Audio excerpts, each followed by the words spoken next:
lined and ready. And away now. Arya Pakawan was worse to go, dawdled out wide. Flying Nemo going back early in the piece with Blue Jay and also Pacific Warrior, one of the last to show. Blue Jay followed from Pacific Warrior, buried up on the inside. Thrilling finish here, plenty of chances. Nippenberg the inside. Side goes up and Buckets More picks up a Group 2 and his second day of riding back in the Lion City. What a result. Coin toss for Gandharvi, gets up in the 3-year-old classic.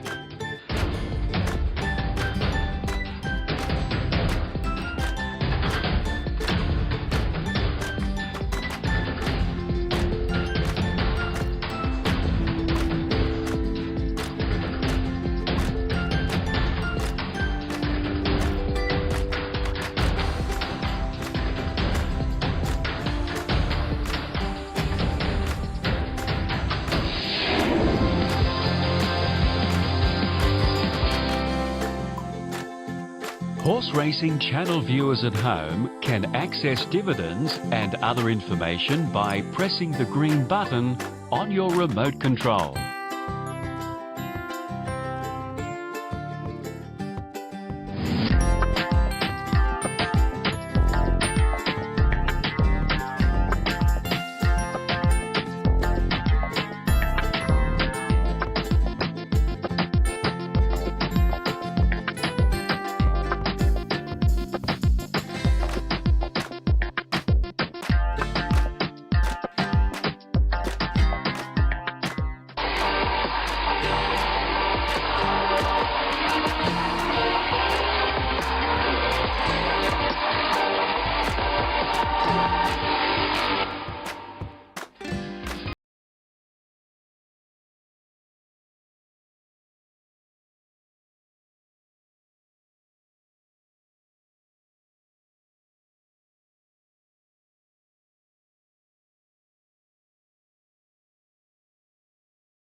you'll notice as we look up at the top of the straight there that there is a 12-meter false rail from the inside of the track through to the middle of the track, and that tapers off at the 600-meter marker. So the false rail is actually set at 0 on the back straight, going up to 12 meters out on the bends. That false rail from the 1,000-meter marker to the 600-meter marker is 12 meters out, which will have the effect on straight races of keeping horses middle outside for 400 meters of their journey here. Scratchings on today's card. In race 1, number 13, Secret Chord is out. Scratch race 1, number 13. In race 3, you can scratch number 1, Wilkies, who is now won its maiden and is therefore out of the third race. She won her maiden on the weekend. In race 6, there are 2 scratchings, numbers 3, Arrivedercio, and 4, High Roller. Race 7, scratch number 5, Captain Chorus. And in race 9, scratch the reserve horse number 17, Storm Jewel. And there is one update with the jockeys in race 9. Number 9, Feather the Nest, is ridden by Pilasande Mkoli. It was always ridden by him, but maybe some publications did not have that down. So race 9, number 9 is Pilasande Mkoli. Note that Caden Brewer is now a qualified rider, and that is the case for young Caden Brewer, now established as a fully fledged jockey. Looking forward to the day's racing. The runners and riders stepping out onto the track for the first race of the day, and we'll take them down shortly. Enjoy your day's racing on behalf of 4 Racing Pty Limited and the Racehorse Owners Association.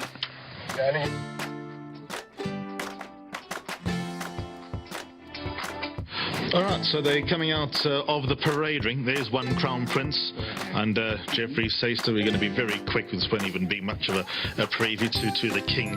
Needs to improve. Dennis Schwarz, right? For Quervus through an informed combo. Number 3, but can step up. Craig Zaki up for Stephen Moffat.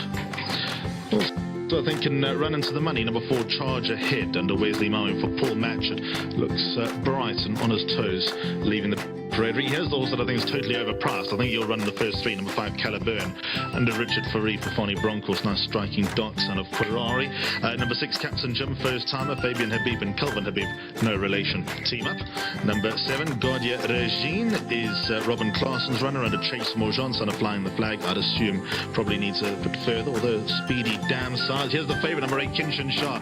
Put up a lovely second start. I spoke to Lucky Udelakis after his first run. He's of the opinion that he'll be a racehorse after he's been gelded, but still he's coming along the right way. No point doing that now. Number 9, Lightning Flash under Raymond Danielson for Fonny Broncos, son of New Predator. Could run nicely on debut. 10, Mentality Monster, son of New Predator. Good looking son of New Predator as well. Gavin Larina runs for Robin Claessen. 11, Moolah Man and the second silks of Lawrence Werners. There's 12, Salute the Flag. He needs further, but a very nice horse, putting up some useful work back at home. Don't think he can win over 1,200 metres, but could well sort of be staying on for man and money. 14, Southern Style. This is Craig Mayhew's first runner back, and it's ridden by Trent Mayhew. That's the story of this race. And 15, Montescinto is Fabian Habib and Sianda Sasiba teaming up with the daughter of Erupt, who also, with a lightweight, could be quite dangerous. She comes coming past me now. She's actually quite sizey, daughter of Erupt. Brandon's arrived, so I'll chat to him after this. They're going down to the start. Here's Nico.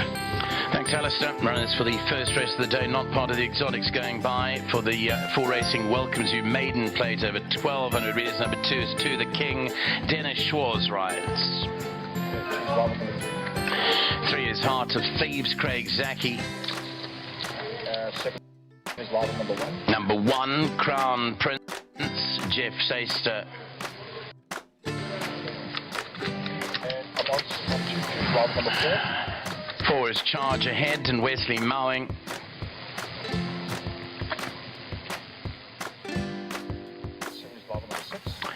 Number 6, Captain Jim, Kelvin Habib.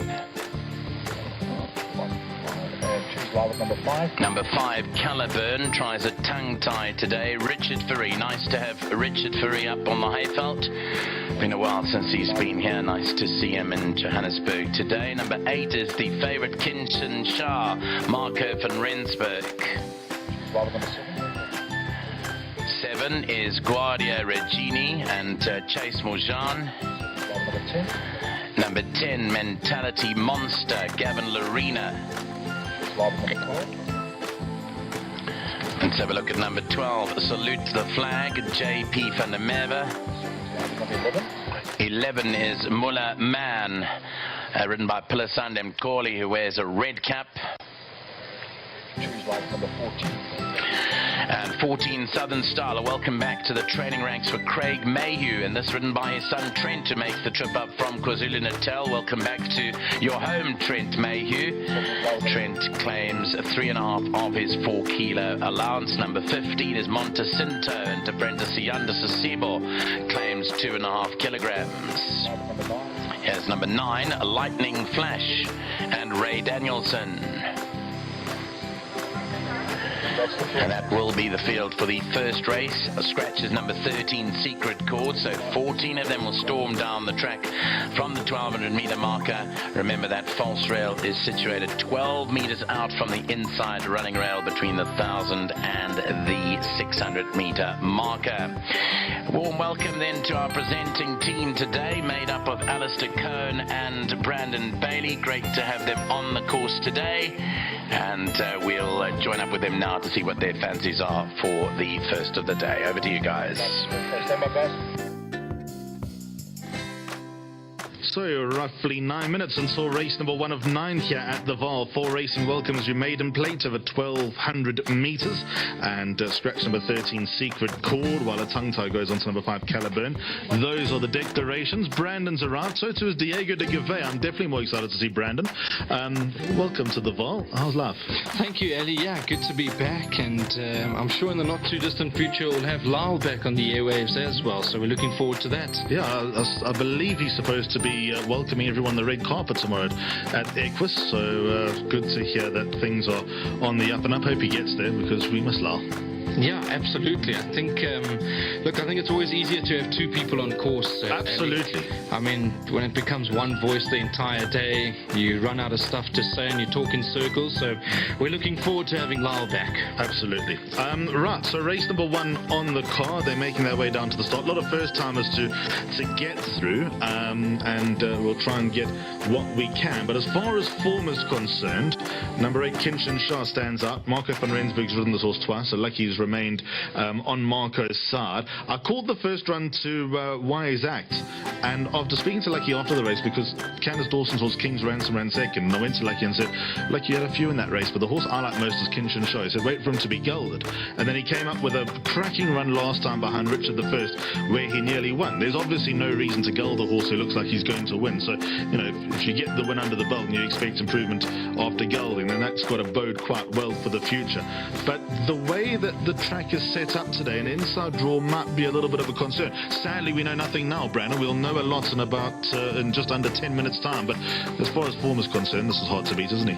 He does look very hard to beat. Alistair, as I walked in, I said I got one bet for today, and that's Kinshin Shah, and you've made it known that obviously the draws could work against him. I'm sure they'll have a game plan. I'm hoping that they've got some sort of a game plan.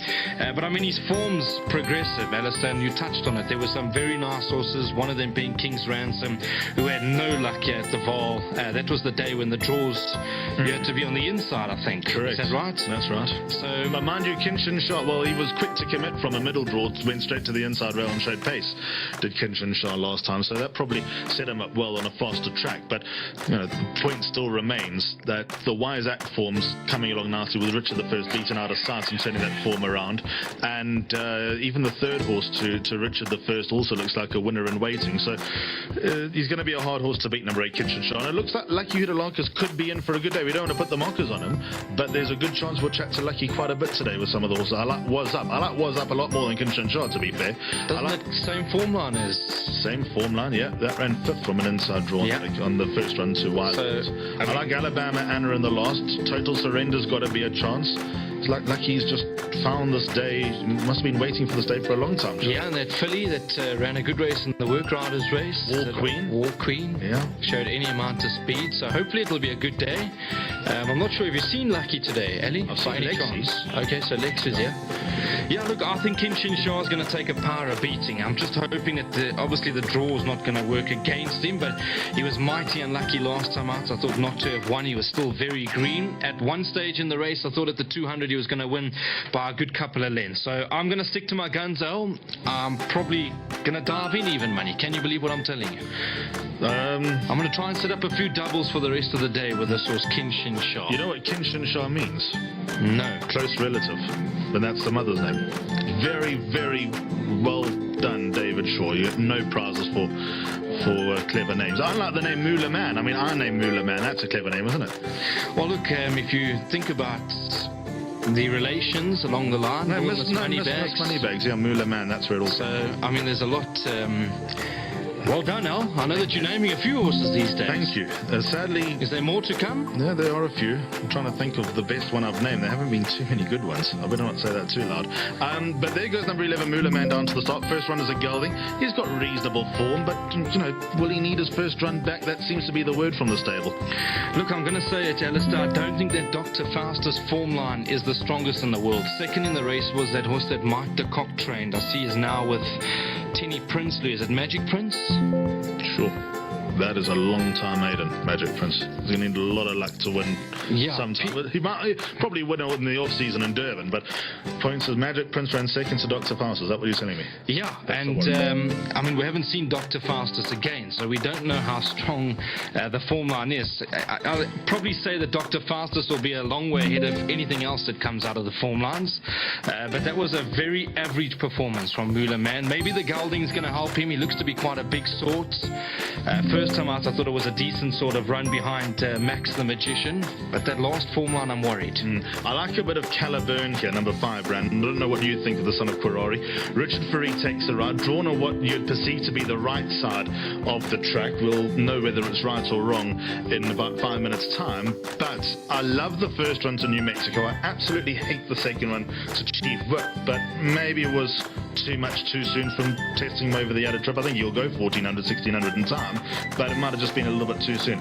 I'm going to give number 5, Caliburn, a vote of confidence. I think that he'll be in the first 3 here. I think you called the race behind New Mexico, is that right? And New Mexico, I think, runs now at Hollywood Bet Scottsville. Runs tomorrow at Hollywood Bet Scottsville, and he is a short... Alec Laird's got 2 runners on the day, and I think they both going to be quite hard to beat. Yeah, so you called that race, and then last time out, didn't really make the progress that we're hoping, but like you said, maybe just too soon. Was beaten 15.5 lengths by Chief Whip. But what I can tell you is there was a horse called Kudzu in the race who didn't really raise a gallop here next time out. No, that is a bit of a worry. You're right, but I'll still give Kudzu another chance or two. He's too good. I hope he's not just a good-looking slow horse. He's too good-looking. He's got everything in the right place for him to be a complete, reject, if you know what I mean. So I'd give Kudzu another chance or 2 going forward. But I think number 5, Caliburn, will run to the money here. And that is probably it as far as the form horses are concerned. Is there anything else that you can give a bit of a squeak to on the numbers that you see in front of you? Look, of the first timers, Ali, there hasn't really been support for anything. So that would probably tell you in itself that the trainers do think that maybe just need the run throughout the afternoon for this particular race. All the money still Kinshin Shah, even money 9 to 10. Moolah Man's always been trading 9 to 2, opened that price, and then Caliburn actually is the horse that shortened from 16 to 1 into 10 to 1. I'm just wondering if maybe that's your Richard Furry fans out there. I'm sure it is. Richard, I think, is timing his run. It's only August. He's had a couple of blank days where just luck wasn't on his side, but that will, I'm sure, change. So they're loading up for race number 1. It looks like Kinshin shows the right horse. I wouldn't go in with a neck on the block type of bet here with number 8 Kinshin Shah, just because of where he's drawn. But if all goes according to plan, then he should come out on top. Let's get up to Nico for his first commentary today. Thanks so much, guys. And the runners are loading up for the first race of the day down at the 1200 metre marker. Salute the Flag has just walked up. Got a hold of Captain Jim, got the hood on. To the King's also making his way forward here to the King. Lightning Flash is loaded up along the inside. Captain Jim about to go forward, charge ahead. Caliburn will be up next.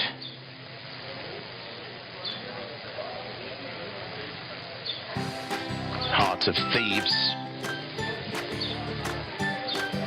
Kinson Shah. Kinson Shah to come in. Heart of Thieves goes forward. Guardia Regini towards the outside. Guardia Regini. Looks like the rider of Crown Prince is standing up in the stalls at the moment. So something's happened there with Crown Prince, probably a rearing. Crown Prince is unsettled.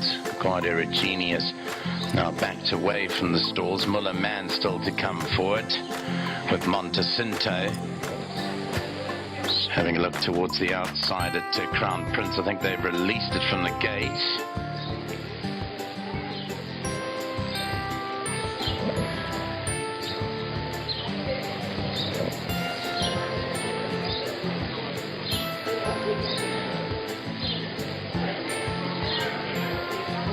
There's a slight halt in proceedings here. Just waiting to check out one or two of them.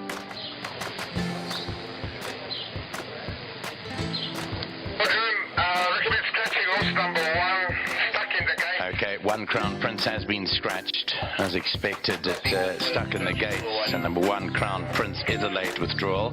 Bit not happy with number one Crown Prince, who was stuck in the stalls. They have released him though, but he will not run here. Crown Prince, he was playing up in the gate and has now come out of the contest, unfortunately, for the connections have made their way out here today. Muller Man to go in, the red cap Mentality Monsters and Guardia Regini to load up 1200 meters. Scratch number one Crown Prince, now leaving 13 of them to storm down the 1200 meters straight. We're just about ready to go, just Montecinto to the outside. Montecinto, first time at the races for the daughter of Erupt. She's coming forward on the stand side. Montecinto and also Southern Style, the other filly in the race, to come in. So Southern Style to be the last one in, and then we'll be set to race. 1200 meters, they're ready, and they're racing away from the 1200. Montecinto was slow, as was Lightning Flash, also not too well away. Kinson Shah, the orange colours, began well on the stand side. Captain Jim was very quickly away. Charge Ahead is also racing right up there with To The King and Southern Style. Mentality Monster, Salute the Flag, is a few lengths off the leader, Guardia Regini. Then came Caliburn, the black and white colours. Further back to Muller Man. Behind those, towards the outside of the track, is Montecinto, and down the inside is Lightning Flash. Heading down into the last 600 meters now, and Southern Style has come to pick it up with Kinson Shah in front. To The King, then came Muller Man. Behind that on the outside, Captain Jim. They followed by Guardia Regini, then Salute the Flag. Further back in the field, Heart of Thieves. Coming down to the last 300, Southern Style is in front here. From Kinson Shah, and To The King is down there inside. Further to the outside is Muller Man, Guardia Regini. Kinson Shah hits the front with 150 to go. From in second, Southern Style. It's Kinson Shah going strongly here. Muller Man's come to the outside, running on. Kinson Shah, Muller Man's flying. Here it comes, very close. Kinson Shah, Muller Man. They're involved in an absolute photo here, and very close in behind that with running on Southern Style behind those. Very close up front. You'll see towards the outside, Muller Man is going to make a determined effort to catch this favourite, Kinson Shah. Muller Man does take off in the closing stages. Kinson Shah's in front with 50 to go. Muller Man is absolutely flying in the closing stages. Kinson Shah and Muller Man, it's going to be a short hit as they drive up to the line. Kinson Shah, Muller Man, here it comes, and it looks like Muller Man has got there. Muller Man has won it in the last jump from Kinson Shah. Third placing, Southern Style, involved with Salute the Flag. That's another photo, but it does look like Salute the Flag gets up there for third ahead of Southern Style. Behind that was Heart of Thieves in fifth. Well, Kinson Shah has shrugged off the attention of the Southern Star, but watch Muller Man towards the outside with a determined effort under Pilasand and Corley. He's ridden the race of his life here on Muller Man to catch home the favourite Kinson Shah. Almost looked home and hosed for victory as they dive for the line. Kinson Shah was in front, but look at Muller Man for the Berners, picks it up, and Harry Wilson's involved. Stuart Pettigrew is the winning trader. Number 11, Muller Man, has won the first race of the day in a driving finish. Third place will go to Salute the Flag, I think. Involved with the third placing. We'll have another look at that in a moment when it becomes clearer, but that was not too clear for us here when they went to the side shot.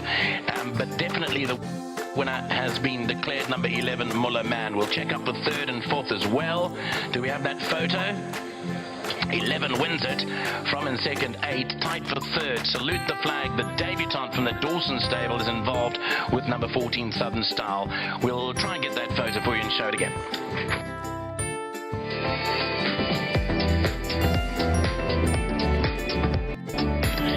So here we have the photo again, and fortunately on that we can't tell what's run third. Clearly you can see that Muller Man has come up to beat Kinson Shah by at least a head here.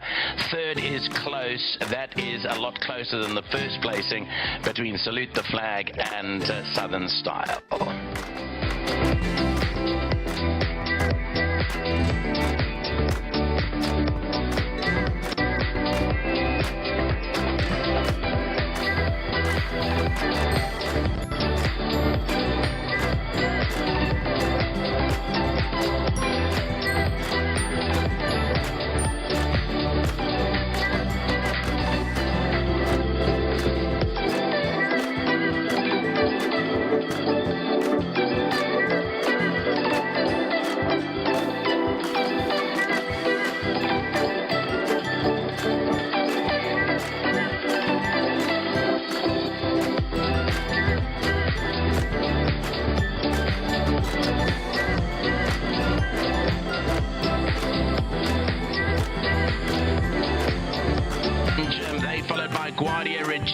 Salute the Flag further back in the field, Heart of Thieves.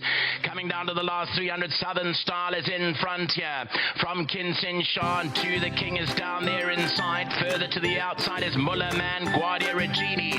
Kinson Shah hits the front with 150 to go. From in second, Southern Style. It's Kinson Shah going strongly here. Muller Man's come to the outside, running on. Kinson Shah, Muller Man's flying. Here it comes, very close. Kinson Shah, Muller Man.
finish to race number 1. Moolah Man comes from the clouds. First runners are gelding. Pilasande Oli on board for Stuart Pettigrew. Mr. Nicholas Pettigrew is here. Well done to Jared Lawrence Werners and Harry Wilson, the winning owners. And well done all round with this very good strapping son who's just been gelded. Well done. You just have a habit of rocking up here at the Vaal and winning races.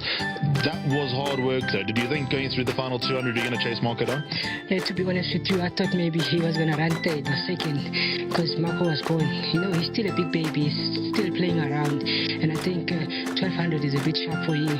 He will definitely need further when the time goes on. But when I looked up, last 20 meters, I saw that I would get to him. How much does he come on with that gelding though? Yeah, you know, he's a very different horse since he's been gelded. Then I think there's plenty more winners to come on him. How's the track out there? No, it's not bad, sir. It's actually nice. And I just want to thank Mr. Pettigrew for the continued support. Also, thanks to the owners, Mr. Venus.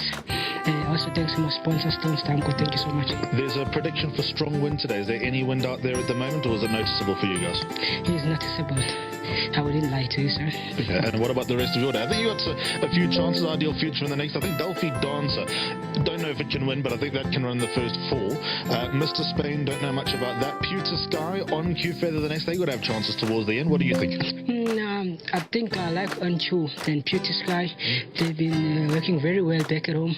And also Mr. Spain. He's done a lot of work. I think he's changed since he's been gelded. And also Delphi Dancer worked very well, sir. Thank you, Pilasande. Well done. All the best. Thank you so much, sir. Well done to Pilasande. Well, here's Mr. Pettigrew. Well done, Nicholas. Another winner for you. Thank you. Pilasande is riding this horse very good because when I'm watching the race, I'm seeing he's busy pushing early, and then after 400, I'm thinking my horse is coming. Anyway, I'm thinking I run a place. I'm thinking about the place chance because the first time he's running now since he was gelding. I want to say well done to the owner. I'm thinking the owner is watching. I promise you, he's watching. Yes, I want to say well done the owner and our sponsor Hollywood Bet. You talk about your sponsor now. As a commentator, if you rode a horse in these colours, you'll be my best friend. Very, very bright, very noticeable. Bright purple, which is Hollywood. The yellow, which is Hollywood. The red cap, the bright like Mary Slack scarlet cap. You stand out, Nick. Yes, thank you. What about Silvano Song Race 7? What do you think? Savannah Song is I think it's the best chance because Sianda was riding very good last time and think can I win? Okay, well take all the prizes, Nick. Just come a little bit closer to me because you got 2 checks coming your way. There's the 15 grand to LMF and Jared and to Harry Wilson for being Racehorse Owners Association members, so very well done to them. And then we'll switch the checks from owners to groom. Nick, one more. Yeah, I know you like your cash. There's another 1,500 rand going to the groom. Who's the groom? Well done to Mr. Bonkosi Jonga, the winning groom of Moolah Man, who wins race number 1 on the card. Nick's all smiles, and why wouldn't he be? Race number 2 is the first leg of the bipod. Cracking race that in the first of the afternoon. If that is a window to the future, we could be in for a good day's racing.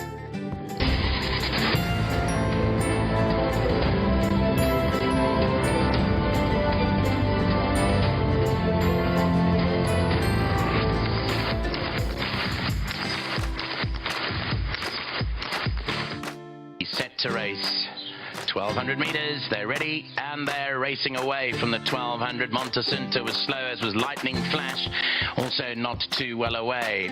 Kinsin Shah, the orange colours, began well on the stand side. Captain Jim was very quickly away. Charge Ahead is also racing right up there with To the King and Southern Style.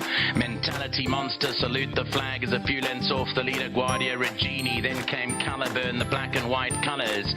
Further back to Muller Man, behind those towards the outside of the track is Montecinto, and down the inside is Lightning Flash. Heading down into the last 600 metres now, and Southern Style has come to pick it up with Kinsin Shah in front. To the King, then came Muller Man. Behind that on the outside, Captain Jim. They followed by Guardia Regini, then Salute the Flag. Further back in the field, Heart of Thieves. Coming down to the last 300, Southern Style is in front here. From Kinsin Shah, and To the King is down there inside. Further to the outside is Muller Man, Guardia Regini. Kinsin Shah hits the front with 150 to go. From in second, Southern Style. It's Kinsin Shah going strongly here. Muller Man's come to the outside.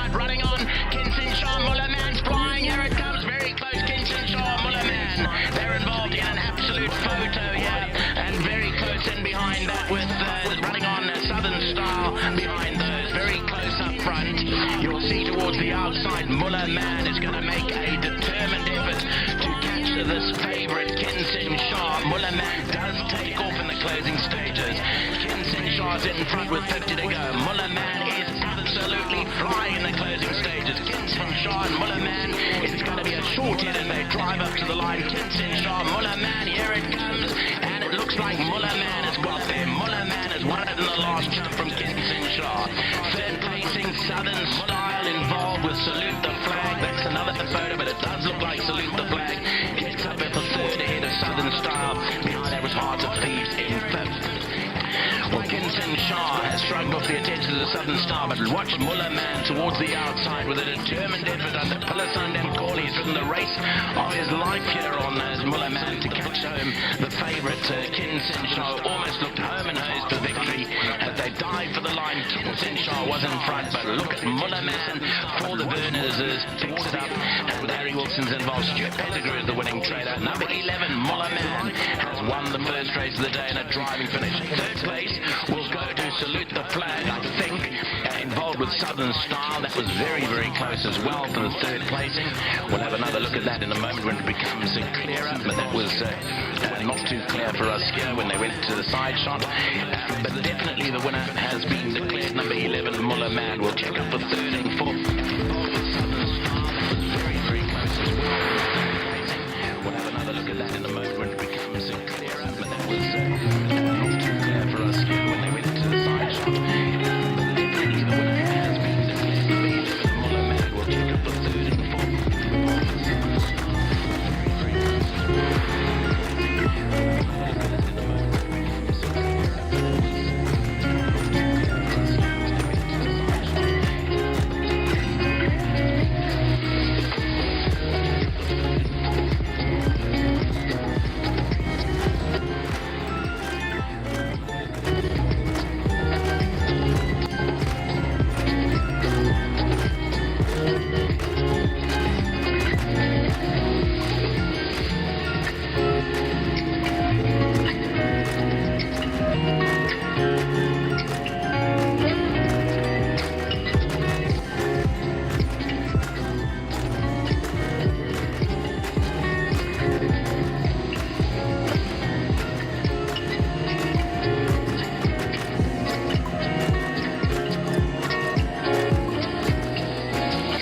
the winner has been declared. Number 11, Muller Man. We'll check up for third and fourth. Involved with Southern Style. Very, very close as well.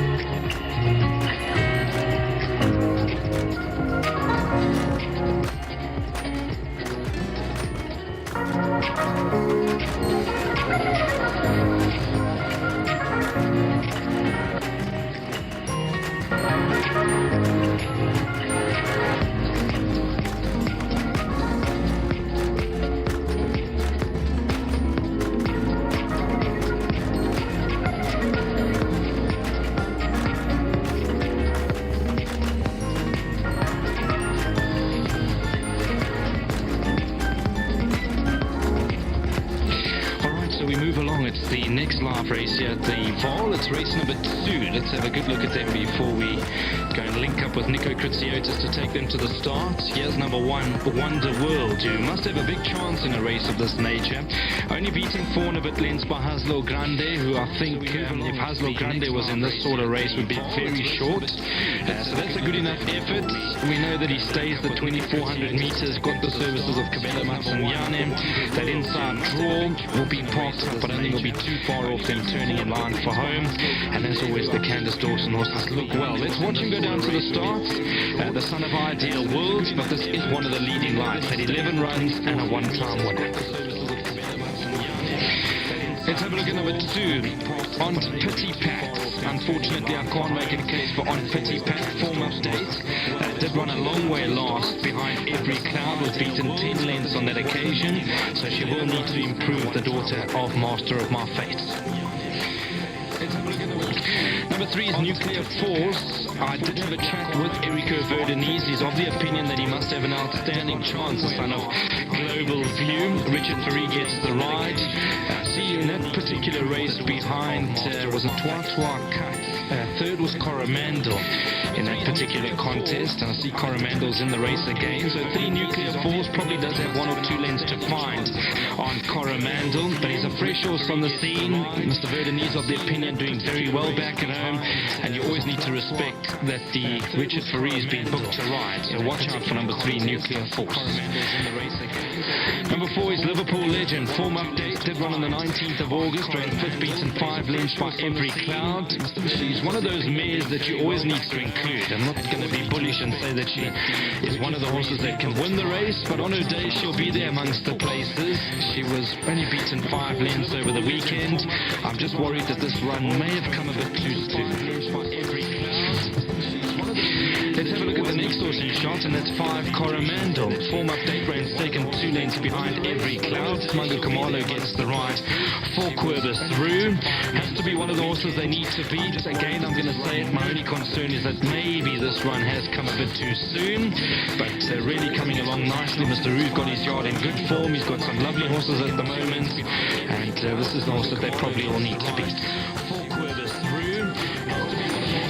Number 6 is Summerland. Update number 19th of August. The update is the 8th, or ran 8, 6.5 lengths behind Every Cloud. Will need to improve on that run. Chase Majan gets the ride. Okay, so they're going to canter from the top parade ring. Let's go to Nico Kritsiotis. He'll take them down to the start for race number 2. Number 6 is Summerland. Update number 19th of August. The update is the 8th. Thanks, Brandon. It is bipod time and the field for the second race going down to the starting stalls now. Here is number 2, Aunt Pity Pat, and Magudlo rides. The stable companion, number 4, Liverpool Legend, is Raymond Danielson, who's got a red cap on. 7 is Azuka, ridden by Caden Brewer. Number 5, Coromandel. Here's Mungo Kamalo. 3 is Nuclear Force, Richard Ferry. Number 6, Summerland, Chase Majan. 8 is Ideal Future, Pilasande Mgoli. 9 is Karapi, Moziyeni. And one horse still left in the parade ring, number 1, Wonder World, and Cabello Matsunyani. Cap changes for number 4, Liverpool Legend. Raymond Danielson wears a red cap. And race 2 is the Bull Racing Thanks and Appreciates Lucial Kruger, merit rated 65 handicap. Must have Lucial represented in the race by her mare number 8, Ideal Future, who's been off the track for 8 months or so. And good to have her represented here, and she is at the course as well, so nice to see Lucial Kruger here today. Number 1 is Wonder World going by under Cabello Matsunyani. That's the second race. It opens up the bipod. We're 7 minutes away. The stake is 70,000 rand and the distance is 2,400 meters. Let's go and hear what Alistair and Brandon have to choose for race number 2. Alright, thanks very much, Nico. Race number 2 is the Full Racing Thanks and Appreciates Lucial Kruger. It's a merit rated 65 handicap. It's over 2,400 meters. The market at the moment has number 5, Coromandel, 28 to 10, 3 Nuclear Force, 7 to 2, 9 Karapi's at 6 to 1, 7 to 1 the 1 Wonder World, and it's 9 to 1 and better those.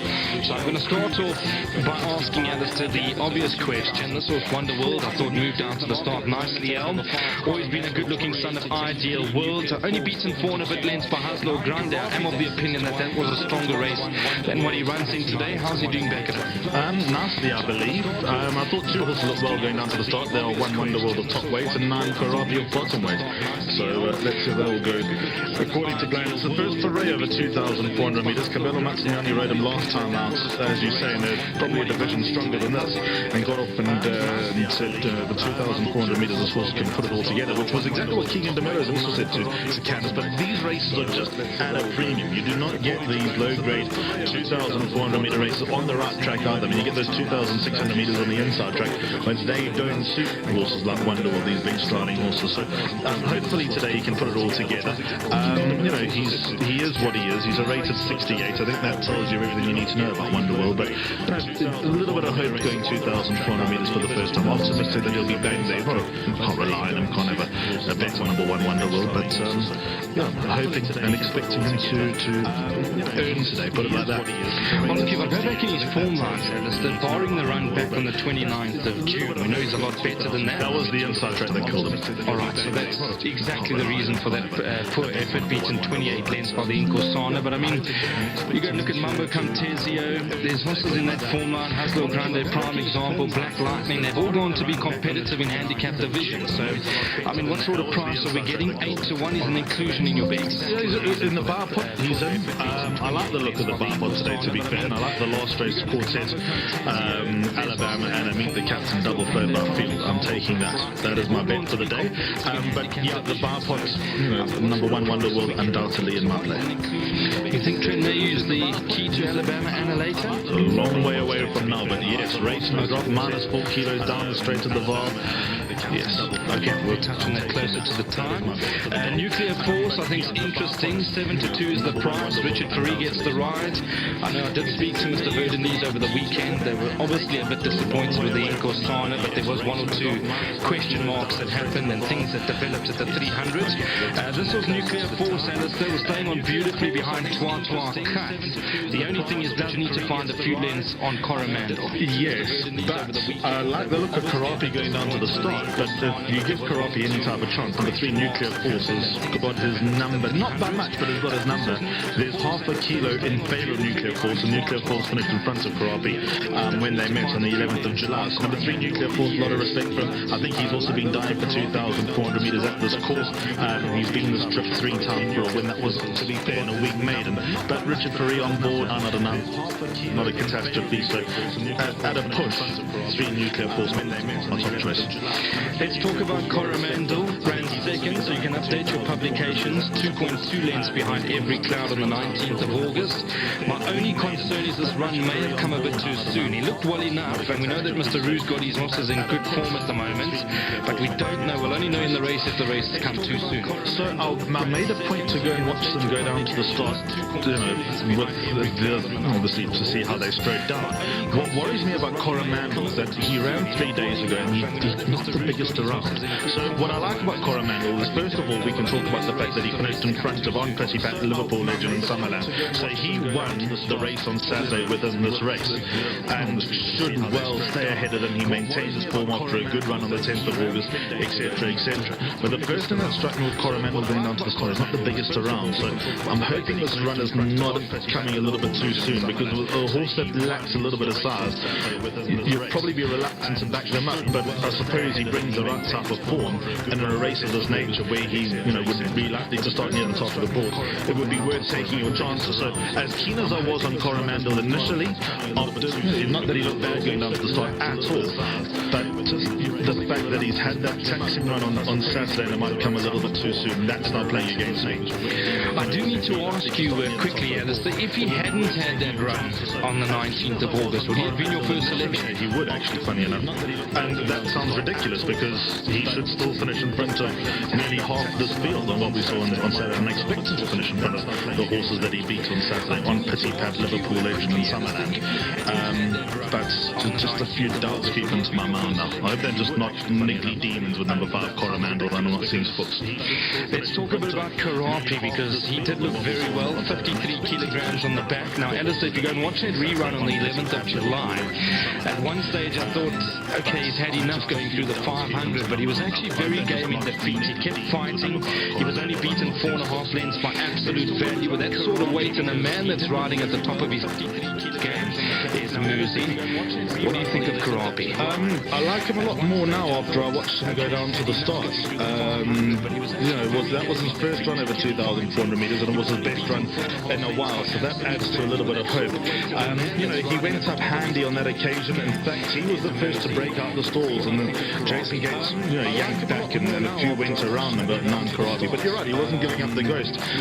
Lost his first run over 2,000 time out. His ratings come down to what's got him to go to fairly close here, number 9 Karapi. But like I said, a lot more time from now than I had half an hour ago. Yeah, for a man that's got me into the game, Craig Barker, so I'm sure you'll be here watching, and let's hope that Karapi goes well enough, Valley. Okay, all things said and done, who are you going with? Wonderworld? No, I think Nuclear Force is the one to beat. Okay, let's go Nuclear Force. I agree with Alistair. Let's go up to Nico Kritsiotis. They are loading up. Yes, they are, and a lot of the field have gone in now. Coromandel's turn, a Sukar to go forward after that. Wonderworld, Karapi, and Nuclear Force, the last one. Karapi and Nuclear Force, the last two. 2,400 meters, and away in racing. Got the way to an okay start over there, and let's see what goes off there. Karapi's gone up there with Wonderworld. Those are the first two to react from the word go, with Coromandel and Summerland. A Sukar races 4 lengths off the leader. Nuclear Force, the pink and blue colours, followed by Ideal Future on Pity Pat, and Liverpool Legend rounds the field up as 7-8 lengths off the leader. The red cap as they head down to the 2,000 metre marker, and out in front there is Karapi Muziani's taken it off to the front, led it by just over a length from Wonderworld. Nuclear Forces on the far side, racing up there to Coromandel, is within a length of the leader. Sukar further back in the field, it came Summerland 5 lengths off the lead. Ideal Futures racing further back with Liverpool Legend and Aunt Pity Pat as they race into the country, and they go to the furthest part of the track. They've got 1,400 metres left to go, and Karapi tows them along here. Karapi led it by over a length from in second. Nuclear Force has stuck his head up into second now. Wonderworld is third. Coromandel back in fourth, then Summerland and a Sukar. Aunt Pity Pat is 7 lengths off the lead. Ideal Futures 1 behind that, and Liverpool Legend, the red cap race, is a bit detached at the moment, is 10 to find. They're racing up towards the home turn. They've got a little more than 1,100 metres left to go, and Karapi still led them. They're going to lead them for home here from Nuclear Force in second. Wonderworld is close up third. In behind that is Coromandel, the lime green colours, then Summerland towards the inside. They followed by a Sukar and Ideal Future, then Aunt Pity Pat, and the back marker is Liverpool Legend. Coming down the straight and race past the 800 now. Karapi still the leader here. From in second, Nuclear Force with Coromandel, and Ideal Futures also got up into the hunt now with Summerland. Then along the inside is Wonderworld. They followed by Liverpool Legend, is making progress to the outside of Sukar and on Pity Pat. Into the last 400 now, and Karapi still leads here, followed by Coromandel putting on the pressure. Ideal Future. In behind that came a Sukar. Nuclear Forces not finding. Then came Summerland to Liverpool Legend. Further back, Coromandel comes up to Karapi with 200 metres left to go. Hard driven though. Coromandel, Karapi tries to fight back. Then towards the outside is Ideal Future putting in a big run. Ideal Future is coming at both Karapi and Coromandel. Karapi got there. Karapi has beaten Coromandel. Ideal Future third. Liverpool Legend, Asuka. Then came on Pity Pat, Summerland, Wonderworld and Nuclear Force. Great finish here. Coromandel and Karapi. Well, I tell you what, Craig Valker, you've got to hand it to Muziani. That's who won you this race. This was a short-haired finish. Whilst Coromandel came up to Karapi, Karapi has come right back at the line and won it, I think, for the Aussie team. And I think I'll give it to Karapi, just getting there from Coromandel. What a run from Luchels Kruger's Ideal Future. Back in third. It's only beaten half to 3/4 of a length. Liverpool Legend has run fourth, and behind that in very nice finish here, and all credit to Muziani for controlling the gallop up front. We congratulate Mrs. Barker, Jacobs and Jansef and Fearon This is Karapi's win. They waited a long time for it. They've got it today at the Vaal. They persisted, and they deserve the victory. Karapi is a 5-year-old bay gelding by elusive Fort of the mare Delta Dancer. Comes up alongside Coromandel. These two fight it out with Ideal Future, not far away in third, and Liverpool Legend completes the quartet. That's the running of race number 2 here at the Vaal.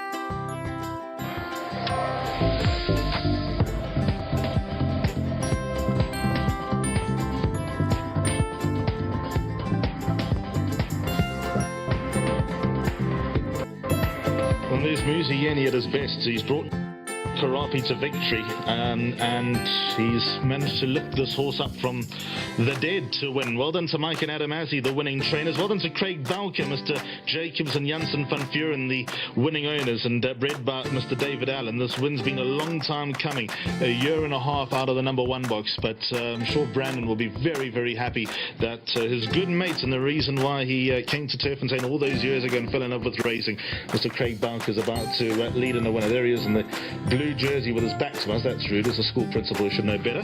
But number 9, Karapi's won that narrowly. 5, Coromandel, so near yet so far, will fall into second. 8, Ideal Future. Now run looked dangerous going through the final 200. Did Ideal Future ran a nice race in third, and fourth goes to number 4, Liverpool Legend, the first of St. John Gray's runners home. But Karapi, persistence pays off, and he'll take out race number 2.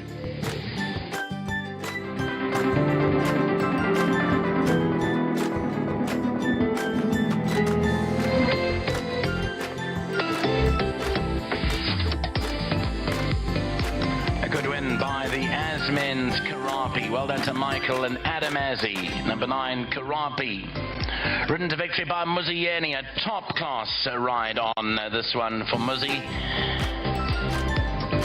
And what a month. His 20th winner for the season in double quick time. 22nd of August, 20 winners down, or up, if you want to look at it that way. Number 9, Karapi. 5-year-old bay gelding by elusive Fort is out of the Tiger Dance mare Delta Dancer. Spread by the late Mr. David Allen. Owned by Messrs. Craig Balker, M. Jacobs and BM Janssen van Vuren. Karapi is now a 2-time winner from 17 starts, but first win in the Asmen's stable. Second placing, number 5, Coromandel. Third is number 8, Ideal Future. Fourth has gone to number 4, Liverpool Legend.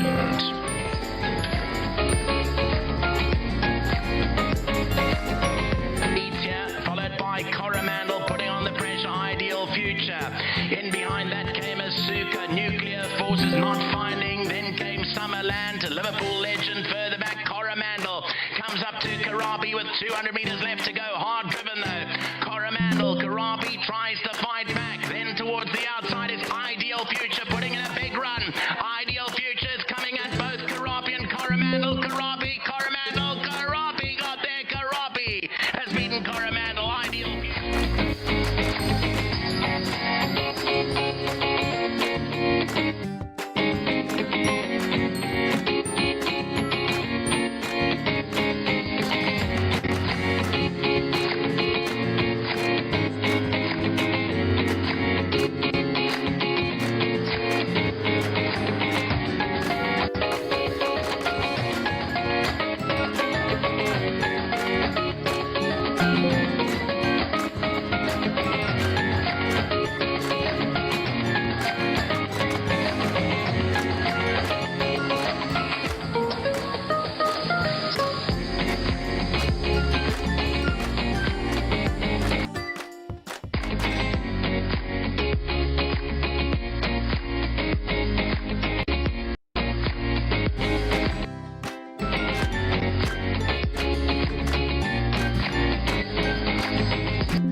wins race number 2. Well done to all the connections. Well done to Craig Bowker and the rest of the connections. Mr. Jacobs and Janssen, Van Vuren, Mike and Adam Azzi, the winning trainers, and Muzieni, the winning jockey. Karapi, the son of Elusive Fort, bred by David Allen, has won for the second time in his life. Muzi, rate that right out of 10. I won't give myself too much credit. Okay, I'm going to give you credit. That was a sensational ride. You were dead. Just looks to dig it in a bit, and I felt like I hadn't done much with him. He broke up well. I was in front for free, and I made him have a jewel in front all the way around.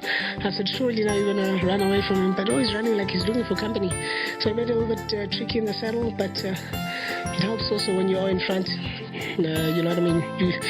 It's not easy just to let up that limb, though he was stroking it a little bit here and there. He always stuck his neck out for me, so credit to Karapi and well trained by my trainer. Must have been that refreshing photo that you posted on social media yesterday. Gave you a bit of gas to get there. Yeah, I had a little bit of fun. I noted him flung rocks. But I can't thank Bruce, Craig, Mike. I don't want to leave anyone out. Big thank you to them. Thanks for their patience. It's not easy to wait forever. Stakes are not stakes anymore, but their patience. He's dropped in the rating, and I do feel he's going to be competitive because he's sound and he feels like a happy horse. Are you enjoying August by any chance? Thank you. Thanks. Can't do it without the trainers and the owners. So huge thank yous to them. And obviously I've got a good backing from Stones Demco. So thank you. How's the rest of your day looking? I like French Impact. I think at the weight he'll take it on a beating. Thank you, Muzi. Thank you. Adam Azzi, winning half of the trainer. Well done, Adam. Thanks so much, Alistair. Quiet start to the season, but that is the Azzi way, isn't it? Yeah, look, I don't think anyone particularly wants to start quietly, but I don't think if you could choose to be firing now or firing in January and February, you'd want to be firing now. So let's hope that things slowly start to pick up. We've set our targets for the season. All my staff are aware of them, and we'll only be able to sell by the end of the season where we reach our stats or whether we don't. Now, speak of persistence, speak of patience, speak of really going to the ends of the earth to get something out of a horse. Mr. B and his connections, they've been staunch with this horse Karapi, because there have been a few times where I've looked and said, credit to the connections for sticking around with them, but why? And this is obviously why. Yeah, look, I think their love for the game and their love for the horses is probably testament to why they've stuck it through with him, and I'm happy that their patience has paid off. The whole team of staff at the stable, especially the grooms, they've just been dying for this horse to win for the owners, because the amount of time they come to the stable and spend with the horse, go watch them load before they come to races. So the love for the animal is there. It's unquestionable. So it's nice when it pays off in the winner's box. But like as Muzi said, he's a horse that's quite tricky. He's racing and you think he's waiting for the company. When the company comes, he doesn't want the company. I actually said to Muzi in the ring, bring him out to the outside when you come into the straight. He doesn't like to be with horses. And he said to me, geez, that's not the shortest way home. So let me see if I can get away from them. And as you said, it's not a 10 out of 10. It's a 12 out of 10 for Muzi. Only he brought him home, and I'm really happy that a guy that's riding at the top of his game managed to do that for us today. Any more runners from your yard today? I've got 2 horses, first runs after gelding over a little bit further. I'm expecting improvement, but I wouldn't say confident for the wins, but I'm really hoping to see improvement with the 2 of them in the 5th race. Thanks, Adam. Well done. Thank you very much. Are we going to get... Cheers, Bruce. Well done. So let me just clear up a few things. This could be the next Brandon Bailey, because he followed Mr. Bowker to the races all those years ago, fell in love with racing, driving us mad since, and now you're the next protege. Yeah, no, I'm just first horse in the game, just got a bit of a share. I can't explain how happy I am, because, we've been waiting so long for this horse, and just to get a good run, and it's all thanks to Muzi, because he stepped up on him, and he did exactly what we asked of him. And this was going to be his last run, and we were just like hoping for something, and it couldn't have gone any better. I'm just so grateful for Mike and Adam, and it's just so amazing a feeling, just winning like this. It's awesome. It's amazing how it works out when a horse knows that it's their last run. They tend to throw the kitchen sink and everything. But racing, it's obviously now deep into your veins. Yeah, no, I've been here for a while now, just taking photos and all that, and I'm just thanks to Mike and Mr. Bowker, and I don't know, I'm just so happy. It's a day you'll never forget. Never forget. Well done. We're all very, very happy for you. We love Mr. B's colours. We love how Mr. B, tends to bring a lot of his students to the races and shows them and tries to get things going. So, Bruce, good to see you. Well done. Long may it continue. Thank you so much. Next up is Karapi, wins race number 2 on the card here.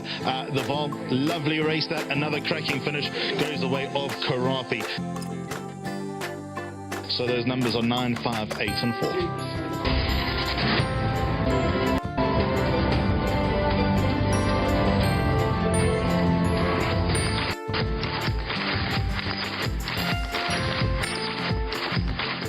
2,400 meters and away and racing. Got them way to an okay start over there, and let's see what goes off there. Karapi's gone up there with Wonderworld. Those are the first two to react from the word go, with Coromandel and Summerland. A Sukar races 4 lengths off the leader. Nuclear Force, the pink and blue colours, followed by Ideal Future on Pity Pat, and Liverpool Legend rounds the field up as 7-8 lengths off the leader. The red cap as they head down to the 2,000 metre marker, and out in front there it's Karapi.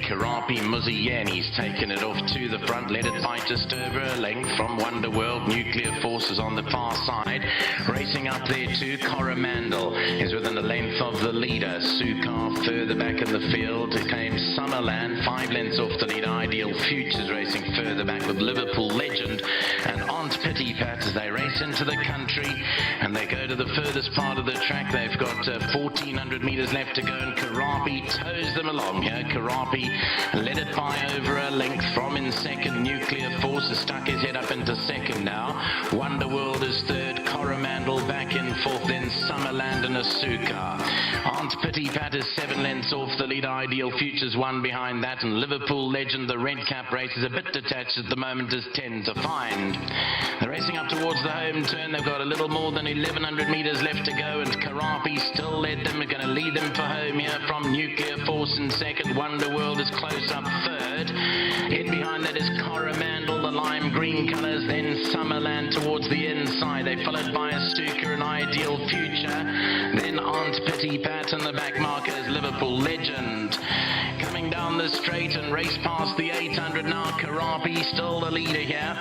From in second, Nuclear Force with Coromandel, and Ideal Futures also got up into the hunt now with Summerland. Then along the inside is Wonderworld.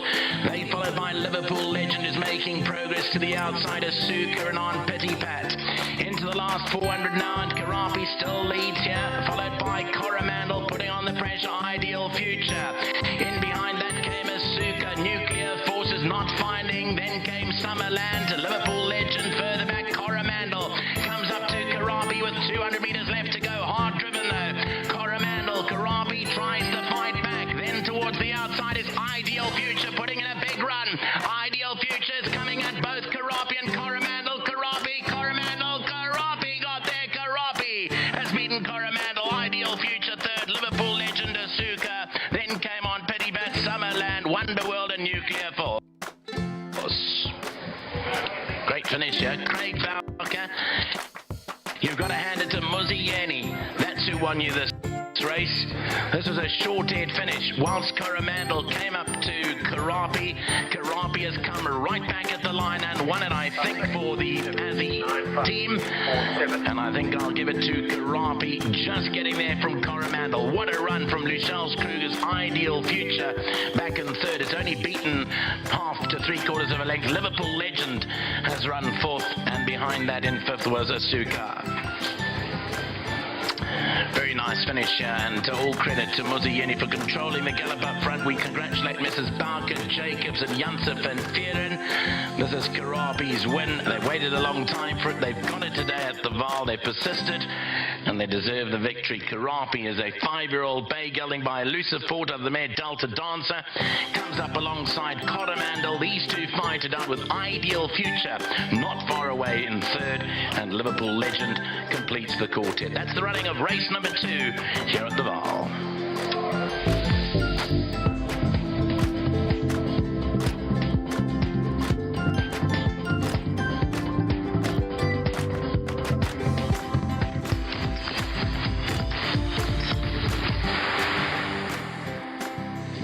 All right, So we move on to the next live race, being race number 3. This is the www.tab4racing.com maiden plate. It's over 1,000 meters, and a real good race coming up over here. So let's have a look at that. Number 2, Someday Maybe, Samanga Kumalo. 4, Quibus Room will probably need to improve. Was well beaten by Dakota Cat. 9 and a bit lengths back on the 10th of August. I'm not sure that's good enough to win a race of this nature. Let's have a look at number 3, Heart Light. A horse that likes to be handy. Hasn't been beaten too far, but might just find 1 or 2 too good. Always looks well. Must say well done to Philip Labuskakne and his team. Dennis Schwarz gets the ride on number 3, Heart Light. Number 5 is Flying Puma, the daughter of Flying the Flag. Ran second to C. Veloci at 100-1. In fact, looked like the winner. Donald Geertsen takes off 2.5 kilograms. Third in that race was a horse called Wilkies. Looks very well, number 5, Flying Puma. And with natural progression, should be right there. Number 4 is Delphi Dancer, will need to improve, beaten 18 and a bit lengths by Forever in My Dreams. I know the winner did win by 12 lengths on that occasion, but that debut performance, I'm not sure good enough to win a race of this nature. Number 6 is Mumbo Line, also well beaten, comes out of that Forever in My Dreams form line, will need to improve. 7 is Mia Barker, ran 4th to Dakota Cat. Second in that race was Wilkies. We're going to see Wilkies in some of these form lines throughout the afternoons, but Mia Barker, decent performance last time out and must have some sort of a quartet chance. There goes the early runner down to the start. That's number 10, Jumping Analia. Let's watch her behind the gates. Ran 4th on debut, 2 and a bit lengths behind Mika's Bomb. Craig Zaki gets the ride for Tony Peter. Okay, we're going to have a look at number 8 quickly before we go up to Nico. The daughter of Captain of Vaal, Arctic Commander, ran 3rd to Bad Hair Day. Horses in that race, Bees and Honey Potato Salad. Back to 1,000 meters. Might just be in favor of number 8, Arctic Commander. I believe it is Nakib Munshi doing races 3, 4 and 5. Let's go up to Nakib. He'll take them down to the start.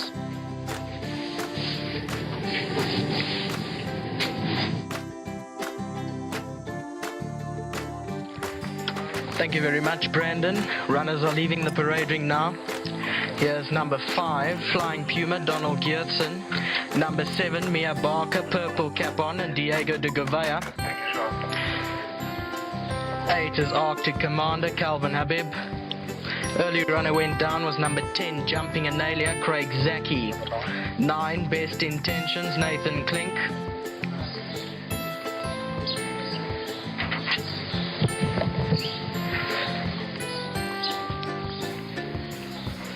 Followed down by number 13, Out the Mist, Atandiwe Mgutwa.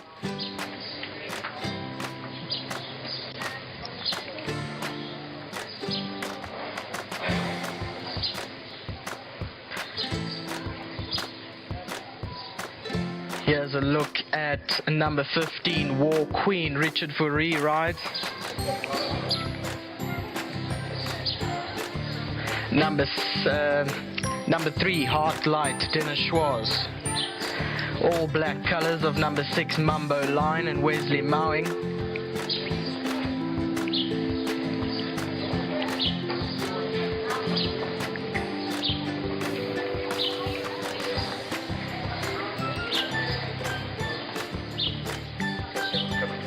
Number 11, Lady Soraya, Caden Brewer. 14, Sebastian's Angel, Chase Morjan.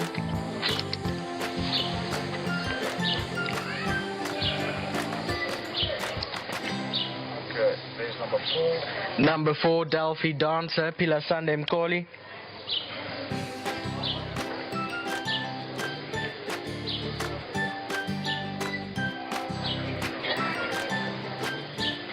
Okay. Number 12, Lychee, Raymond Danielson.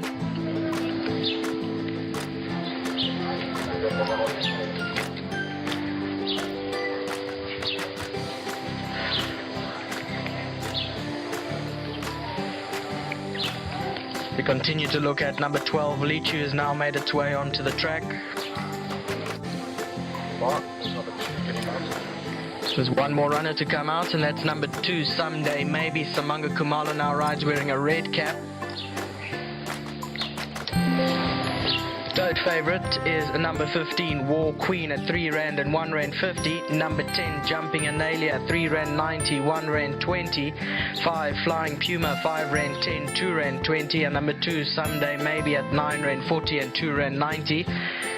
Yes, 2 Someday Maybe making its way down to the start under Samanga Kumalo.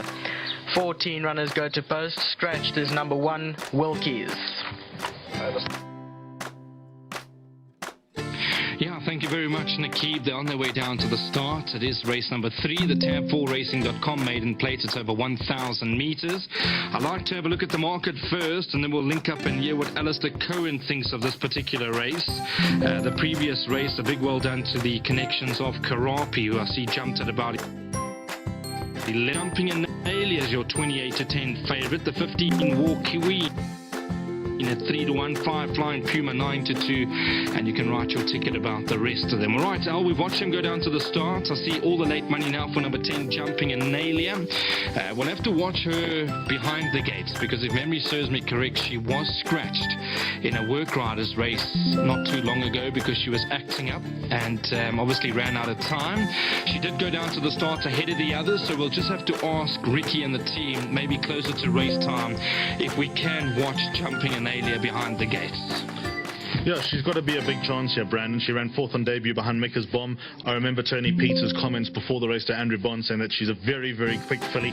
She ran out of gas. That was a weird race because Mika's Bomb won hard up on the inside, which, as a rule, is not the place to be on the Turpentine standside track. But, you know, Mika's Bomb still won, and then the form is a bit dicey, isn't it? Wilkies has come out and won, but how long did Wilkies take to win out of that form? Yeah. So you're going to see Wilkies a lot in today's form lines, because even though it wasn't a direct win out of the form lines, Wilkies has been everywhere.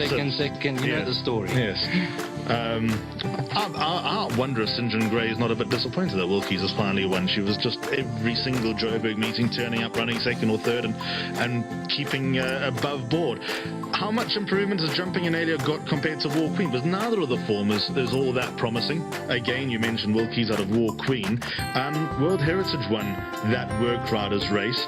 I think the difference between Bongani Malangeni and Richard Ferry, though, is the noticeable aspect, and that's going to be my line of thinking into finding a winner. I've tipped them 1-2, but I'm going 15 War Queen over number 10 Jumping Analia here on that particular evidence. Yeah, look, and I think you touched on an interesting point that day I worked with you, Al, because for me at one stage it looked like War Queen was well clear of the field on the outside, and lucky had a few nice runners on the day, including Kinshin Shah and Was Up. And I actually heard the instructions to the work rider: please just sit and wait until you start to see the 300 board and maybe allow it to run on. But I mean, she ripped off. She went clear through the 500 meter marker and she just ran out of gas late in the day. Would you say that probably those tactics also going to just allow it to run? Don't think you really have an option over this sort of trip. You don't want to restrain a horse who's got pace, obviously. When I look at the half-brother, Ivalo's Prince, he didn't get a trip to like a mile and a half, but he certainly wasn't isolated to being a sprinter. So was that with the Gov? That was with Jeff Woodruff, correct, Ivalo's Prince. I think he ended up in PE, didn't he? Yeah. Ivalo's Prince. Also ran Tony Moodley's colours. Tony Moodley, of course, famously owned Rudra, winner of the Summer Cup in 2008. Equal Image ran 3rd in the July in about 2006. Tony's been around for a long time. Love his colours as well as a commentator. Nice, they pop off each other. And it's been a long time since we've seen A, Tony in the game, and B, Tony in the number 1 box. So it'd be great if War Queen could deliver from. Yeah, must have a chance. I mean, she showed that blistering speed first time out. I thought she looked well enough, and lucky will be hoping to get one back after Kinshin Shah in the first race this afternoon. Just going back to Jumping Analia, Alistair, you did say is definitely a chance. Oh, huge chance. In draw 1, though, we didn't learn much from race 2 because that was around the turn. But race 1, I think Kinshin Shah was drawn more centrally as opposed to more inside than you know what was ideal. Might have seen a different result. That's just my trying that's to just my get you We'll out. never know. Correct.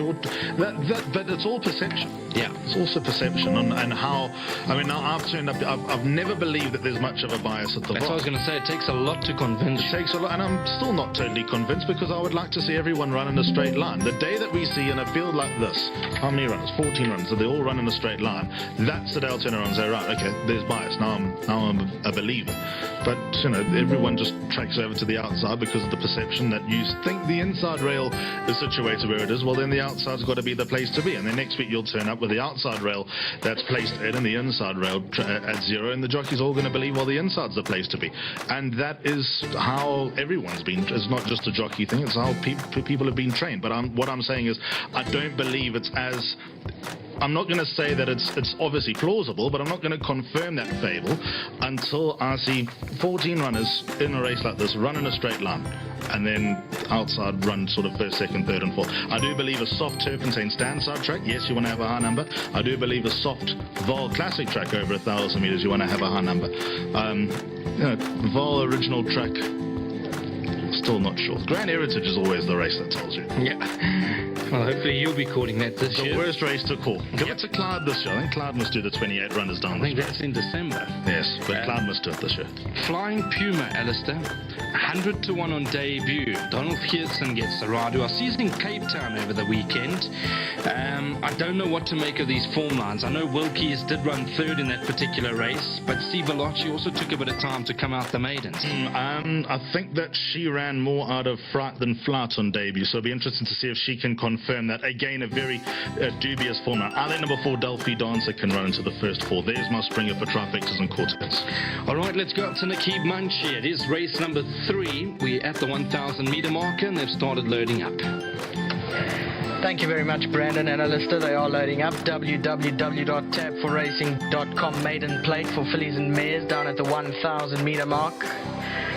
Scratch number 1, Wilkies. Favourite is number 15, War Queen, 3 Rand 10, 1 Rand 50. Someday maybe the red cap going forward.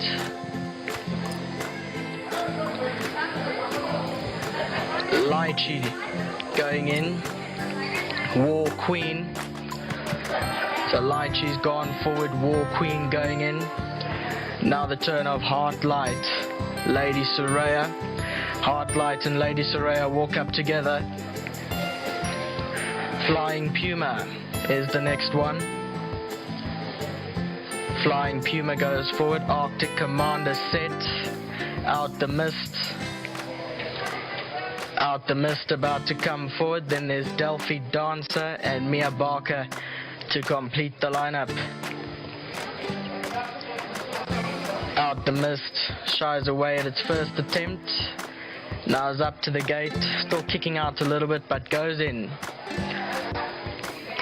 Delphi Dancer and Mia Barker. Delphi Dancer comes into 13. Mia Barker, the purple cap, will complete the lineup. Mia Barker comes in, 1,000 meters, a quick dash, big field, ready, and away they go. Lady Soraya was a little bit slow into stride. Towards the inside, Jumping Analia began well. Lychee's 2 from the left-hand side, the all-black colours of Mumbo Line. Then Heartlight in the orange cap, War Queen, green sleeves and cap. Directly behind it is Someday Maybe in the red cap. Towards the outside, Mia Barker, Flying Puma. Delphi Dancers on the stand side, then Arctic Commander further back out the mist. Then Sebastian's Angel, Best Intentions, and Lady Soraya's out back. 400 meters out. In front here's War Queen gone clear, 2 lengths. Delphi Dancers on the outside. Flying Puma, the pink cap, is behind that. Heartlights towards the center. Out the mist running on. Someday Maybe got squeezed a little bit, but it's War Queen in front, clear by about 3 lengths. Delphi Dancer towards the outside. Then out the mist and Flying Puma, but it's all War Queen in the closing stages. And War Queen's gonna go in and win it. Out the mist second. Arctic Commander third. Flying Puma got fourth.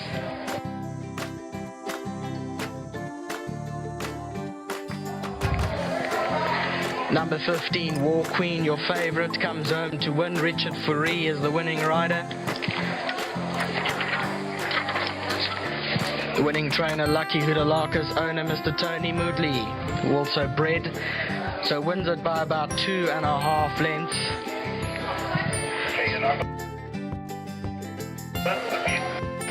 Second to number 13, Out the Mist. Third to number 8, Arctic Commander. Fourth to number 5, Flying Puma. Then came Jumping Analia, was in 5th spot. Here's the head-on replay. Your winner is about 4 from the right-hand side. Green sleeves and cap under Richard Fourie. Hit the front with about 300 meters to go, and then just lengths in the end, and got up to win it from Out the Mist in second. Third place went to After him into 4th place, number 5, Flying Puma. So 15, 13, 8, 5 and 10 the numbers for race number 3.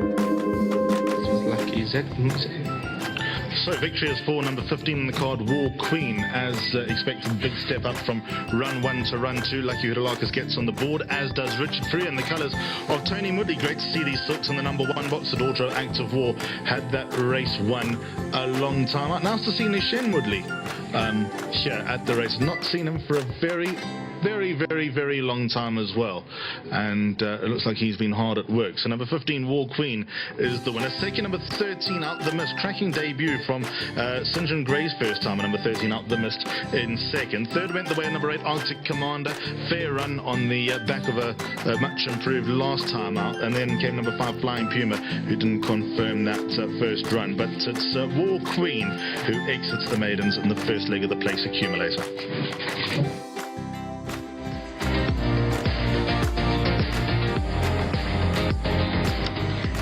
To the winner's enclosure, the winner of race 3, number 15, War Queen. Richard Fourie rode this one. Lucky Hudalakas trains, owned and bred by Mr. Tony Moodley. Now 1 win from 2 outings for the 3-year-old daughter of Active War out of the Muchtafal mare Dazzle. Second to number 13, Out the Mist. Third to number 8, Arctic Commander. Fourth to number 5, Flying Puma. 15, 13, 8, 5 are your numbers for race number 3.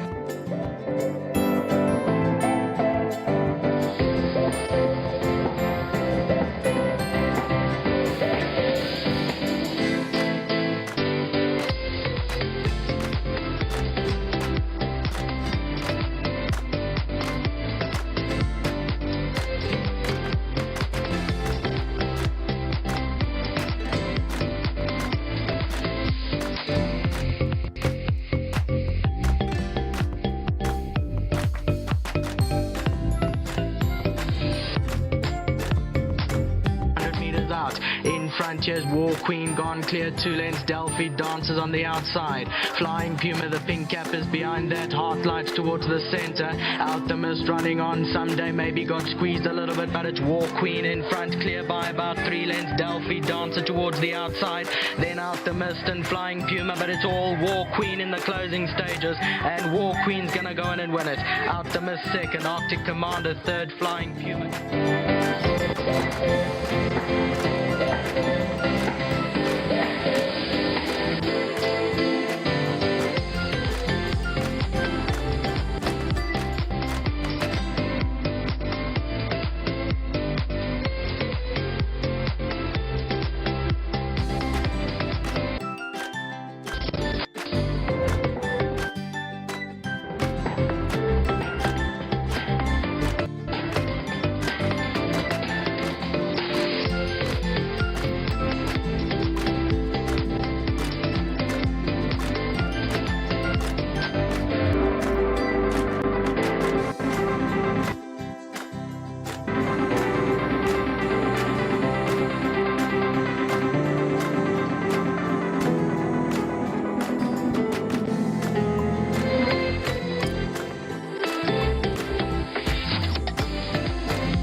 very happy to see Richard Fourie at the Vaal and the winner's enclosure. Lucky Hudolakis is the winning trainer. Well done to Tony Moodley. Nice to have some familiar faces back here at the Vaal. Great to see these colours back in the number 1 box as well. And Richard, welcome back to the motherland. You're from these parts?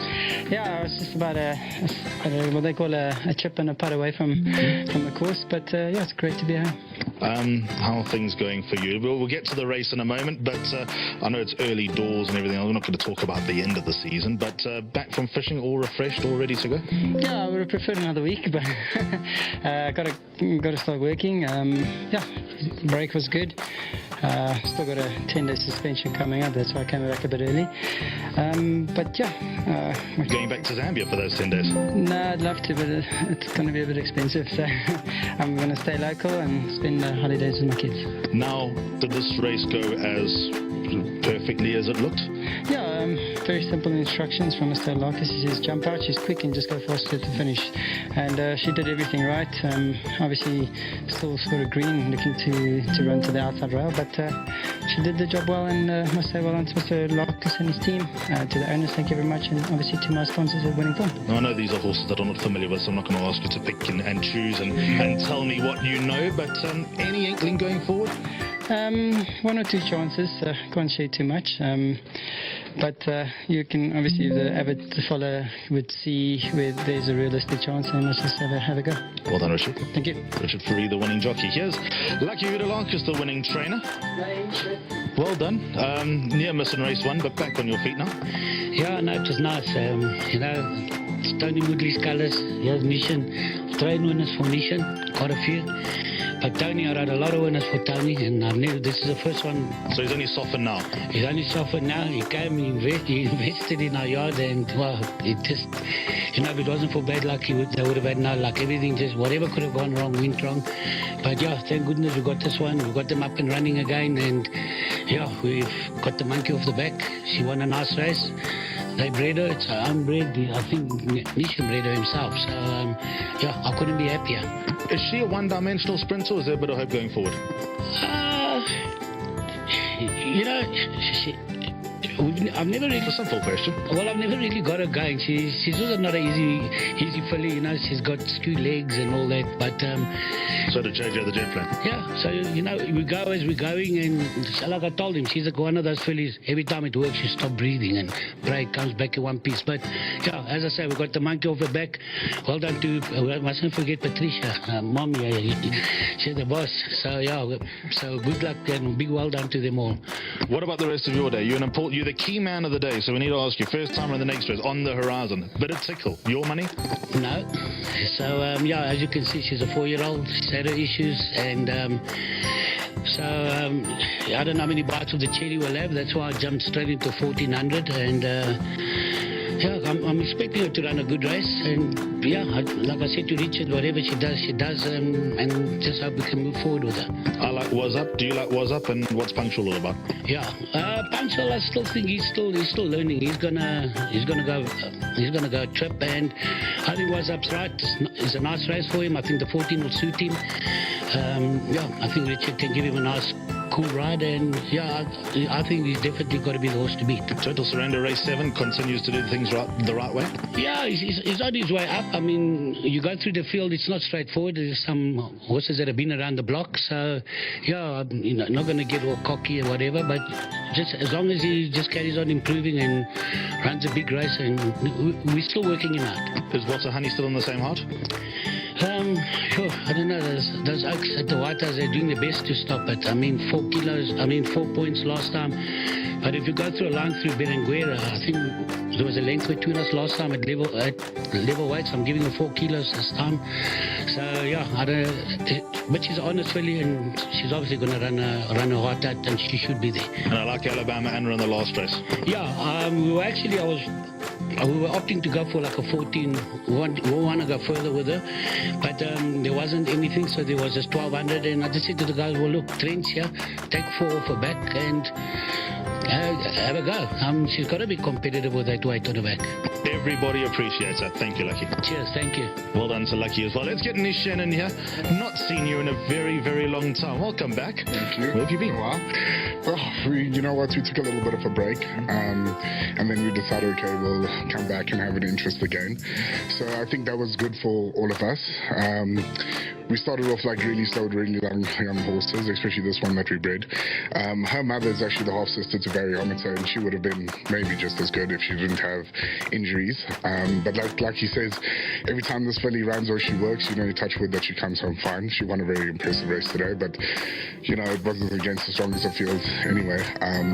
But she is a very, very sweet little horse. And when I actually bred her and I saw her as a little foal, she wasn't impressive. So, I kept it dear to my heart the whole time, and I'm glad she pulled it off for my dad and for my mom. So these colours have been with this really top horses throughout for many, many years, going back to see a penny. So those colours back in the winner's box is all we can ask for. I mean, a lot of memories for me, even before I was in the game. Rudra winning the Summer Cup, Equal Image running a place in the Durban July. It's fantastic to see you and your father back here, Nish, and change is as good as a holiday. What a lovely way to get the ball rolling again. Yeah, look, it is good. Racing's in our blood, so I don't think we'll ever be able to shy away from it. And I'm glad that my old man has stayed in and he's still going, and I hope he enjoys this win. Good to see you. Thanks a lot. Very well done. Here we go. Here's the Racehorse Owners Association prize of 15,000 Rand. Christmas comes early in August. Been a while since you collected one of these, so well done, Nisha. Thanks a lot. Thank you very much. Brilliant. That's great to see. Lovely story, obviously bred by Tony Mudley as well, and lovely that War Queen has won, and she's won emphatically in the first leg of the place accumulator. Pick 6 starts in race number 4. They're coming into the ring. Don't miss it.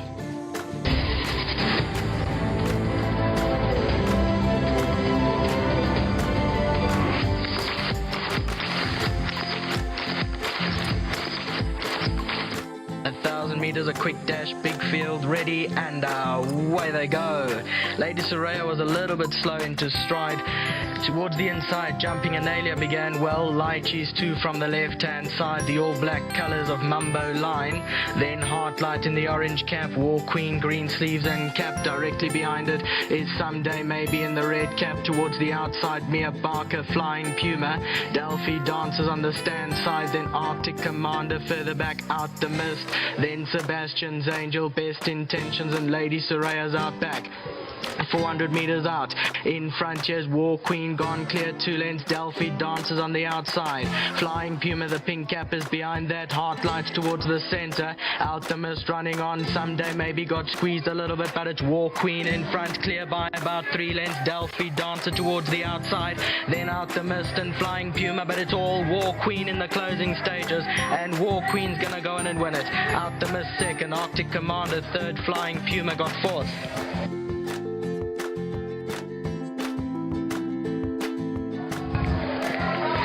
Number 15, War Queen, your favourite, comes home to win. Richard Fourie is the winning rider. The winning trainer, Lucky Hudalakis, owner Mr. Tony Moodley, who also bred. So wins it by about 2.5 lengths.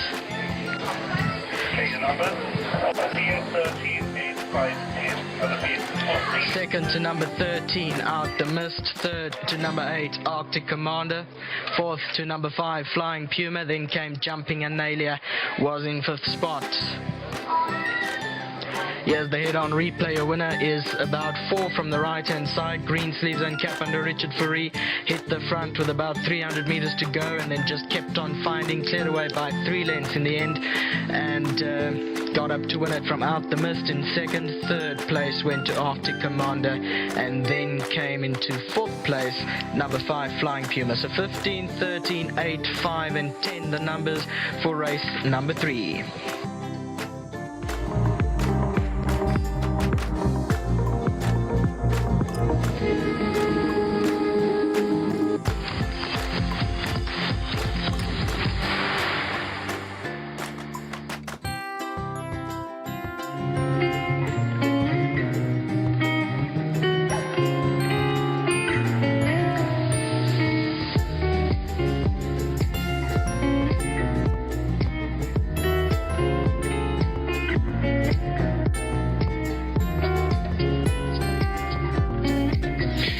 so we move on to the next race. The horses have walked into the parade ring for race number 4, the book for Spring Spree, 2nd of September.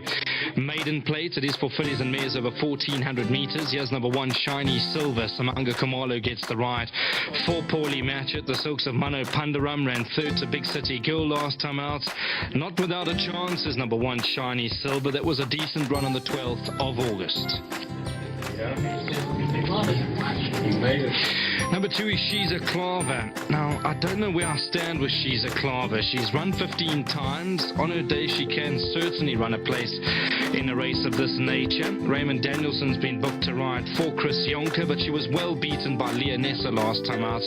And I'm not sure that those form lines are good enough to win a race of this nature. Let's see. Let's watch her move down to the start. Perhaps a horse, if you're looking for a price, a horse that you can throw into your trifectas, swingers, and quartets.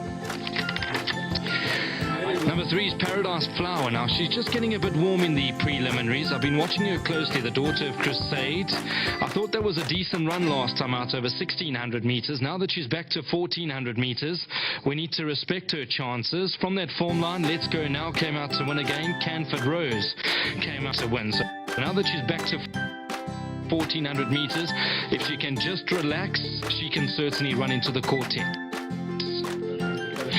Number 4 is On the Horizon, the daughter of Judd Pot. You did get those comments from Lucky Udalakis. There was a bit of money around for this 4-year-old filly. She's had her excuses, obviously taken a bit of time to get to racing. She looks well. Another one that's just having a good look at everything in that.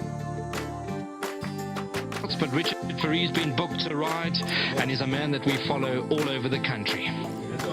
Now the horse they all need to beat. Tony, Peter and Craig Zaki team up, ran 5th, beaten 2 lengths by Miss New York last time out. Women's World came to win from that form line on the 5th of July. The money suggests that she's doing very well back at home.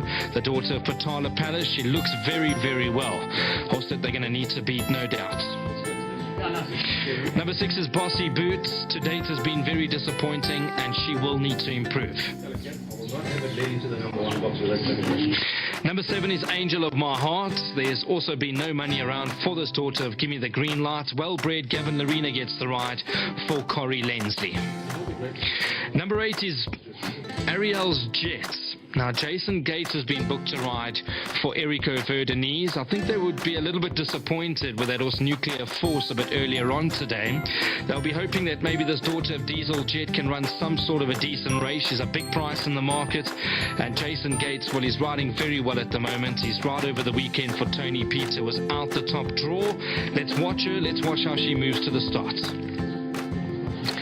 Number 9 is Bees and Honey, the daughter of Erupt. Good run last time out. Calvin Abib gets the ride for Fani Broncos. My only concern is she ran 2nd to Bad Hair Day, who at that stage was trading at 125 to 1. Arctic Commander was back in 3rd, who didn't run a bad race in the previous race, but certainly a form line that's not going to make me too excited. She's improving. She now steps up to the 1,400 metres, which is going to be in her favour. She looks very well. Let's watch her move to the start. Number 10 is Enchanted Royal, the daughter of a Global View. It's Diego de Gavea who rides for Philip Laviskakny. Been no money in the markets, and this suggests that she might just need the run. Number 10, Enchanted Royal. Okay, so I'm going to leave it there because it looks like they're going to go out the top parade ring. So we'll go up to Nakeeb Munchie. That's number 2, She's a Claver, going to the 1,400 with Raymond Danielson. Thank you very much, Brandon. They are leaving the parade ring. There's number 2, She's a Claver, Raymond Danielson rides. Have to go through it, so we can't get a better angle. There's number 5, Sunshine Day, Craig Zaki. Number 6. Number 6, Bossy Boots, Jeff Seister. Yeah, and Felix. Okay, there's number 3. Number 3, Paradise Flower, Marco van Rensburg. Number 5 is Sunshine Day. That's another look at that one. Passed by Ariel's Jet. Number 8, Jason Gates. Number 9, Bees and Honey, Calvin Habib.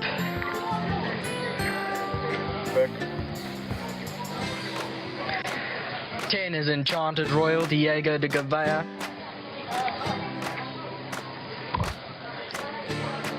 Here's another look at 3 Paradise Flower. Here's number 11 Forever Mary. Chase Morjan rides wearing all black. 13 Utopia Atandiwe Mgutwa.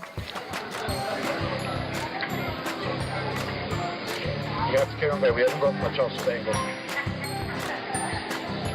Number 4 is On the Horizon and Richard Fourie, that hasn't yet come out. There's number 12, 10 Spins with a purple cap, Dennis Schwartz. And then there's another runner on its way to the start. That's number 7, Angel of My Heart, and Gavin Lorena. Tote favourite is number 5, Sunshine Day, 2 Rand 60, 1 Rand 20. 4 On the Horizon is at 4 Rand 20, 1 Rand 30. 1 Shiny Silver, 5 Rand 80, 110 and 4 Rand 20, and it's double figures for the others. Here's 7 Angel of My Heart and Gavin Lorena. Races titled Book for Spring Spree, 2 September maiden plate for fillies and mares over the trip of 1400 metres, and there's 8 minutes to race time.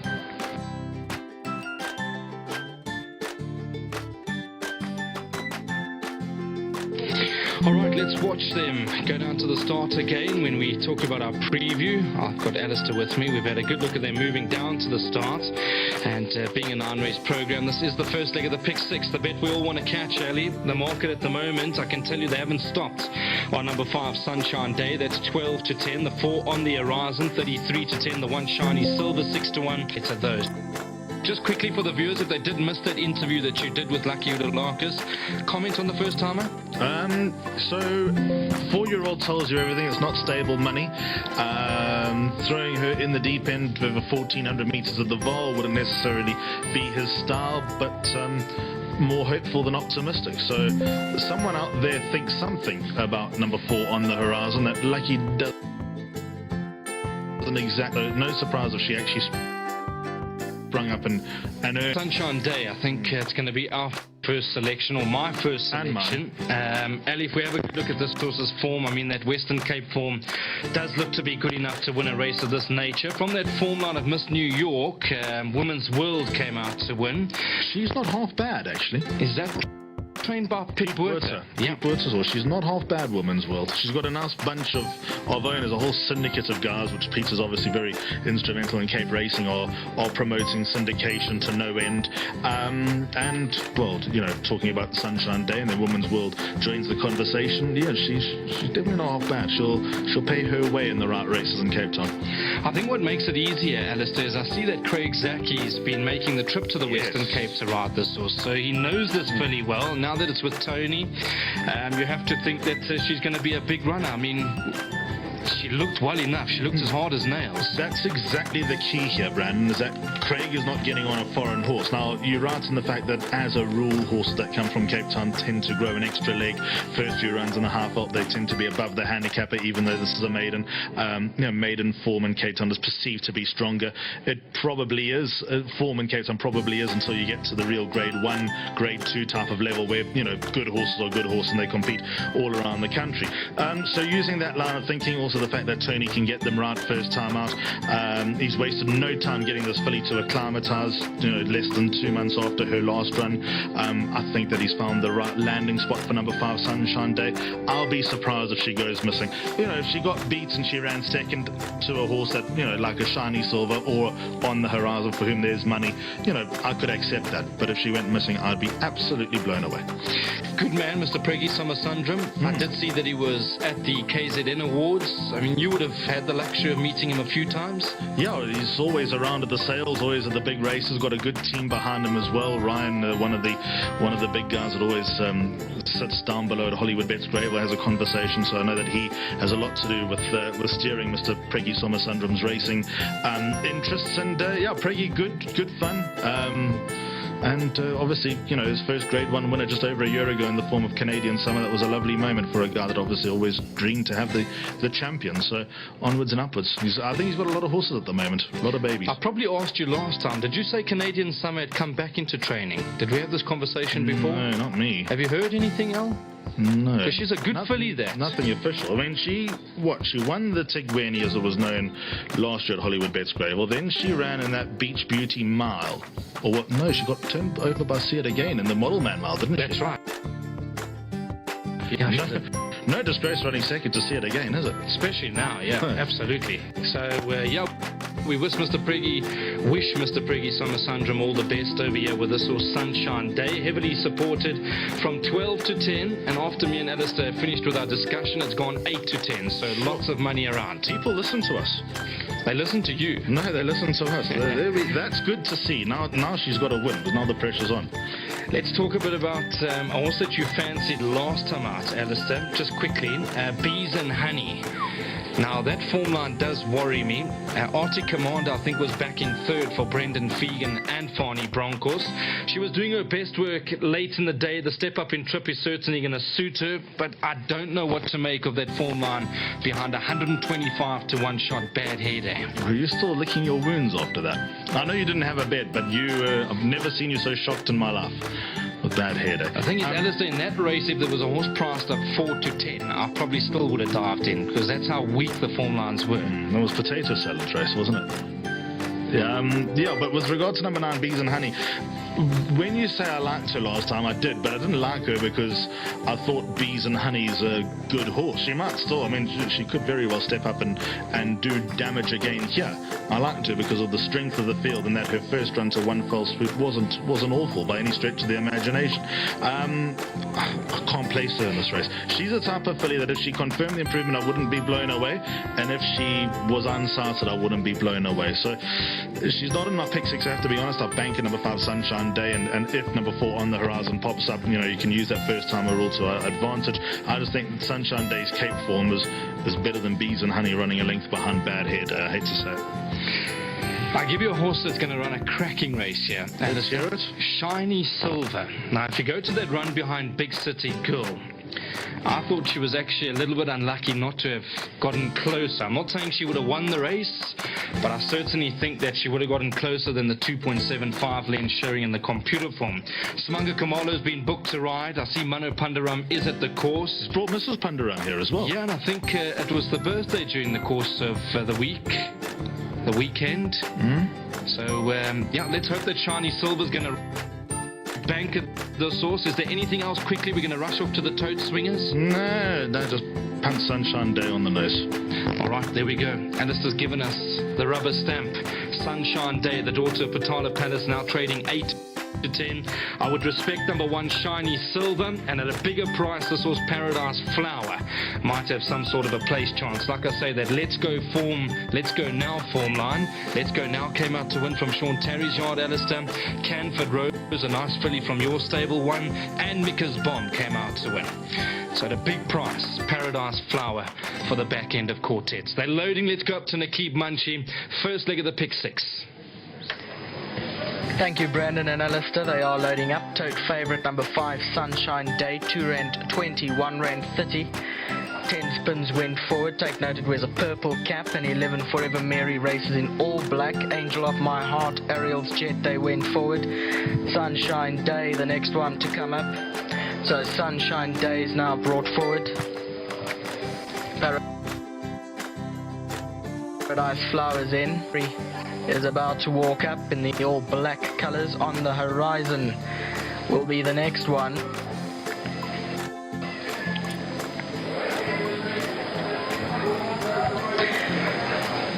Bees and Honey went forward. On the Horizon, Shiny Silver will come forward now. And Bossy Boots will complete the lineup. 1400, just about ready. Set And away they go from that 1400 meter marker. Enchanted Royal looked to be a little bit slow into stride. Paradise Flower on the left-hand side in the red cap began well, racing up there with it is Sunshine Day in the green. So they've split into two groups. There's only two on the inside group. The other one, Bees and Honey. On the outside is Ariel's Jet, that's in the blue and silver colors, racing there on the horizons, about two from the right-hand side. 10 spins the purple cap, and then the all black of Forever Mary's about 2 lengths off the leader, Shiny Silver behind that. Then comes Bossy Boots further back, She's a Clover, and then comes Enchanted Royal, Angel of My Heart, and Utopia scrubbed along at the back at about 7 lengths off the leader. Making their way now past the 600 meter marker, and that leader on the outside is Sunshine Day in the green colors. On the horizon travels with it Paradise Flower, 10 spins towards the outside. Then comes Shiny Silver, Ariel's Jet further back in the field, but it's Sunshine Day that now picks up the lead with about 300 meters to go. But on the horizon's right down its inside, and on the horizon now comes forward, takes the lead. Sunshine Day's tenacious, then comes Shiny Silver. It's on the horizon in front, got a length to spare. Sunshine Day looks to try and come back, but on the horizon's gone clear, and on the horizon wins it by 3. Sunshine Day second, third place got close. It's She's a Clover or Ariel's Jet. It's another one for Richard Fourie on the horizon, the lead, and went on to win it.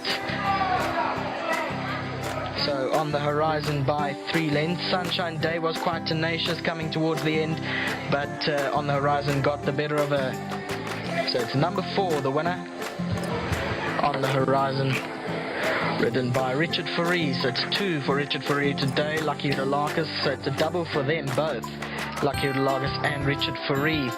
Third place I just give to Ariel's Jet. 4, 5, 8, 7. And then came number 2, She's a Clover. We look at the head-on replay. On the horizon is in the blue. It's 4 from the right-hand side.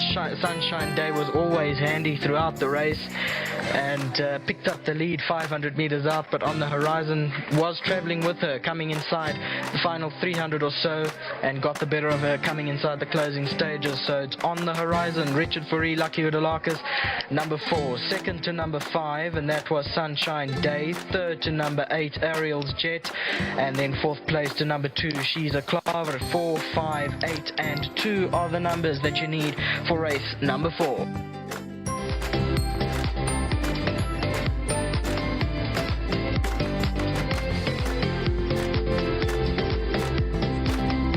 Yep, there's the first timer. There was a bit of money around in the markets. We did get those comments from the stable.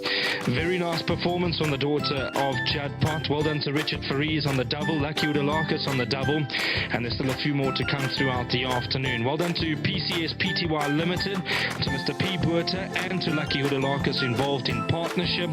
And this one was bred by the Fastfontein Stud Farm. I see it was only bought for 60,000 Rand, and could be very exciting because there was lots of money around for Sunshine Day, the daughter of Patala Palace, who was traveling well enough and just found the first timer too good late in the afternoon. That was the first leg of the pick 6. The book for Spring Spree, 2nd of September, Maiden Plate. The first jackpot starts in race number 5.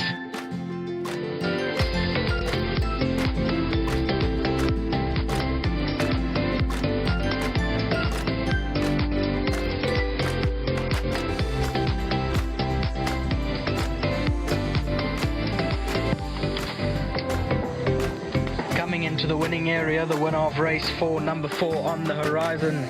Richard Fourie, the winning rider, winning trainer, Lucky Utalakis, both on the double, bred by the Fastfontein Stud, owned by PCS Pty Limited, nominee Mr. P. Buerta and Mr. Lucky Utalakis. Has now got its first win from its first run. It's on debut, number 4 on the horizons. The 4-year-old daughter of Judd Pot, out of the sale from Seattle Mare Summer Cruise. Second place to number 5, Sunshine Day. Third place to number 8, Ariel's Jet. And 4th place to number 2, She's a Clover. 4, 5, 8, and 2 are the numbers that you need for race number 4.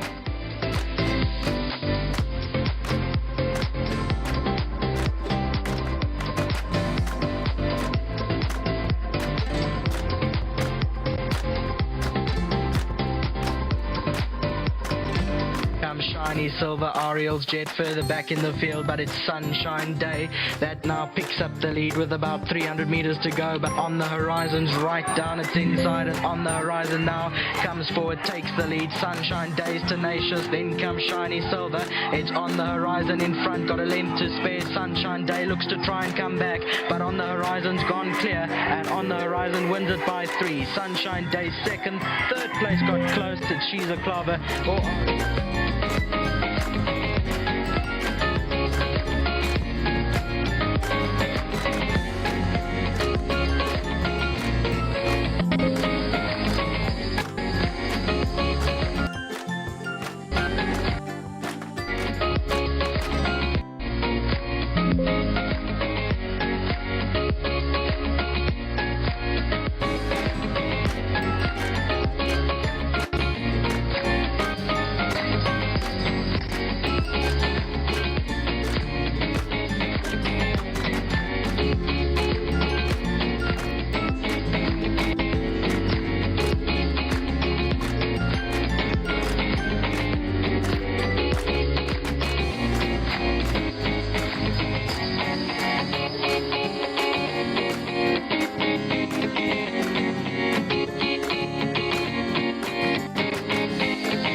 Welcome back to the winners enclosure. We'll just wait for the connections to finish up with their photos, but a good win on the horizon. Well done to Richard Fourie, well done to Lucky Udalakis. They're on the double, and obviously there's a lot more that can still come. Of course, bred by the Varsfontein Stud Farm was only bought for 60,000 Rand, and the way that she's won this afternoon, I think there's a lot more to come. Looks very exciting.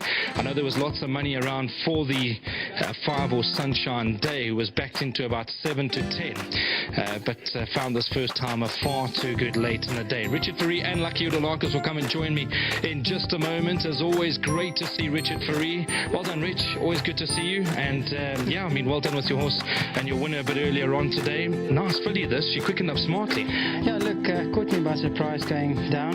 She's quite aggressive, highly strong filly, but gates open. She was the first one out, and it's not the sort of horse I'd want to try and lead first time out, and I wanted to let her see a bit of horses, so I dropped her a couple of lengths off, and started panicking through the 600 because she wasn't really travelling good at that stage. But I looked across and I saw Craig on the rail going very easy, and I thought, oh, I'm in trouble. But she put it all in at the 450. I went after her a little bit. Just touched on the shoulder with the crop, and she was responding quite easy on that. And the 300 through to the 200 was quite easy work, and she took control of the race and still ran very green, looking at everything, but stretched nicely to the winning post. So well done to Mr. Locus, to the owners, thank you very much, and obviously to my sponsors at Winning Form, thank you. First win in these silks, Rich? Yeah, that happens often. So you've probably lost count by now, but something you not is highly strung, cool, calm and collected. Top right of here, Rich. Awesome, thank you very much. There we go, that's Richard Fourie. Great to see him on the double, and like I said, there's quite a few more to come. Well done, Mr. Udalakis, good to see you. I mean, you did make those comments, no, it wasn't stable money around, and you must be happy with what you've seen today. No, very happy. Like I said, I mean, she's a 4-year-old. It's been a long road, and every time we sort of got her ready, boom, another problem. Then you sort of get halfway there, another problem. So yeah, well done to Pia and Derek Botha, my partner. Whatever it takes, when I bring her to the race course, I think she'll win, but with all these things, you start to doubt yourself, and you got all these little devils in the back of your mind. But obviously, I mean, with training the horse, if all goes well and goes sound and comes back sound, yes, this is the ability she's got. That's why we've kept her for so long. So yeah, well done to the Botas and the family, and yeah, my whole yard, and nice ride from Richard, and I'm over the moon. Good afternoon so far. Long may it continue. Yeah. Well done, Alex. Thank you. There we go. That's Lucky Udalakis. Good to see him as always. Like I say, he's got that was total surrender a bit later on and was up. They'll be hoping for the best. There we go. There's 15,000 Rand. The ROA. It'll help you a bit. Well done, Lucky. Good stuff. 15,000 Rand goes to the connections of a very smart horse. The old man, yeah? Well done, sir. Good to see you as always. And of course, CJ's back. Nats is back. It's a wonderful team effort behind the scenes. And I know that Lexi's also part of that big team that's growing very quickly. That's it. That's how we open up the pick six. There was quite a bit of money around late in the day for the second place runner from the Tony Peter yard. We know that the first timer does look to be way above average. We've got the first jackpot starting in race number 5.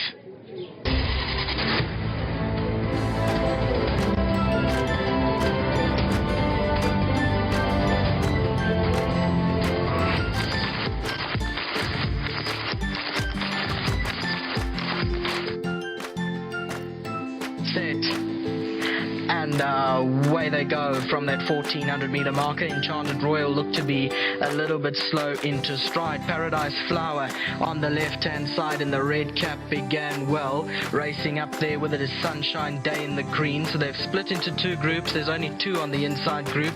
The other one, Bees and Honey. On the outside is Ariel's Jet, that's in the blue and silver colors, racing there on the horizons, about 2 from the right hand side.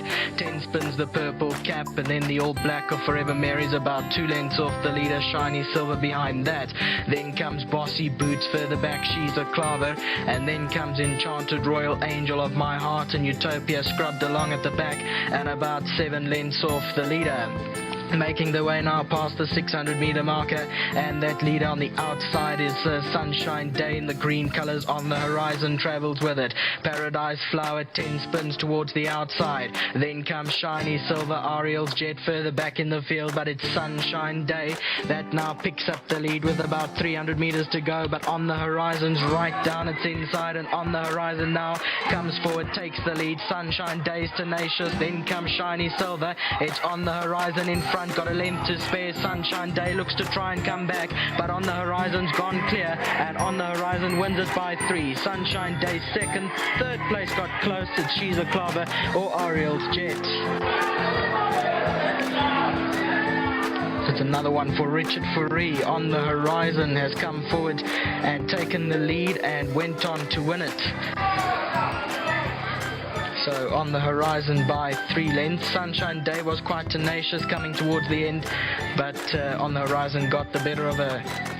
So it's number 4, the winner. On the horizon, ridden by Richard Fourie. So it's 2 for Richard Fourie today. Lucky Udalakis. So it's a double for them both, Lucky Udalakis and Richard Fourie. Third place I just give to Ariel's Jet. 4, 5, 8, 7. And then came number 2, She's a Clover. We look at the head-on replay. On the horizon is in the blue. It's 4 from the right-hand side. Sunshine Day was always handy throughout the race and picked up the lead 500 meters out, but on the horizon was traveling with her, coming inside the final 300 or so, and got the better of her coming inside the closing stages. So it's on the horizon, Richard Fourie, Lucky Udalakis, number 4. Second to number 5, and that was Sunshine Day. Third to number 8, Ariel's Jet, and then 4th place to number 2, She's a Clover. 4, 5, 8, and 2 are the numbers that you need for race number 4.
5 as the open tab account get 10% bonus. Maiden plate for 3-year-olds over 1,400 meters. Here's number 1, Lieutenant Alexander. The only declaration the race revolves around him. It's a form update for running on the 25th of, for running on the 17th, which was less than a week ago, finishing 4th, 3.5 lengths to Here With Me.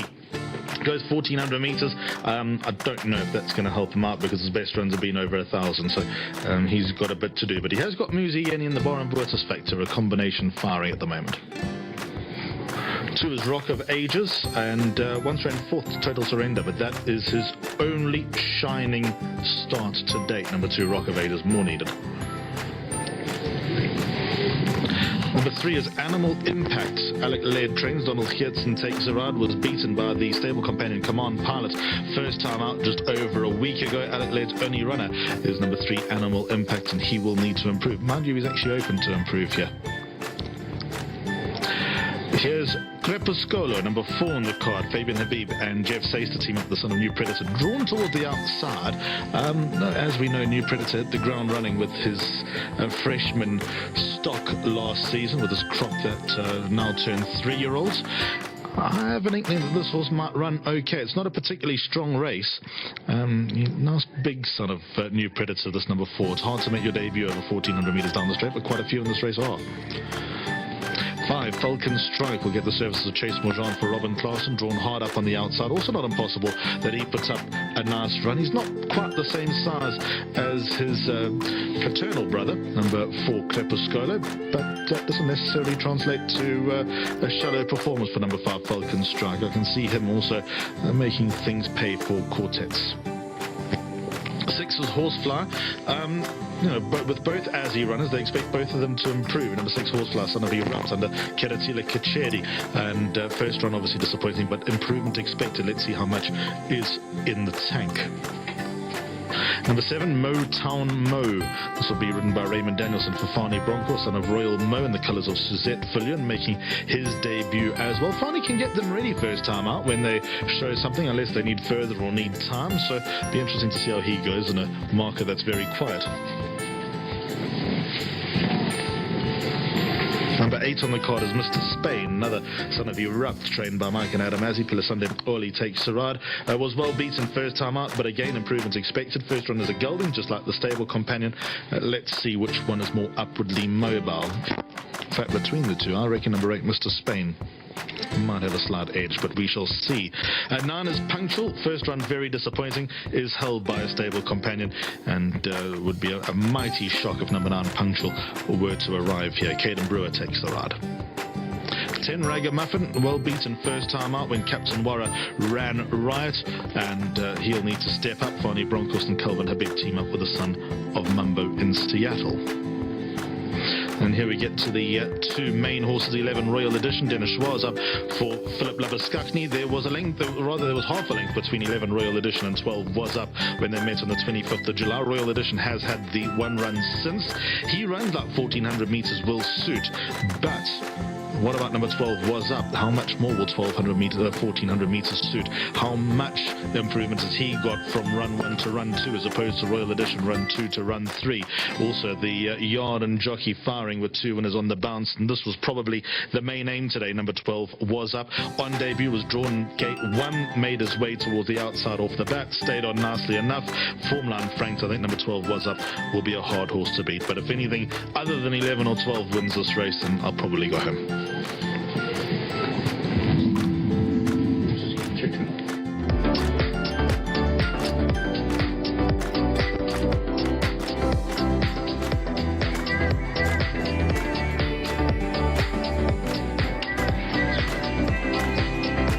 Are about to make their way down to the start for race 5. Open a tab account, get 10% bonus maiden plate over 1,400 meters. Once again, we're up the straight. Tote favourite is number 12 Was Up at 1 Rand 50 and 80 cents. 11 Royal Edition is at 4 Rand 20, 1 Rand 50, and 1 Lieutenant Alexander at 9 Rand 20, 2 Rand 60. Jockeys are mounting. They are making their way down the chute, about to leave the parade ring.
1, Lieutenant Alexander Muzieni.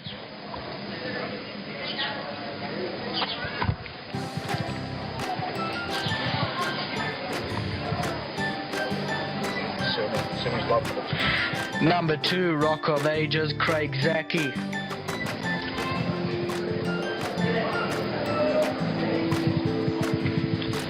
There are no scratchings in this race. The full field of 12 make their way to the start.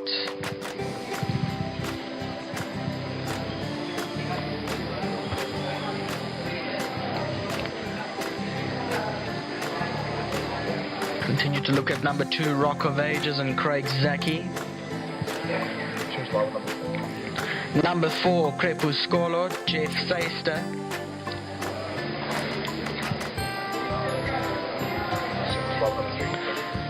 Number 3, Animal Impact, apprentice Donald Geertsen rides, claiming 2.5 kilograms. 5, Falcon Strike, Chase Morjan. Number 6, Horsefly, apprentice Malesela Kacheri. Number 9 is Punctual, Caden Brewer. Number 8 is Mr. Spain, Pilasande Mkoli. Number 10, Ragamuffin, Calvin Habib. Followed by 11, Royal Edition, Dennis Schwarz. 7, Motown Mo, Raymond Danielson. Last runner down, number 12, Was Up, and Richard Fourie.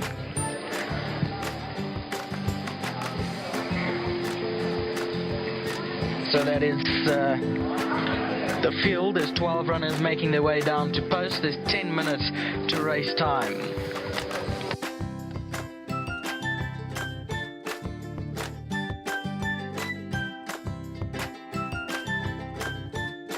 So race number 5 on the card, start of the first jackpot open tab. I can't get 10% bonus maiden plate for 3-year-olds, and they go 1,400 meters. Lieutenant Alexander ran over the weekend and finished 4th, 3.5 lengths to here with me. So there is a form update for everyone to take notes of. Now it looks a 2-horse race. We might be able to shave that down between Was Up and Royal Edition with the day that Lucky Goodalakis and Richard Fourie are having. But let's find out if Brandon thinks along similar lines going into race number 5. Royal Edition or Was Up? Funny enough, they've met once before, Brandon. Yeah, I think you're right, Alistair. It does look to be an absolute 2-horse race. If either Royal Edition or Was Up don't arrive over here, I think we're going to pack it up and we can head on. Leave the viewers in silence because there'll be no more words coming from us. Yeah, look, I mean, they did meet obviously on that Wazak form line, as you said.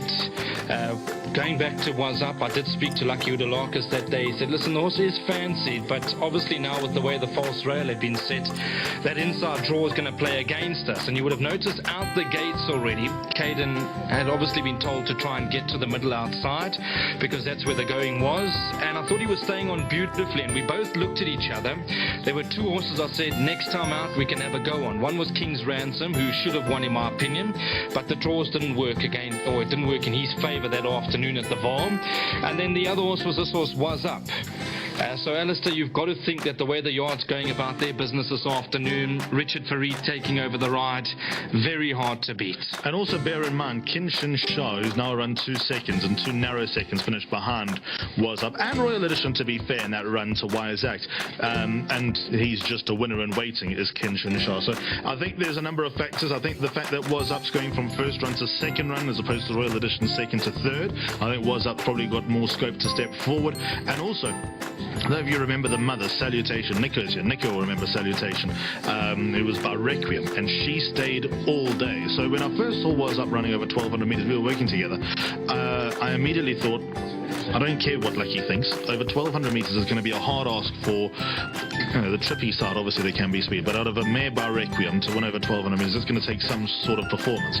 And Was Up stayed on, suggesting that the further the better for number 12 Was Up. So I think number 12 Was Up will beat number 11 Royal Edition. But with that said, we've got to afford him a fair amount of respect here, Brandon. No doubt. I've obviously spent a number of times with Flippy upstairs, Philip Labuskaghni, and he always has thought quite a bit of this was Royal Edition.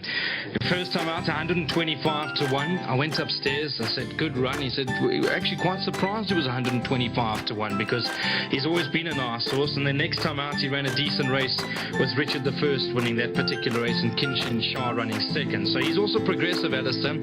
The point of the matter is, if you do like Was Up, you have to like Royal Edition. We'll probably rush off and take the exactors a few times because it can pay 4 or 5 rand on the totes, I'm sure. I don't think there's any point over complicating this race because that does look the play. I mean, if you do like anything else, then, you know, maybe box them up in the exactas, because if you do get one of them turned over from out of first or second, then you are looking at a dividend straight away. But just looking at Royal Edition, he's also related to a whole lot of stayers. Priceless Jewel, an 8-time winner, was trained by Adam Marcus. There was a horse called Royal Badge, who was also trained by Adam. A 4-time winner from 17 starts. He stayed all day. He actually won his debut over 1,200 meters, but he only came into his own over 2,000 meters plus. He once ran a length and a half to Marinaresco in the Winter Classic at Hollywood Bets Kenilworth. He also won the Cape Summer Stayers, beating 3 balloons. So that's the type of genetic profile that number 11 Royal Edition brings into race number 5. So he too is going to get better over further. Past that though, Brandon, there's not much. I actually like the look of Crepuscolo, number 4 in the card, trained by Fabian Habib. And after looking at him in the ring, I phoned Fabian and said, right, what do you think? And he said, I don't know if we can beat the top 2, but he's a very nice horse, and if not too green, he thinks he can run into the first 4. He's a big strapping son of New Predator. Went down, I have to say, showing signs of inexperience, but I like the look of the horse. So, look, if he runs midfield in a race of this nature, that might be a bit of a worry, but if he's sort of staying on it and burgles 4th or 5th, I'll take note of him for next time. 125 to 1. You can get 10 to 1 a place. I mean, I don't know whether I'd go to that extent. Something's got to, you know, you can get 4 places, maybe. But look, at the end of the day, it looks like one of those races that something's going to have to run 3rd, to the exception of those 2 at the top of the board. So something is going to do it. I was watching the Aussie horses go down. I initially like Mr. Spain more than Horsefly, but on Canterpass I like Horsefly more than Mr. Spain. No idea what's cracking there between those 2 Aussie horses. Both of them need to improve, but both of them are expected to improve. But I maintain that just the way number 4 looks as a horse, if he does sort of stay on nicely for 4th or 5th, I'll have a good look at him next time. I need to ask you quickly, what did Lucky say about Punctual? Because if maybe Ricky can show us what number 9 Punctual looked like going down to the start, Alistair. He stood out. I know he did run tailed off, beaten 13.5 lengths in that form line with Wise Act, but that's beautiful. Nothing wrong with that. What did Lucky say about Punctual? I can't remember. I asked him about Punctual. He gave a comment and I went straight to Was Up, because I was more interested in Was Up, so apologies for that, for anyone that missed that. You can get the interview on YouTube. That'll be on by now, Race 3's interview. So if you want to hear what Lucky said about Punctual, but I do know what he did say. Surely he's not expecting Punctual to beat Was Up with all the will in the world. I'm sure that if Was Up does get beaten, he would like it to be Punctual, but I'm sure he'll be blown away at the same time. Let's talk a bit about number 1, Lieutenant Alexander, son of Global View. There's an update there in your publications. The 17th of August, ran 4th, beaten 3.5 lengths by Yeah With Me. He's a lovely looking son of Global View. I did notice that he was starting to get a bit warm, but in saying that, Alistair, it is quite warm in the sun. What do you make of him? First day of summer. It is very hot out there. You and Nico coupled on the tote. Nico's the only man I've ever known to land in Kimberley in January. You know what Kimberley's like in January. It is blazing hot. With a jacket. Nico wore a jacket for the entire race meeting. You still got your jacket on here. You know what the problem is, Alistair? You know how many times I've been caught out... You're wearing the wrong shirt. Thinking, no, I've got the right shirt on. But you think it's a beautiful... It is. It's a wonderful day. It's a magnificent day. But by 4:30, all of a sudden... That jacket makes me very warm in winter. And you're wearing it on a day like this. But you are a Durban boy. I've seen you in the middle of winter wearing slops and shorts. Yes. So, yeah, give us a chance. Lieutenant Alexander over 1,400 meters can't see him winning. His best run was over 1,000 meters. You know, he's the fittest horse in the race. Represents a bang-informed trainer jockey. Drawn towards the inside, also not in his favour. If he were to win this race, good luck to them, but I'll be out. Right, we've got a jackpot starting, Alistair. Let's try and boost this pool. What are we going to do in the first leg? Are we going to bank a Was Up? I'm prepared to bank a Was Up. Are I you? agree with you. Let's bank a Was Up. Yes. Second leg, I really like a horse called Captain of Grit, and no, not because Candace is standing here. I think this horse you'll get a big run for your money today. Richard Ferry gets the ride, 1400 down the straight, big runner. Big runner, Moosey's confident with number 6, French Impact. Not Moosey, made me believe a little bit more. I think number 1 now I got you only because I need to follow up the fact that he's back in a handicap. Must have a shot. So 1, 2 and 6. 1, 2 and 6. Is that what we're going to do? Second leg? 1, 2 and 6, yeah. Let's go to the third leg. Look, I must be honest with you. Your top selection's Total Surrender, right? That's my best bet was Kinshin Shah, and I thought this was equally as good a bet. I know you have told me there's a few others we need to respect, but I like Total Surrender. What are we going to include there? Can you see Silvano's song winning? Is he a bit of a brass? Look, the only thing is, who's going to message me, not a brass. He's 7 kilograms better off with that run where he was only beaten 4 and a bit lengths by Total Surrender, so you need to respect that. So let's include number 8, Silvano's song. You have to throw in Green Light Magic. I know Byron Buertzes, he'll say that'll win because he thinks Green Light Magic's a top horse. And then You Can't Hurry Love, 38 points down in ratings. I prefer Pewter Scar today. As much as I actually had You Can't Hurry Love's popped up on my radar a lot lately, I prefer Pewter Scar. So if we're going to go 4, I'll go 1, 2, 4 and 8. But I'll leave that one to you if we're going to not leave that. If we're going to leave it open-ended, rather. All right, and then the last leg of the jackpot. I like On Cue. I like On Cue and Lucy in the Scar. Also, but I think we need to respect Berengaria. I think What a Honey has to be included. Both like Berengaria. I don't know. It's Byron's going to come in here now and say, you don't like Berengaria, what's wrong with you? I know you will. 3.5 kilograms better off for a length and a bit beating with What a Honey. You run that race again, What a Honey wins it 10 times easier. So you're convinced? Yeah, I'm convinced. So then let's go What a Honey, number 2. On Cue, definitely. On Cue. Let's go those 2. Lucy in the Sky. I'm not going to let Precious Lucy loose. Ali, I haven't got your budget. We're going 2 horses in the last. But we're going Banker in the first. Banker in the first by 3 horses, so that's 3 rand so far. By 4, 3 times 4 is 12. We can definitely afford a third horse in the first. Okay, so what are those? Just remind me again. 1, 2 and 4. Okay, perfect. Now you need to get it on. Let me rush off. Let's get that jackpot on. Nico's contributing. God bless him. All right, so we're going to leave it at that. Thank you very much to Alistair. What time is it now? What time does this race go on? I think you're running out of time. So what I'm going to do is we're going to go upstairs to Nakeeb Munshi.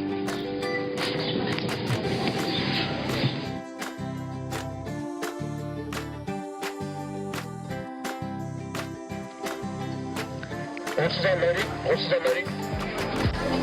Thank you very much, Brandon and Alistair. They are loading. Race 5, open a tab account, get 10% bonus, maiden plate over 1400 meters. Toad favourite is number 12, was up at R1.80 and 80 cents a place. Crepuscolo is about to walk up. Animal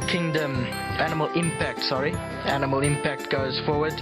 Lieutenant Alexander Crepuscolo is out trying to get him in. Crepuscolo's now gone forward.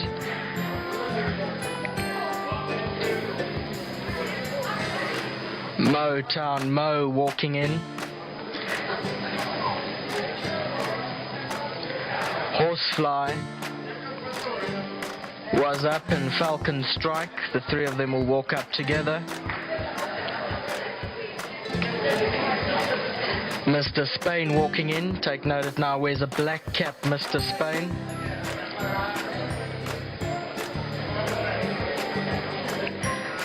Punctual will be the next one.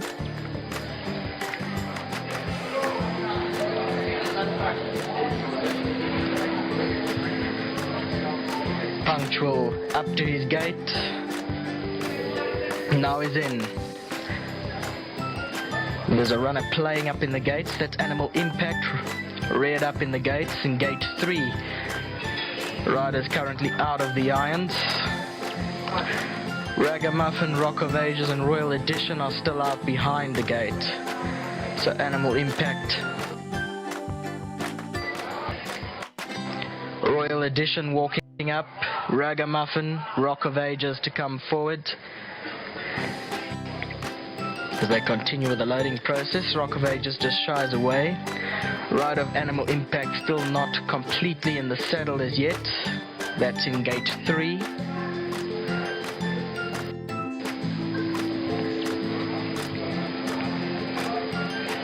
Now Falcon Strike's a little bit edgy in gate 12 as well.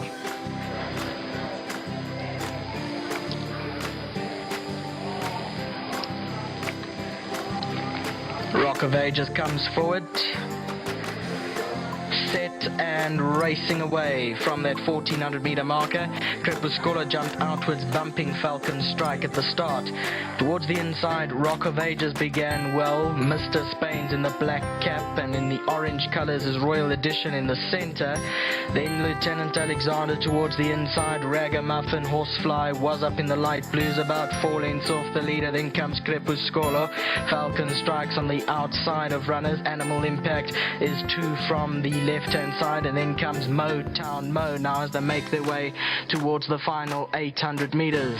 Lieutenant Alexander on the left-hand side, the white sleeves and cap goes together with Rock of Ages in the red. Mr. Spain in the black cap, tracked in by Animal Impact. Horsefly further back in the blue sleeves and cap. Was Up's looking for a way through in the light blue. Royal Edition, Punctual on the outside. Falcon Strike, then Ragamuffin, Crepuscular, and Motown Mo's gone backwards at the 400 meter mark. It's Lieutenant Alexander that looks to be in front, clear by 2 from Rock of Ages. Animal Impact, Horsefly, Falcon Strike on the stand side runs on well too. Was Up is looking for a way through now with 200 meters to go. It's Falcon Strike, Royal Edition, Horsefly down the inside.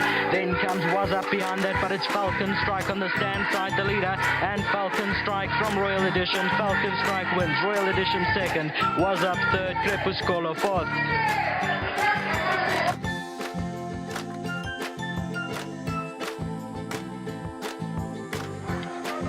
Closing stages, it looked like Horsefly took an awkward step coming inside the final 200. That's that horse on the inside, but we'll take a look at that on the head-on replay. 5, 11, 12, 4, 6. I repeat, 5, 11, 12, 4, 6. So number 5, Falcon Strike has won it. Under Chase Mojan for Robin Klaasen, wins at a length. Second to number 11, Royal Edition. Then 12 Was Up. 4, Crepuscular. Fourth, Horsefly, Mr. Spain, Punctual, Animal Impact. Then Lieutenant Alexander, Ragamuffin, and Rock of Ages. And Motown Mo finished last. Here's the head-on replay.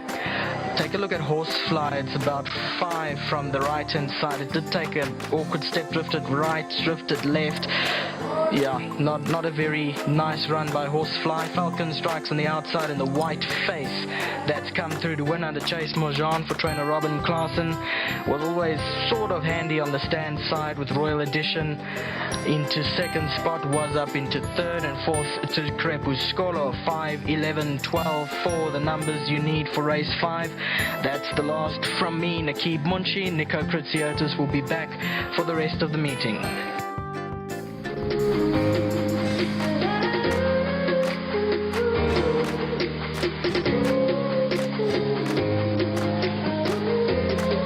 Yeah, the first timer, I think trading at 100 to 1 in the markets, was Falcon Strike, 3-year-old son of New Predator. Well done to Chase Majan, well done to Robin Klaasen, of course to Kuas and Kale and to Stinky Poo. I think they're both at the races today. Jomo's there as well, and there were a few screams upstairs for this horse, so someone got the lot over here.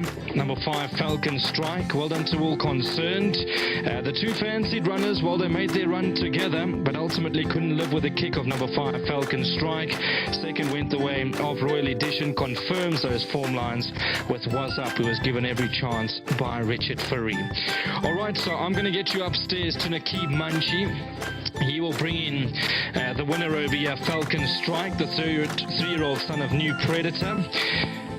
Remember, for the pick sixes, you'll be A-OK if you included Royal Edition, but if your banker Was Up, you're going to be in big trouble, and unfortunately those tickets will go into the dustbin.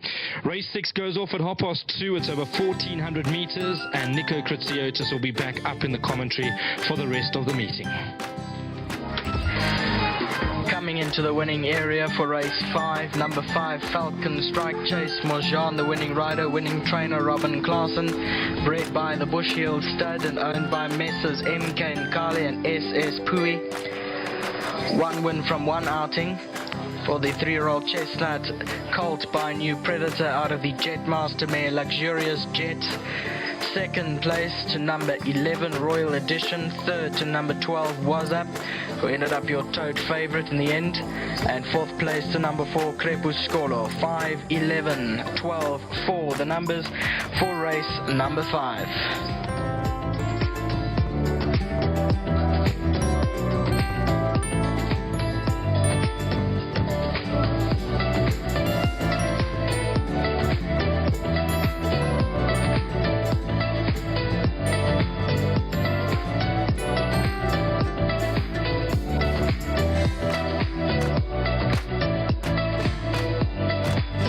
Alexander that looks to be in front, clear by 2 from Rock of Ages, Animal Impact, Horsefly, Falcon Strike on the stand side, runs on well too. Was Up is looking for a way through now with 200 meters to go. It's Falcon Strike, Royal Edition, Horsefly down the inside, then comes Was Up behind that, but it's Falcon Strike on the stand side, the leader, and Falcon Strike from Royal Edition. Falcon Strike wins, Royal Edition second, Was Up third, Crepuscolo fourth.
Welcome back to the winner's enclosure at any old price, 75 to 100 to 1 on offer. About the first timer, Falcon Strike, the son of New Predator, out of the Jetmaster mare Luxurious Jet, well handled by Chase Majan, and of course a big well done to Robin Klaassen, to Kuasan Kale and Stinky Pooey. Congratulations. I'm going to call Chase in first. Top man Chase, and loving the new beard. I was quick to message him the other day, and yeah, Chase, well played. I mean, lovely looking individual. Obviously coming into the race, healthy respect for the two horses with form, but he's clearly way above average. Yeah, Brandon, first it's quite the beard. I've been traveling with you for a long time. I watched it and I thought, you know what, I'm going to try your style, so that's why I put it on. You're getting any more ladies? Only one lady in my life. You married, okay. Chase, going back to this individual, I mean, we talk about good looks. I mean, if it's anything like the rider, like the trainer, like the owners, I mean, half a chance in life. I mean, lovely way they quickened up that last furlong, because I thought at one stage maybe Was Up and Royal Edition had your measure, but just kept finding. Yeah, Brandon, if you watch, you actually missed the break as well. A little bit nervy in the gates, but just bottom my time to pace work, and I think the last 300 I knew he had the race won, because I only off the stick head and had a lot of horse. What sort of trip we're looking at, Chase? At this stage could be any trip, because he's looking on a scope, but Robin knows horse better than I do, so they speak to her about that. And obviously you've teamed up well with Robin. I mean, she's been a big supporter of yours through your career. Good bunch of owners, being Stinky Pooey and of course Kuasan Kale, so you must be over the moon. Yeah, she supports me lately. She gave me a miss a few times, but hopefully I can give her confidence to me again. So well done to Robin and well done to the whole team. Well, sneaky laugh. Well done, Chase. Anything else that you like? No, this is my best for today. Well done, Chase. Thank you. Well done. After race merchant. Well done, Chase. Good to have him back in the winner's box. Well done, Robs. Good to see you. I said to Alistair, let me please interview the gorgeous Robin. Lovely win. I mean, he's an eye-catching horse, the big white blades. He's got ability. Yeah, he's a lovely horse. Still very, very green, and possibly that was where we lost the confidence on him. We knew that he had a bit of ability, but I just said to Chase, like, to try and just keep him out and come over him, then he wouldn't want to run through horses. Although it didn't really work out, he missed the break a bit, but the race worked out well, and just missing Kale, Mr. Poey. I'm not going to speak too long because we all love to have Mr. Nkali to say his interviews. So I just want to say again, thank you to them for trusting me with the horse, and well done to the team at home. Rob, just quickly, I know obviously a number of punters will want to know, 75, 80 to 1 in the market. Is he a horse that when you looked at the field, you probably thought, look, we're going to have to be very special to beat the horses with form? Does he show you anything at home? Look, I thought obviously the two favourites in the race were the horses that we had to beat. He does show us ability at home. Like I said, we couldn't be confident because we know he is still green. But this will obviously bring him on now. And he looks to be a nice horse, and Mr. Nkali is the luckiest owner in the world, so we should have known. But yeah, look, he's a nice horse, and hopefully he'll come on from here. Just quickly, anything else that you like, Rob? How's Second Breath doing? I thought Second Breath was probably my best on the day, so looking forward to a good run there. Well done, Hobbs. Thank you. Good stuff. There we go. In the Leopard Prince. Well done to Robin Klaassen. Great to see you as always. I'm going to start with Mr. Pui first. Best dressed man on the course as always. Well done, Mr. Pui. You must have been very excited. Robin's delivering for you in no uncertain terms. You must be happy with life at the moment. I'm over the moon. The reason being, I've been looking for a first out win in my horses. Thanks God I got it today, and I thank Ruben for that. Because usually my horses wins after 3-4 races, but I said, why can't I have a first out winner on the day with a big price? It happened. Do you have a small bet? Big bet. Lovely, all right. But remember, Hollywood will only give you limitations. That's okay. Did Jomo give you any confidence? Of course. Because the stable is on form. You don't have even to ask for confidence. Absolutely. Robin's doing very well for you, Mr. Pui. Keep up the good work, and it's great to have you in the game. Yes, thank you, Ruben. Thank you for the team. Thank you for everybody who's involved with the horse. Thank you to Mr. Nkali to take the partnership with me. I hope the same will happen on the other side. Lovely stuff. Because we just, I would say, we exchange vows from MK Stream then. Beautiful. Well done, Mr. Pui. No, thank you. Good stuff. There we go. Best dressed man on the course, and of course not forgetting Koos and Nkali. Well done, Mr. Nkali. First time I've had the opportunity of interviewing. If you could come just a little bit closer so they can get the backing boards. A wonderful man, very lucky man. You've had some good horses in your time, and you must just be enjoying the sport of racing at the moment. I have this luck of first runs. MK's Pride won first time out. Maharani won first time out. Now the striked first time out. You can see. But let me say, this one is especially for my trainer, Robin. She represents the women population. Remember, this is the Women's Month. Absolutely. And this is for her and the entire country's women. Halala to them. We won this race for you, so that you must now take care of this country, look after the country better, because the country is going down. Now, if we can support the women population, because they are the ones who are mothering the country, a change for the better. Absolutely. Very well said. It's good to see you, Mr. Nkali. I know that you're a very lucky man, and don't run too far. Maybe you and I will go in partnership together. Maybe lastly, let me thank the Almighty, because without him these things wouldn't happen. Everything happens because of his will. And thanks for everybody, the team, the grooms, all the backroom staff that are assisting our trainer, Robin, to execute this wonderful job. Well done, Mr. Nkali. Thank you very much. Good to see you. Thanks. Gentlemen, real gentlemen, there we go, 15,000 rand. And, well, it's Women's Month. Donate it to Robin, it's Women's Month. There we go. Well done, Mr. Nkali, well done, Mr. Pui. Two very good men of the sport, and it's great to have them out here at the Vaal this afternoon. Yeah. Remember the name. Obviously, the horse's name is Falcon Strike. Has come through with a blinding turn of foot with Trace Majan, that new beard going on. Riding winners all over the country. And, of course, Sir Robin Klaassen there as well, who's got some lovely horses going through her hands at the moment. I'm going to get you back to the studio. Racing continues. I know it's probably a tough result for many punters. Was Up, Royal Edition. They didn't really get to this first timer. What I do want to do is just show the 1,500 Rand for the winning groom, World Sports Betting, and then we'll put a lid on things. Thank you very much, sir. 1,500 Rand from World Sports Betting. So a big thank you to Warren Tannis and his entire team. Let's get back to the studio. Horses walking into the parade ring for the next live race.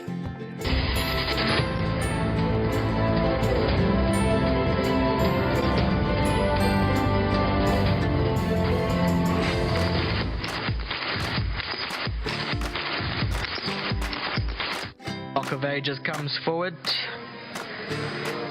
Set and racing away from that 1400 meter marker. Crepuscola jumped outwards, bumping Falcon Strike at the start. Towards the inside, Rock of Ages began well. Mr. Spain's in the black cap, and in the orange colours is Royal Edition in the centre. Then Lieutenant Alexander towards the inside. Ragamuffin, Horsefly was up in the light blues, about 4 lengths off the leader. Then comes Crepuscola.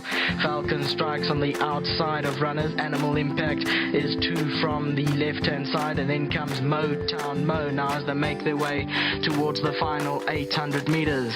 Lieutenant Alexander on the left-hand side, the white sleeves and cap goes together with Rock of Ages in the red. Mr. Spain in the black cap, tracked in by Animal Impact. Horsefly further back in the blue sleeves and cap. Was up looking for a way through in the light blue. Royal Edition, Punctual on the outside. Falcon Strike, then Ragamuffin, Crepuscola, and Motown Mo's gone backwards at the 400 meter mark. It's Lieutenant Alexander that looks to be in front, clear by 2 from Rock of Ages. Animal Impact, Horsefly, Falcon Strike on the stand side, runs on well too. Was up is looking for a way through now with 200 meters to go. It's Falcon Strike, Royal Edition, Horsefly down the inside, then comes Was Up behind that, but it's Falcon Strike on the stand side, the leader. Edition, Falcon Strike wins. Royal Edition second, Was Up third, Crepuscola fourth.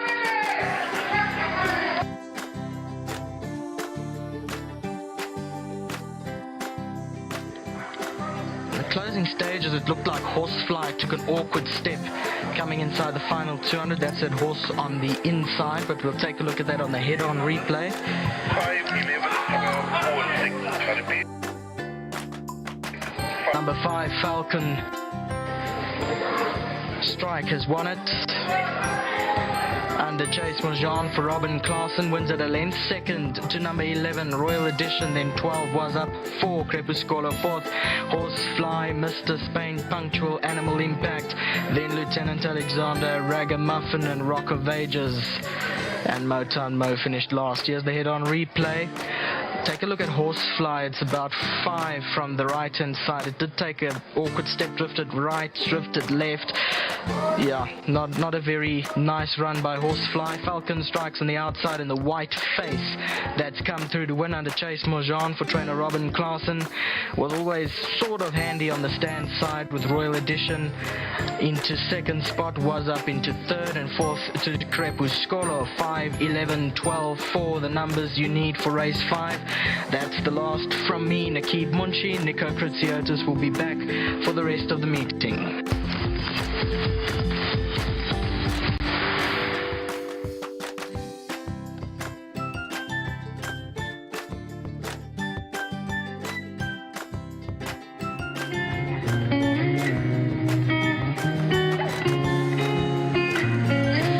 So race number 6, small field, booked for Charity Mile, 28 October, graduation handicap over 1400 metres. That's the word that you need to take note of, handicap being present in this race. Scratch 3 and 4 out of Aditio and High Roller.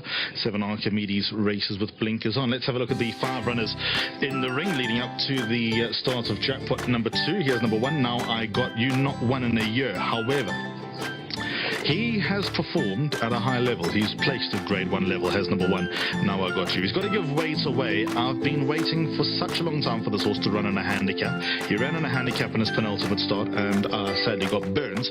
But now he's probably in the right handicap for number 1, Now I Got You. So I'm optimistic that he'll run nasty and give a good shout here. Number 2, Captain of Grit in a good space. Richard Ferree takes the ride here for Candice Dawson. He won down the straight here. In fact, he seems to be quite prolific down the Vaal straight as number 2, Captain of Grit. His last start was a good, hard-fought performance behind Scallywag, who's done some good things here on the Highveld, and he should give a very good account of himself. In fact, I think he's the one that they will need to beat. 5 is Houston. He works a lot better than his form suggests, but coming out fresh, there's optimism that he'll run a nice race here. He gets 2 kilos from number 2, Captain Regret, which is an interesting take, and he, at his best, can be quite dangerous, number 5, Houston. 6 French Impact was a horse that Muzieni pointed us into the direction of. I initially didn't like him too much. It's the first run here at the Vaal, first time down the straight as well. Earmuffs are on. They'll be removed at the start because they are red. Yeah, bang and form jockey. Good trainer, always trading at a high win rate every season as Robbie Sage. Like I said, when I first looked at French Impact, I didn't give him too much hope here. But Muzi likes number 6 French Impact, so respect that. And then up in class and just under sufferance is number 7, Archimedes. He can punch above his weight. He seems to have that tendency. Jason Gates takes it right for Philip Labuschagne. The blinkers can yield any progress from the son of Flower Alley. Then maybe he could give things a bit of a shake, but he does look like he's got his back to the wall in this event.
To Nakib for calling the last 3 races home. I'll be back to take you through the rest of the card, race 6, 7, 8 and 9. So let's go on to the 6th race. A small field of just 5 runners line up for the Book for Charity Mile 28 October graduation handicap.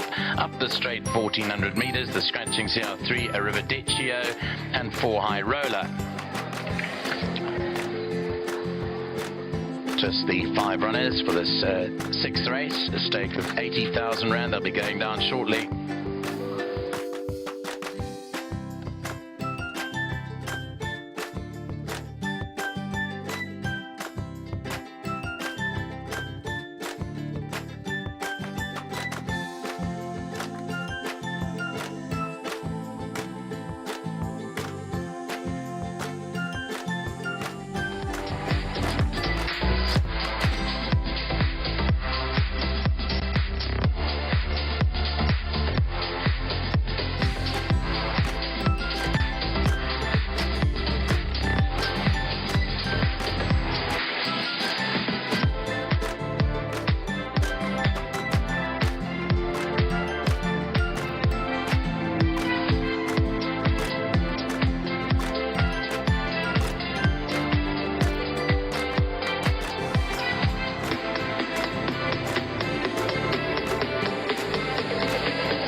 For me to mark.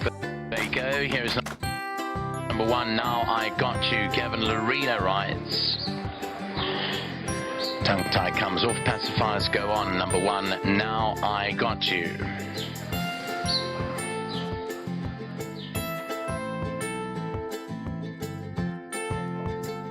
Here's number 5. Houston. Cabello Mazzignani.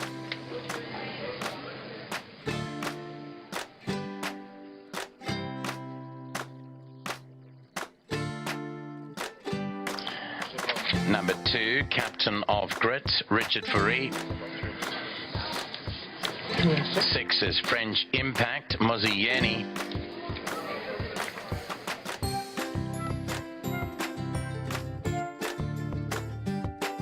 And the last runner by number 7, Archimedes, Jason Gates. Blinker update, where's blinkers today? There goes 7, Archimedes. Just the 5 runners for race number 6, whittled down because of the 2 scratchings of 3 and 4. Race 6 starts off Jackpot 2.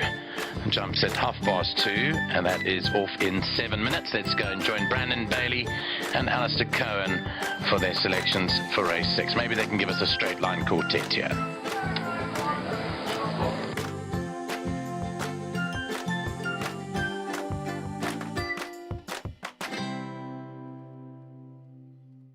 So thanks very much, Nico. Pressure's on. Race number 6 on the card. They make their way down to the start for the Book for Charity Mile, 28 October, graduation handicap over 1,400 meters. Just before we talk about this race, Brandon, talking of V, happy birthday to the CEO of the NHRA, V Mudley.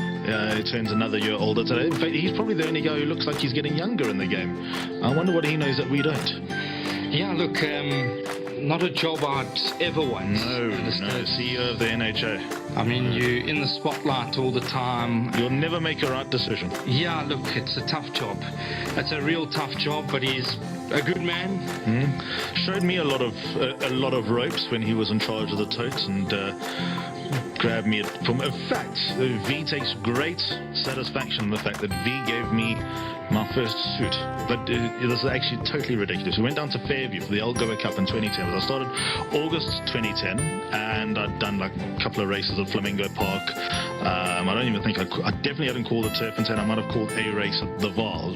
Really, making my way with Nico and Cloud sort of showing me the ropes and not getting ahead of myself. But I called a race at Fairview, the Algoa Cup that year. The race that year was won by Hawk's Eye, trained by Joey Ramsden. And obviously I had no car at the time, and V was going down as well, so he said, stay at my place Saturday night and I'll dress you for the Algoa Cup. And V is obviously 3 times the size of any normal human being. And I was wearing his clothes. I had a suit, the sleeves were dragging on the floor behind me at Fairview, but I felt like R1,000,000. And he takes great delight in the fact that the first suit I got for a race meeting was his. And I still, no, I don't have it. Still wouldn't fit me. No. Yeah, you've never worn one since, I have to wear one tomorrow at Equus. Oh, yes, that's right. I can't turn up in slops and shorts there. Yeah. V, happy birthday from obviously the entire team and the racing fraternity. He doesn't miss a heartbeat, so I'm sure you'll get the message.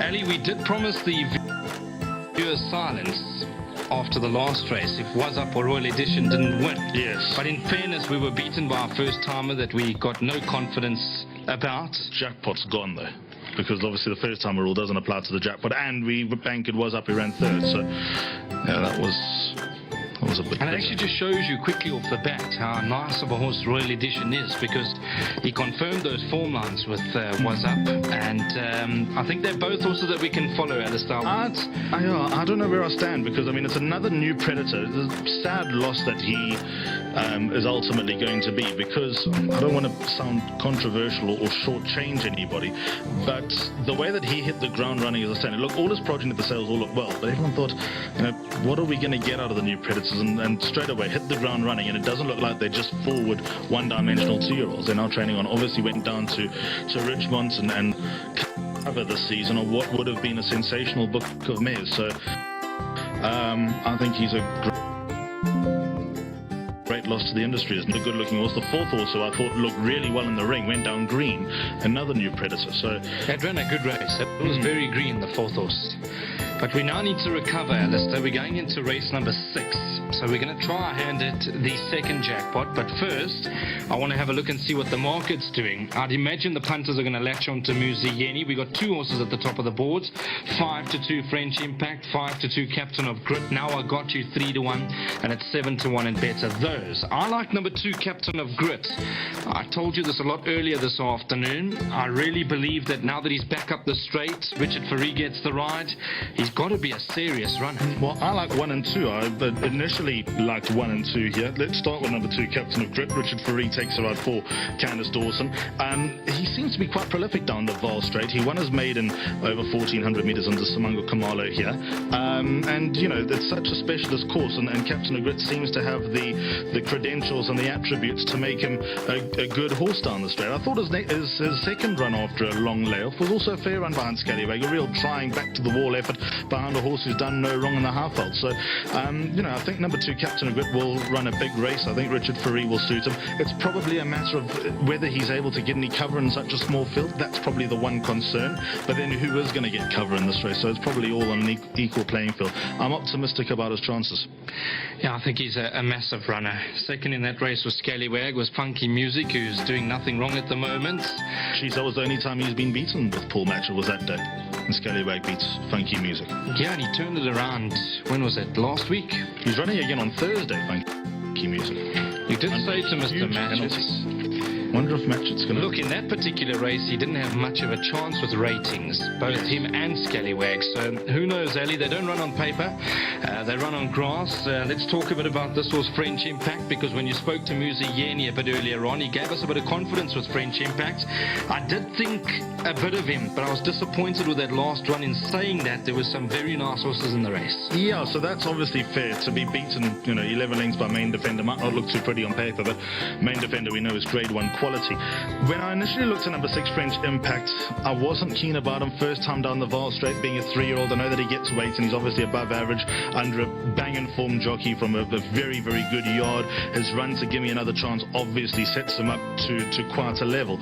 But I was disappointed with the last run from number 6, French Impact, and also not too sure about the substance behind the form that he carries when beating Fire and Flame. So those were my disclaimers about number 6, French Impact. But if Muzi says so, then it's not really blind faith, but we'll give number 6, French Impact a thumbs up and a vote of confidence.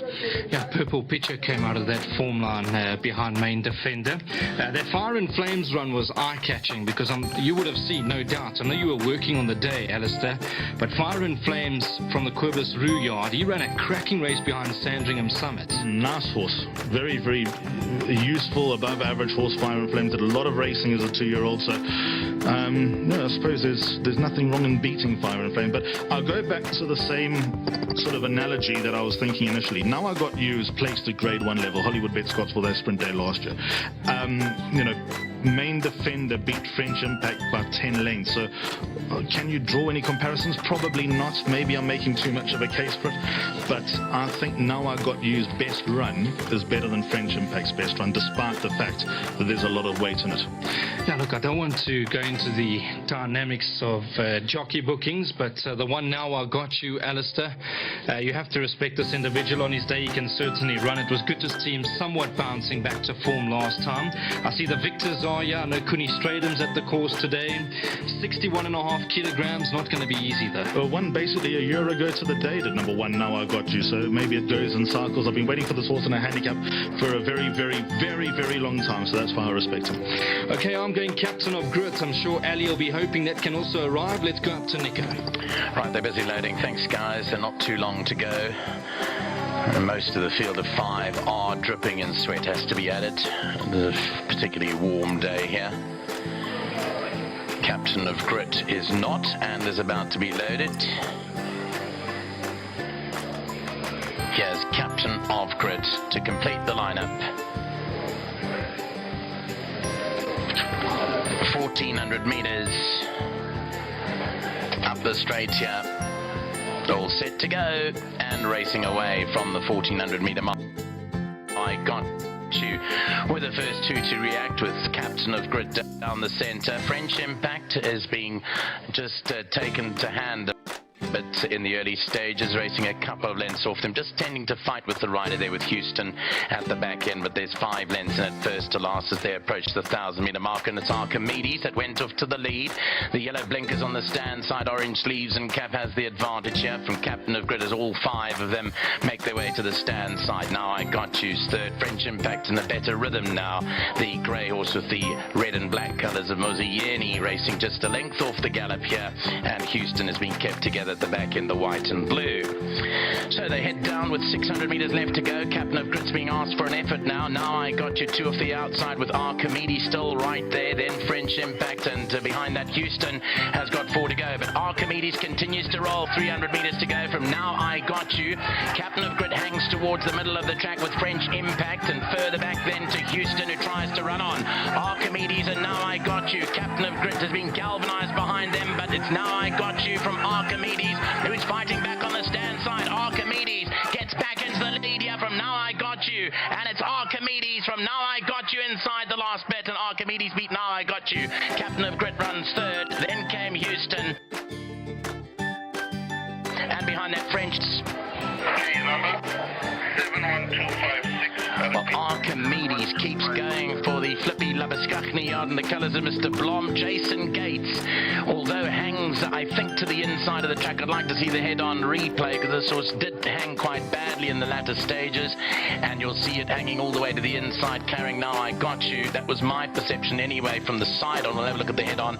Third will go to Captain of Grit, just doing enough for third ahead of the stable companion Houston, and quite a long way back to French Impact, who runs fifth to 5.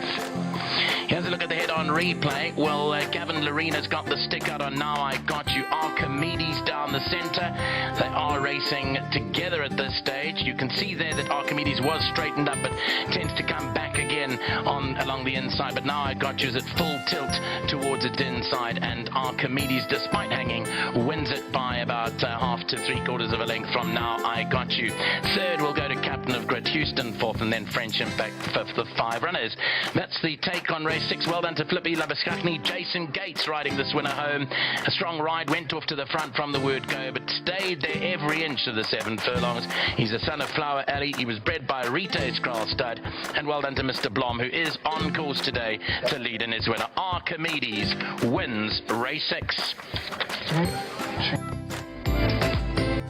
Right, so it's the horse right at the bottom end of the scale here, Archimedes, the 4-year-old son of Flower Alley. Well done to Jason Gates. To Philip Labuskachny, well done to Mr. Blom. They had that horse in the previous race, run a good race for them second. And they fought it out. Now I Got You and Archimedes. Probably weight at the end of the day telling the story. But 2 horses that do look to be quite above average. I know that Now I Got You's held in very high regard. It's good to see Philip Labuskachny at the course today. He's here with Mr. Blom and the family, so well done to all concerned. They'll be happy that they've got this horse into the winner's enclosure and beating a very nice sort in the form of Now I Got You. He was dropped from a 106 to a 91. He looked like he had made the right move, Gavin Lorena, down the centre, and just couldn't get to the bottom weight of Jason Gates. And that's number 7, Archimedes. This one bred by the Rite's Kroll Stud Farm, bought for 130,000 Rand. Captain of Grit was there, just hanging towards the inside. And as for your well-backed French Impact, never really raised a gallop down the Vaal straight. Let's go up to Nico Kritsiotis. All exotics are now officially underway. Our next live race will be race 7, and that goes off at 3:10. Thanks very much, Brandon. Yes, it's a good day for Flippy Labuskachny and Mr. Blom, as Jason Gates boots to Archimedes here in race number 6. I was going to use the pun of displacing the favourites, which an Archimedes principle will obviously be quite correct. Number 7, Archimedes, wins the 6th race under Jason Gates, bred by Retail Scroll Stud, son of Flower Alley, out of the Bellotto mare, Bellotto Flash, a 2-time winner now from 11 starts, and goes on to beat home number 1, Now I Got You. Third was 2, Captain of Grit, 4th to 5, Houston.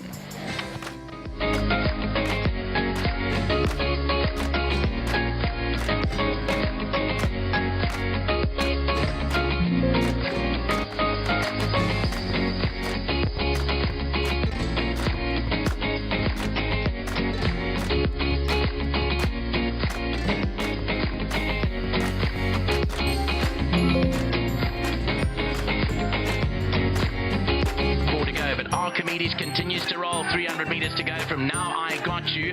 Captain of Grit hangs towards the middle of the track with French Impact, and further back then to Houston, who tries to run on. Archimedes and Now I Got You. Captain of Grit has been galvanised behind them, but it's Now I Got You from Archimedes, who's fighting back on the stand side. Archimedes gets back into the lead here from Now I Got You.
good to be back in the winner's enclosure. It's Archimedes who's come through to win a cracking race. Well done, of course, to Philip Labuskachny, top ride Jason Gates, nice and strong in the finish. This horse, Now I Got You, was also involved, and they pretty much got into a ding-dong tussle that last furlong, but it will go to the bottom weight. The 52 kilograms on the back, which is going to tell the difference over here with Archimedes. Well done to Mr. Blom and his whole family. I know they had a good second in the previous race. They now got Archimedes, who's bounced back into the winner's box. I'm going to ask Jason Gates to come and join me quickly. I thought a very nice ride from Jason. Jason, hats off to you. Come a little bit closer. That was a great ride from you. I said it over the weekend. That horse that you rode for Tony Peter, also a smashing ride. Nice and strong, and must have given you a good feel today because he's beaten some good horses. Yes, look, I didn't know what to expect the first time I rode the horse, but I have to say thank you to Dennis Swartz. Before I went out, he gave me a little bit of insight on the horse. Yeah, thank you to Mr. Bloomer, to the trainer for the ride. It's a bit unexpected, but I'm happy I could bring this one home. Yeah, look, Philip Labuskachny got some lovely horses at the moment. You would have noticed they had a good second in the previous race, so the yard you want to be phoning for when you come up to the half veld.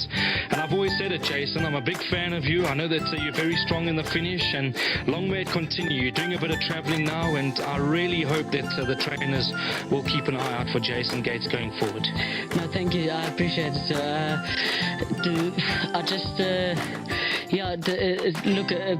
I'd like to say thank you to the trainer for the ride, because, you know, I haven't had a lot of support here in Joburg, besides Mr. Peter. But after I rode for him last meeting, Mix and Magic, that has a bit of a chance in the last, he's been throwing me some rides, you know, so thank you to him.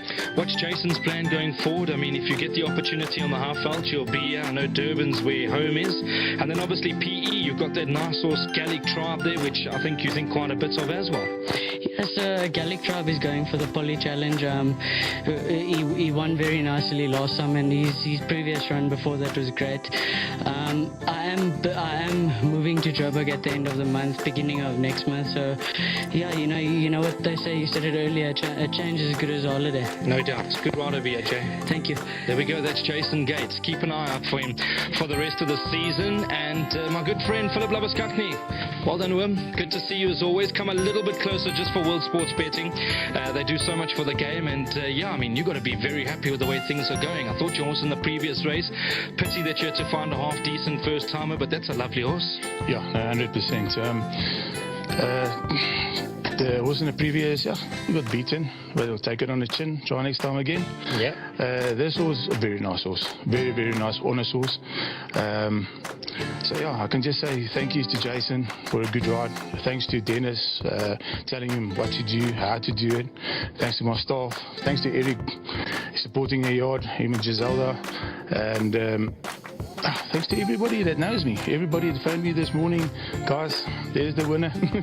So yeah, and it wasn't I think for me it's a very decent field. No doubt. A very decent If you look at it, the second horse I think was Group 1 placed as a young 2-year-old. Yeah. So very nice horse, and I know that Candice and them think quite a bit of Captain of Grit. So, but you've always told me, you've always said, listen, Archimedes, I know he's still a bit immature, he sweats going to the start, but when he finally learns to race, he's going to be a serious horse. 100%, 100%. Yeah, you just need to look after him now. You know, the going is not at the best at the moment, so it doesn't help racing him week in, week out.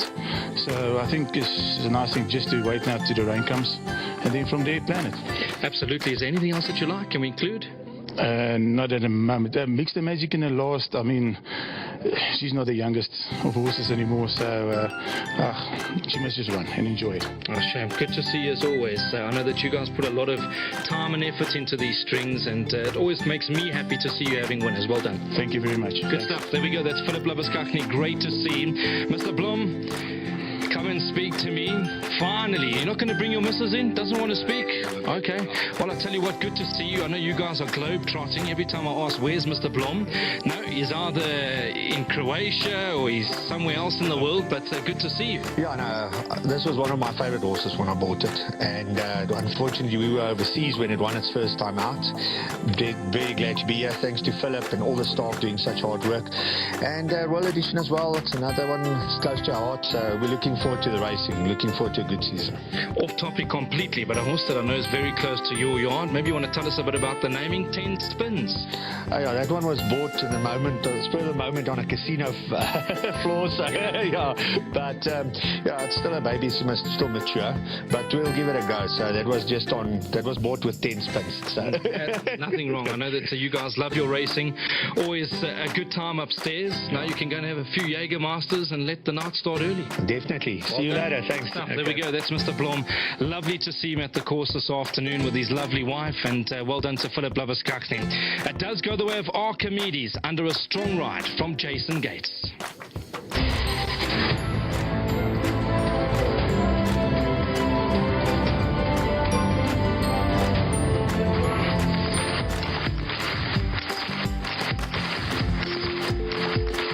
Straight here.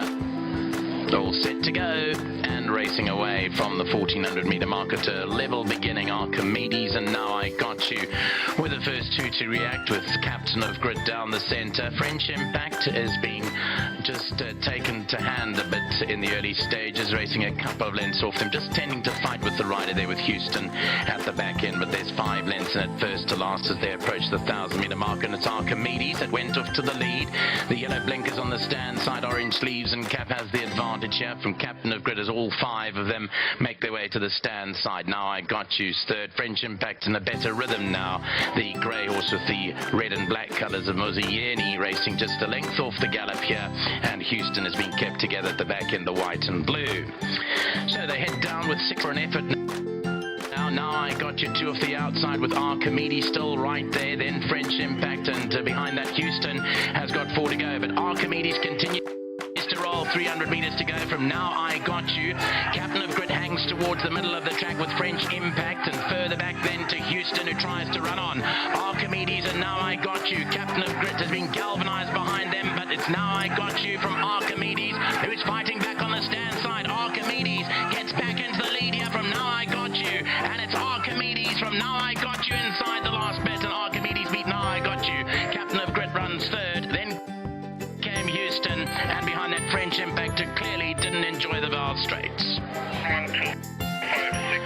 Well, Archimedes keeps going for the flippy Labuskakne yard in the colours of Mr. Blom. Jason Gates, although hangs, I think, to the inside of the track. I'd like to see the head-on replay, because this horse did hang quite badly in the latter stages, and you'll see it hanging all the way to the inside, carrying Now I Got You. That was my perception anyway from the side on. We'll have a look at the head-on.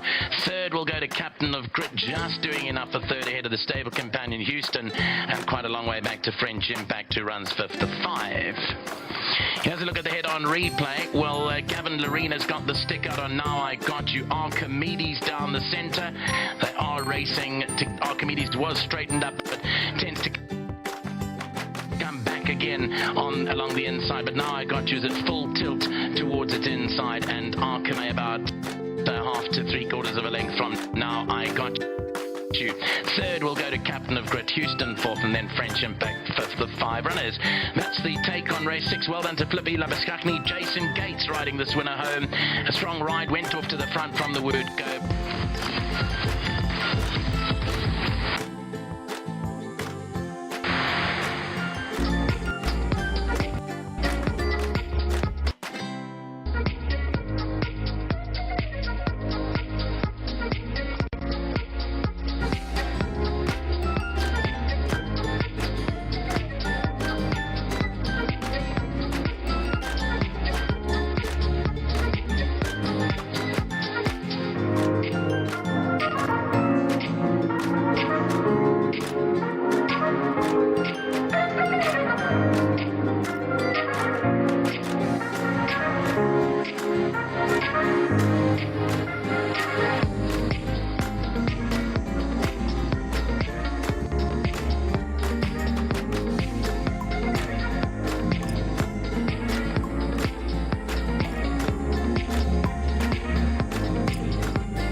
race number 7 on the card, 4racing.tv, MR80 over 2,000 metres. Scratch number 5, Captain Course. So a field of 7 will make their way down to the start. Interesting race, complex little race, good race as well.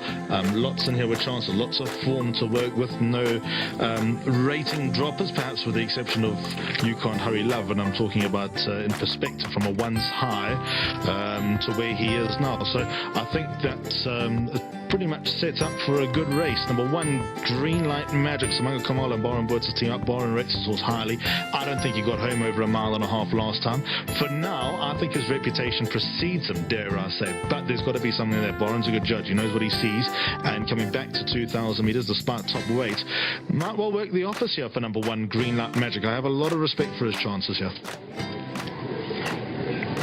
Number 2, Total Surrender. Got to be at the front of many players' thoughts. Craig Zaki and Lucky Hudalaka's team up. His sequence of runs read second, first, second, and first. So if that sequence is to be believed, then probably a second on the cards here. He beat Bannerbridge with ease last time out. Bannerbridge ran third and then ran unplaced subsequently. A little bit disappointing. But with all that said, number 2, Total Surrender is going the right way. He's a half brother to second base, and he has every chance.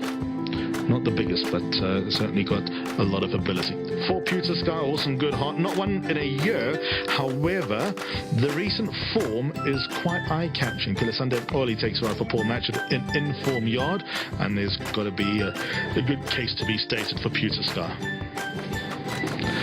Number 6, Over to You. Little story for you. When I was in Cape Town last week, he was on the phone with Barnd, and he wanted the ride on Green Light Magic. But here he is on number 6, Over to You, who's a model of consistency. He's running nicely. 2,000 metres. I know he's won over this trip before, but is that a little bit of a worry for him? Because he's always given the impression the further he goes, the better he will be. On the run on the 6th of June, he's waited to be behind Total Surrender, but not by much. But also just consider the weights have a lot to do with an offset from an apprentice allowance that he had courtesy of Siando Sasibo back in June. Here's number 7, Little Prince, another horse who brings reliable form. Went down to Hollywood Bet's Gravel last time, got touched off by Cupid's Song. He's got every chance. He's got eye-catching numbers. Does number 7, Little Prince, if he won, I would not be blown away. Number 8, Silvano's Song. Stuart Pettigrew already had a winner. He's only had 2 runners at the meeting. First one won. What will the second one do? Siando Sasibo takes a ride. Lightweight's got to give him a lot of hope. Number 8, Silvano's Song. He's a one-time winner, which bothers me a bit because I think he's better than that. Does he have the desire to reel off a few wins? Number 3, You Can't Hurry Love is coming into the ring now. Here he comes. Horse who once ran second in the South African Classic as a 3-year-old. We'll pick him up as soon as he's not obscured by the grandstand. There is number 3, You Can't Hurry Love, a real old soldier whose rating has plummeted from a once 114. He was a 74 last time. He got penalised for being a loser, but looks like there's a little bit of spark left. Is returning. I can have him. I think number 3, You Can't Hurry Love, wouldn't blow me away if he won. It's one of those races. I hate not to be of any guidance, but there's got to be an angle to make money in this race. Brandon and I will potentially discuss that after the cancer fast.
winners for race 7 are preparing to leave the parade ring. Looks like they're going to go down out the top exit of the parade ring. They could go way down to the start.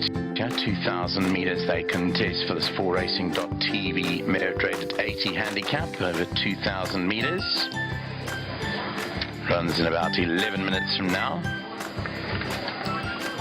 No blinkers, well, it was no blinkers, but it's now a non-runner. Number 5, Captain Chorus, is a non-runner.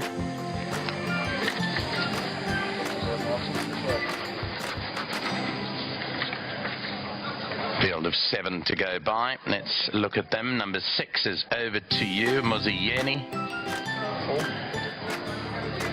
Number 4 is Pewter Sky, Pilasande Mtoli. 3 is You Can't Hurry Love, Dennis Schwarz. Number 2, Total Surrender, Craig Zaki. Here's number 1, Green Light Magic, Samanga Kamalo. Tries the blinkers again today. 7 going to post is Little Prince and Jeffrey Seister. And number 8 is Silvano's Song, and young Sianda Sasibo claims 2.5 kilos. That's the field in with the scratching at 5, Captain Chorus. Race 7 is the 4racing.tv merit rated 80 handicap. The value of the race stakes wise is 80,000 rand. That's over 2,000 meters. Alistair Cohen and Brandon Bailey been hard at work today. It hasn't been the easiest of days to pick the winners, but let's hope we get it right here, race 7. Last chance to play pick 3, race number 7, as they make their way down to the start. Scratch number 5, Captain Chorus, leaving a field of 7 to face the starter. Race gets underway at 3:10. Brandon's done the rounds in the parade ring. I don't want to be of no assistance to punters, because there's a way to make money. In every race, there's a winning bet that we can strike.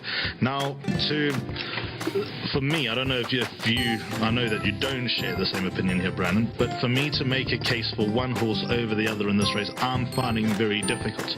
So my angle for this race is, what's the bet that's going to make people money? Instead of tipping your horse on the nose, you can tip whatever you like, you can do whatever you like. I can't tell you how to tip, how not to tip. But instead of me saying, right, I like number 1 to be 2, 3 and 4 because of this, that, I can't make a compelling case for one horse over the other because of the wide open nature of this race. So what help have you got while I think about how I'm going to make money in race 7? Ali, I'm going to go completely against the grain. Am I allowed to have a win bet? You can have whatever bet you like. Because remember the old Superfecta, was that? I mean, that was before me, but the Superfecta first six, I don't think anyone ever won it. I can imagine that must be a tough bet to catch.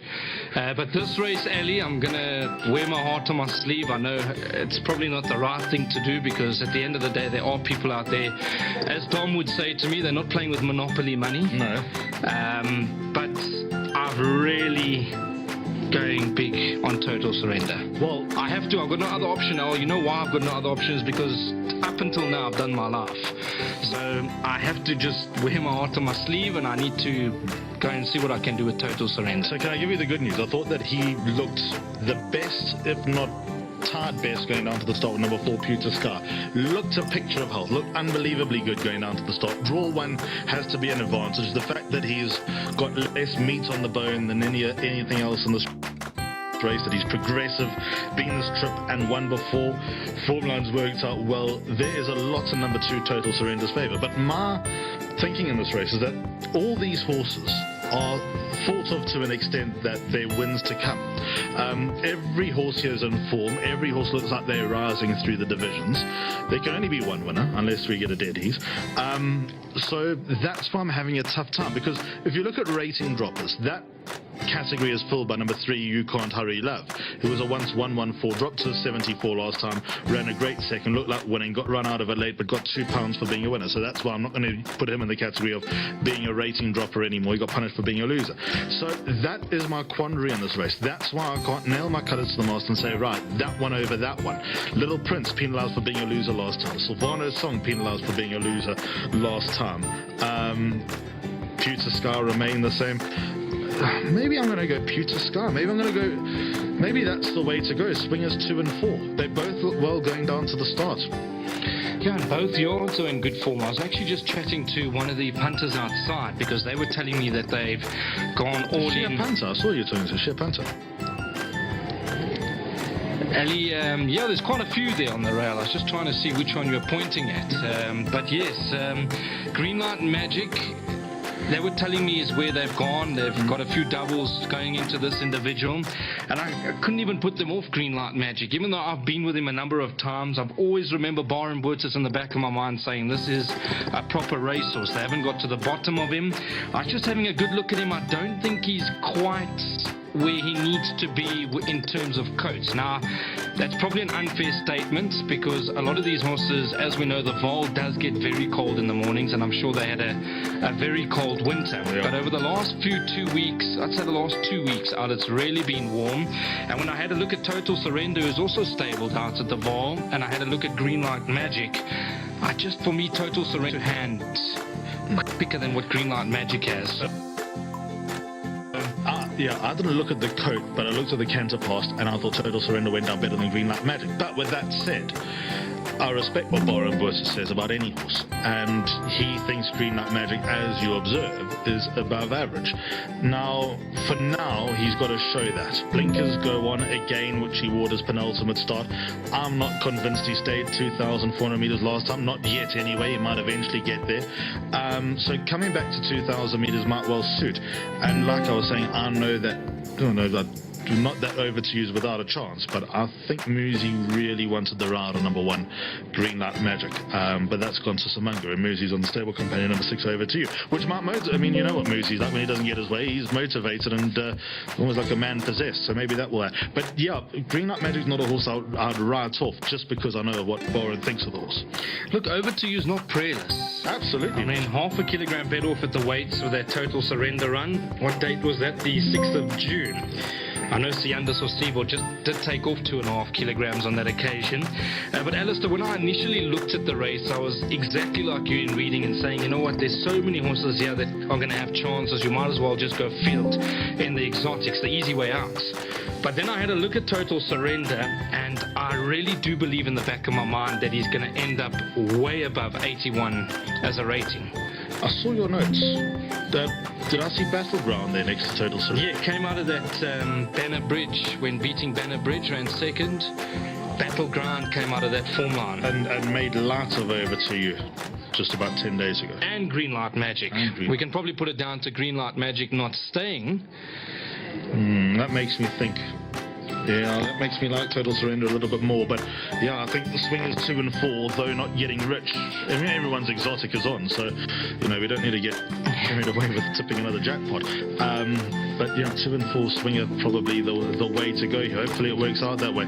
What about the lighter weights? 7 Little Prince and 8 Silvano Song. Little Prince went down to Hollywood Bets Gravel last time, ran less than a length behind Cupid Song, got penalised for that. I thought looked well enough, looked actually quite smart going down to the start, but winning comes at a premium for this guy. Dare I say, just chatting about Silvano's Song, we spoke about the weights a bit earlier on.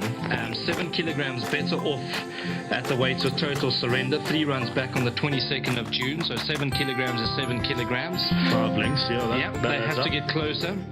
The only thing is, I do think Total Surrender looks to be a little bit more progressive than Silvano's Song. He's had 10 runs, Silvano's Song, whereas Total Surrender's only had 4 runs.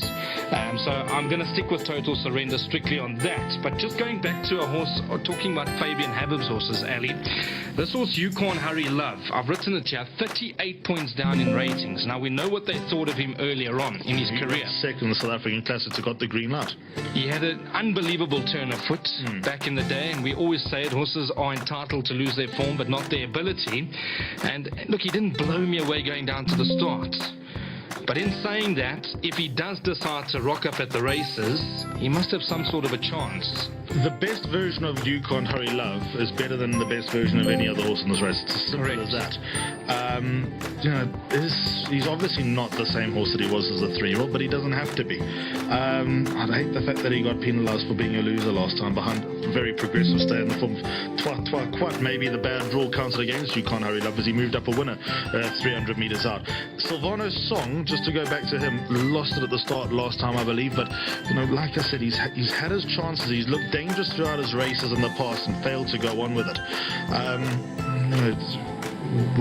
What will be different today with number 8, Silvano Song? But Pettigrew came here with 2 runners. One of them's already won in Moolah Man. So, you know, maybe he can leave with a 100% strike rate, and we'll get the only after the race will I get the message I told you so. And I could read the tone of Pettigrew's messages as well. Always read the tone. It's the best when you, same as when you asked him in the post-race interview, next best for the day, this was the best. Yeah. How long's the race time? Well, they should be loading any moment now. It's a very, very complex race. Brandon's all over number 2, Total Surrender, and I can see why. But I think number 4, Pewter Sky is going to run nicely. I think he'll be in the first 3 for an informed yard under an informed jockey. And when we spoke to Peter Sunday earlier on, he didn't go with this was my best and, you know, I'm trying the rest of the day. He thought Pewter Sky had a reasonable chance today. So. Well, I can tell you late in the day, Alistair, the money's really come for Total Surrender. There we go. Another point just shortened up as we both look at the screen. So 14-10 for Davy Shaw. He can tell us a bit about the naming of Total Surrender. Maybe Lexi can tell us a bit about a Total Surrender after the race. All right, let's go up to Nico. Thanks very much. They are loading up at the 2,000 metre marker. Total Surrender was the first one to move in. Pewter Sky is going up with Over to You and Little Prince. Then Silvano's Song, Green Light Magic.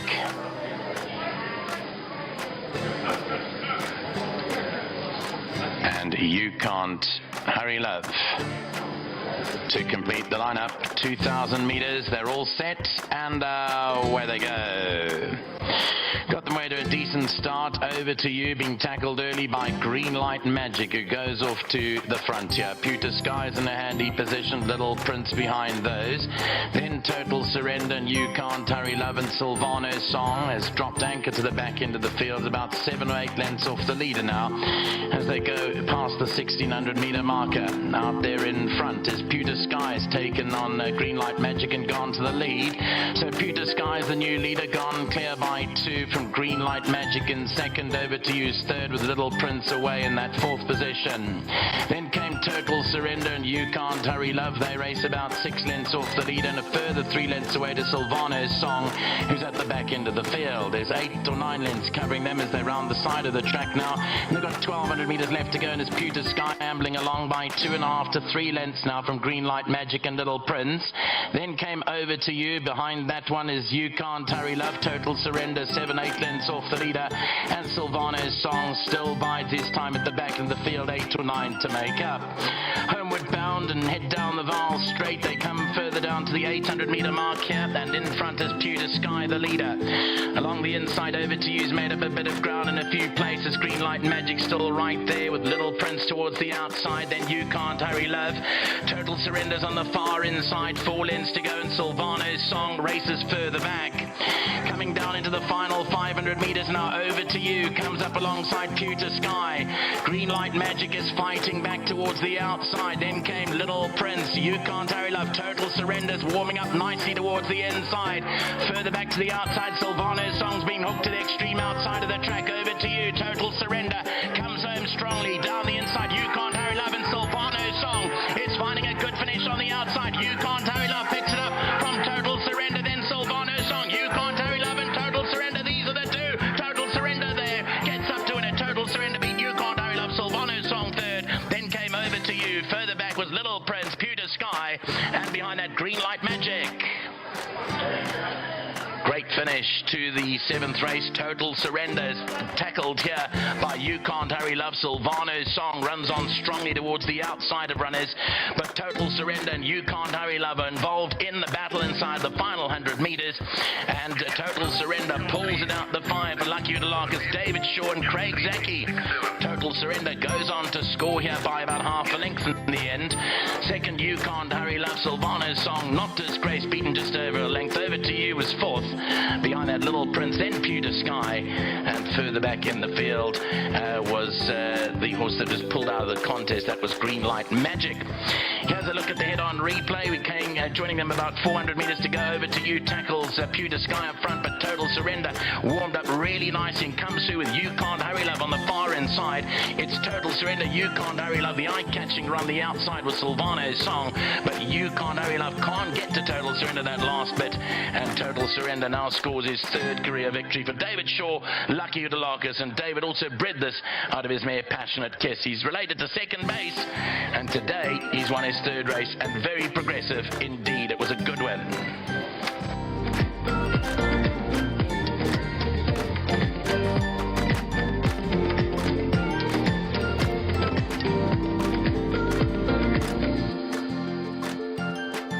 So it's Total Surrender who wins race number 7. Hard fought, but he's got something about him. He's got the appetite to fight. Craig Zaki on board for Lucky Udelakis in the colours of David Shaw, the son of Flower Alley, of course, the half-brother to second base, bred by David Shaw at Titanium Racing. He's now got a 60% win strike rate and 100% win place, or first and second strike rate, which is very good going. He was up for the fights, moved in with so much in hand, 400 metres out. You Can't Hurry Love also looked like he had Total Surrender's number, but that was not to be, as Total Surrender fought hard. You Can't Hurry Love can't give another pound for being a loser. Silvano's Song, yeah, he's just very costly to follow. He's got a lot going for him, except probably the will to win. He also moved up with a lot in hand and just shirked it right at the end, and fourth went to number 6. Over to you. So 2, 3, 8 and 6 the order of finish. Good day for the Lucky Udelakis stable. Another winner today for him, and well done to David Shaw, who's the winning owner and breeder of Titanium Racing. This is Total Surrender. Well done. It's a nice win for Total Surrender. You've seen better with his racing. The story is well documented that they wanted to maybe dispose of the horse without even running. But they said, well, let's give him a try. Let's see what we get out of him. And, well, they've got a lot out of him. Total Surrender's now won 3 and he's been placed twice seconds both those times. And nice to have CJ Udelakis, one of the guys to lead him in. CJ's been on golf tour in Europe, so great to have CJ Udelakis back. David Shaw, the winning owner here, along with Evaristo and the entire Udelakis team. Craig Zaki, the winning rider. Good win, Total Surrender. Fights off You Can't Hurry Love for the win. Third, Silvano's Song.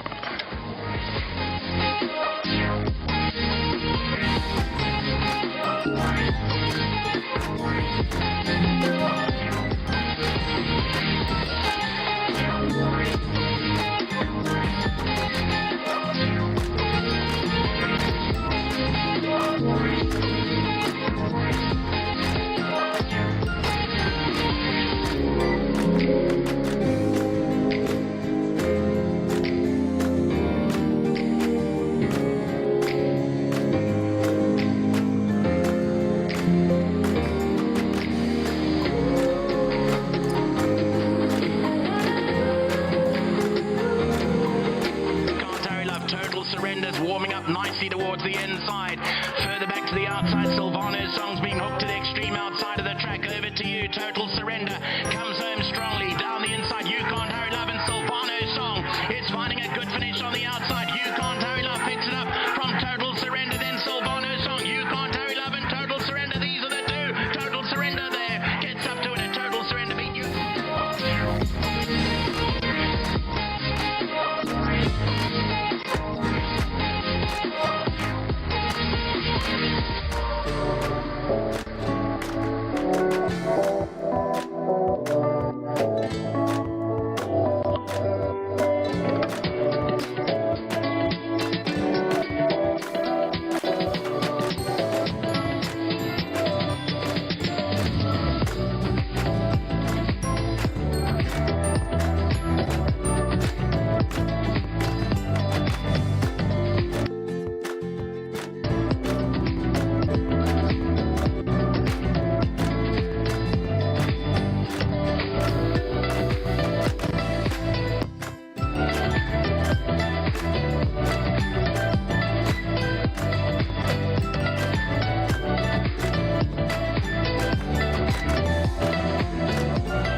horse, race number 7 on the card, Craig Zaki, back with Lucky Hudalakis. Craig is... what's wrong? No, it's just fixing my bed there, Ellie. Just checking everything's okay. This guy's got a real desire, doesn't he? He does. He's his game, hey. He's a top of horse. If he's tied at the 400, he'll push through boundaries. Not many horses will, but I must say what a win from him today. You know, he's come off a little break. If anyone had a look at him, he was still on the fat side. And I mean, normally once we go good paces, this was one of the slower 10 furlongs you get. We really crawled, and it didn't suit him because, like I said, being a fresh horse, he pulls, and I was just happy that when he saw daylight, he gave himself a breather and he dug down deep. Weird question. Do you think hanging probably assisted him? Not really. I mean, hanging never assists any horse. It looked like he just sort of found his stride again when Dennis came alongside, sort of running away from him, sort of galvanised him a little bit more. Yeah, at the times I thought, okay, well, the inside was going to get the better of him today, and he just got a second win, and like I said, he's also pushed through boundaries and his game. When I won early on in his career, he had the Vaal young out, so I don't know if it's just a course or what it is, but he's normally a straightforward horse, and he's progressing. Well done, he's a likeable horse and you're a likeable jockey. Well done, Craig. Thanks, Eddie. All credit to Mr. Hudalakis. He's had an incredible day, so well deserved. A great team behind him, and just all credit and thanks to them. To David, Granny and everyone here. Always a pleasure when David does decide to bring Granny past, but yeah, just thanks to him. It's been a great run in his colours, and long may it continue. To my sponsors, thank you. Well played. Thank you. Craig Zaki, the winning jockey. Before this horse showed up at the races, you wanted to get rid of him. Do you still want to get rid of him? No, we won't. But we've got chapter 2 tomorrow morning. We've got the sister. Same story. So. What shows nothing? Nothing. Won't be stable money first time either. Granny will beat it. So, yeah. I'm going to hold you to that, because if this sister arrives first time up and wins, I'm gonna let everyone know that you're not a good judge. I'll just tell Lexi to video her, and we'll put it on social media, and you have to make up your own mind. But yeah, back to this horse. After he won his last start, I was sort of like backed off him. I was going to put him away, and then halfway through I thought, he was above himself. Where shall I go? So I just started with him again. So like I said to Dave, he's still carrying a lot of weight, and it showed in the race how he pulled. He was a bit fresh, and yeah, he fought on well. I think it was a nice win, because these are hard knockers, and he's still learning. He's not there yet. Looks like he's got more mental attributes, more positive mental attributes than actual physical, but in the fact that he doesn't lie down. How refreshing is that? No, it is. It's very, and I mean, he comes now, does his work. He used to be a hooligan as well. That's why we gelded him, and like trainer, like horse. Yeah. But as I say, he's matured. I think he's learning. He knows what he's here for now, and just well done again to Dave, my whole team at home, and yeah, long may it continue. Don't stop. Cool, we'll keep trying. Here's David Shaw. Got one request. What about the name? Well, you should ask Lexi. Is Lexi the culprit? It's all about a passionate kiss. And if you get a passionate kiss, you're going to totally surrender yourself. Okay, well, where it comes from. We'll leave it there, but what a lovely horse he's turning out to be. Yeah, at one stage we were thinking of moving him on and retiring before he even raced. Yeah, it's been quite a revelation. I just want to know, I've got one request. When's the trainer being gelded? If he hasn't been, we're in trouble. It looks like all my horses get gelded before they even see the tracks. Are you, by the way? Alistair. We're on TV right now. But lovely win. Just in terms of progress, I suppose the fact that he got one win under the belt so early was probably a huge sigh of relief. I mean, how satisfying is it when your expectations are what they probably were, and where you're standing now? Yeah, 100%. Look, where he goes from here, I mean, obviously we'll follow the merit ratings and so on. How good he actually is, I don't know. But yeah, you know what? You just take it one race at a time, and this is the next step. And he's obviously a bit of a late maturer, and being a flower alley, I think this kind of trip is right up his alley. Excuse the pun. But yeah, who knows where he could end up this season? But it looks quite exciting. Good to see Granny. Good to see Granny, and I'm glad she came. She's been hovered up at home and not wanting to get out, and I basically gave her no choice and said she is coming. So yeah, maybe she's the lucky omen. Does she have Jägermeister? No, but I'll have hers. Well done, David. Thank you, Alistair. Always good fun chatting to David Shaw. It's just always lovely to see him, and he's got Total Surrender. I'm going to go chase down Lexi and ask what the name's all about. 2, 3, 8 and 6, the numbers in race 7.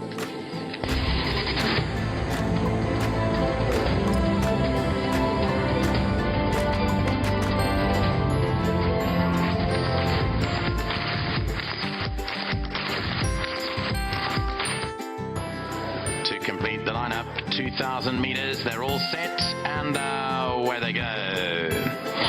Got them away to a decent start. Over to you, being tackled early by Green Light Magic, who goes off to the front here. Pewter Sky's in a handy position, Little Prince behind those. Then Total Surrender and You Can't Hurry Love and Silvano's Song has dropped anchor to the back end of the field, about 7 or 8 lengths off the leader now, as they go past the 1,600 meter marker. Out there in front is Pewter Sky's taken on Green Light Magic and gone to the lead. So Pewter Sky's the new leader, gone clear by 2 from Green Light Magic in second. Over to You's third, with Little Prince away in that 4th position.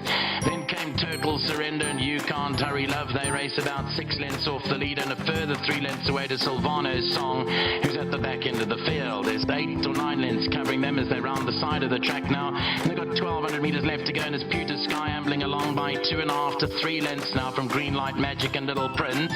Then came Over to You. Behind that one is You Can't Hurry Love. Total Surrender 7-8 lengths off the leader, and Silvano's Song still bides his time at the back of the field, 8 or 9 to make up.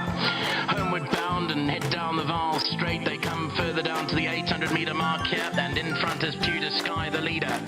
Along the inside, Over to You, he's made up a bit of ground in a few places. Green Light Magic still right there, with Little Prince towards the outside. Then You Can't Hurry Love. Total Surrender's on the far inside, 4 lengths to go, and Silvano's Song races further back. Coming down into the final 500 metres now, Over to You comes up alongside Pewter Sky. Green Light Magic is fighting back towards the outside. Then came Little Prince. You Can't Hurry Love. Total Surrender's warming up nicely towards the inside.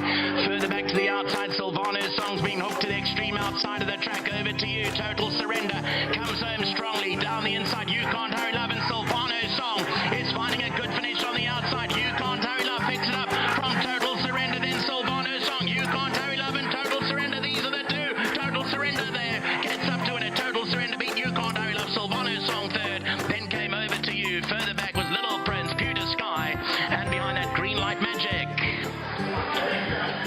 Great finish to the 7th race. Total Surrenders tackled here by You Can't Hurry Love. Silvano's Song runs on strongly towards the outside of runners, but Total Surrender and You Can't Hurry Love are involved in the battle inside the final 100 metres, and Total Surrender pulls it out the fire for Lucky Utalaka's David Shaw and Craig Zaki.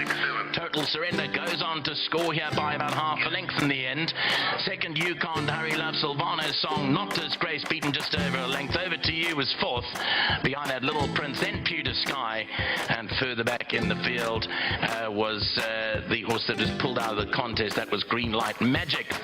Here's a look at the head-on replay. We came joining them about 400 metres to go. Over to You tackles Pewter Sky up front, but Total Surrender warmed up really nicely and comes through with You Can't Hurry Love on the far inside. It's Total Surrender, You Can't Hurry Love. The eye-catching run the outside was Silvano's Song, but You Can't Hurry Love can't get to Total Surrender that last bit, and Total Surrender now scores his 3rd career victory for David Shaw, Lucky Utalaka, and David also bred this out of his mare Passionate Kiss. He's related to second base, and today he's won his 3rd race, and very progressive indeed. It was a good win.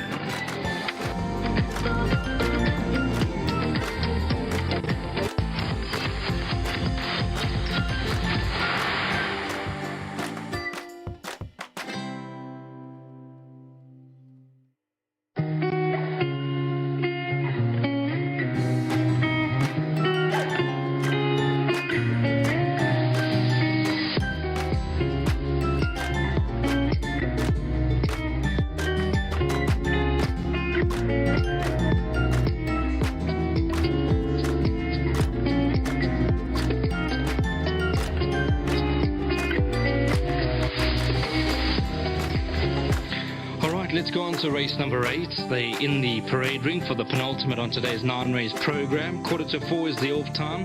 That's the Racing 240 for Racing For you, Fillies and Mares 90 handicap. It's over 1,200 meters. And here's a look at number 1, Lucy in the Sky, who's just showing us her well-being. She's very fresh in the parade ring. She drops a further 4 points in the rating. Obviously, once upon a time, she was a 96. She's now at a 92. So she is 4 points down in the ratings as number 1, Lucy in the Sky. Let's see how she goes. Donald Geertsen takes the ride, takes off 2.5 kilograms, which means she's got 58.5 on the back. And the daughter of Noble Tunes, a 6-time winner. Number 2 is What a Honey. It's Craig Zaki for Lucky Udalakis. They've just had the winner with Total Surrender. This ran second to She's a Rainbow on the 27th of July. She was actually very unlucky not to have won that race. She's all guts. Is number 2, What a Honey. She'll be held up for a run. She'll try and look for some cover. And she's got a striking turn of foot that last 200-300 meters. So watch out for number 2, What a Honey. Let's have a look at number 3. This is Berengaria. Now, she's 3.5 kilograms better off at the weights with What a Honey for a 1.5 length beating. Barum Burtis and Muzi Yeni. She certainly knows how to win a race. She's won 3, Berengaria, the daughter of William Longsword. She's nice and relaxed. She looks well enough. I'm expecting her to be competitive. 4 is On Cue. Here's a horse that doesn't know how to run a bad race. She won over 1,000 meters last time out, which is on the short side. She came with a late thrust to beat Golden Stickle on the post. Now that she's going 1,200 meters, I know she got 6 points for that last victory, went to an 81. She'll hold her own. She'll be coming at them late in the day, and we know that Paulie Matchett's got his yard in good form.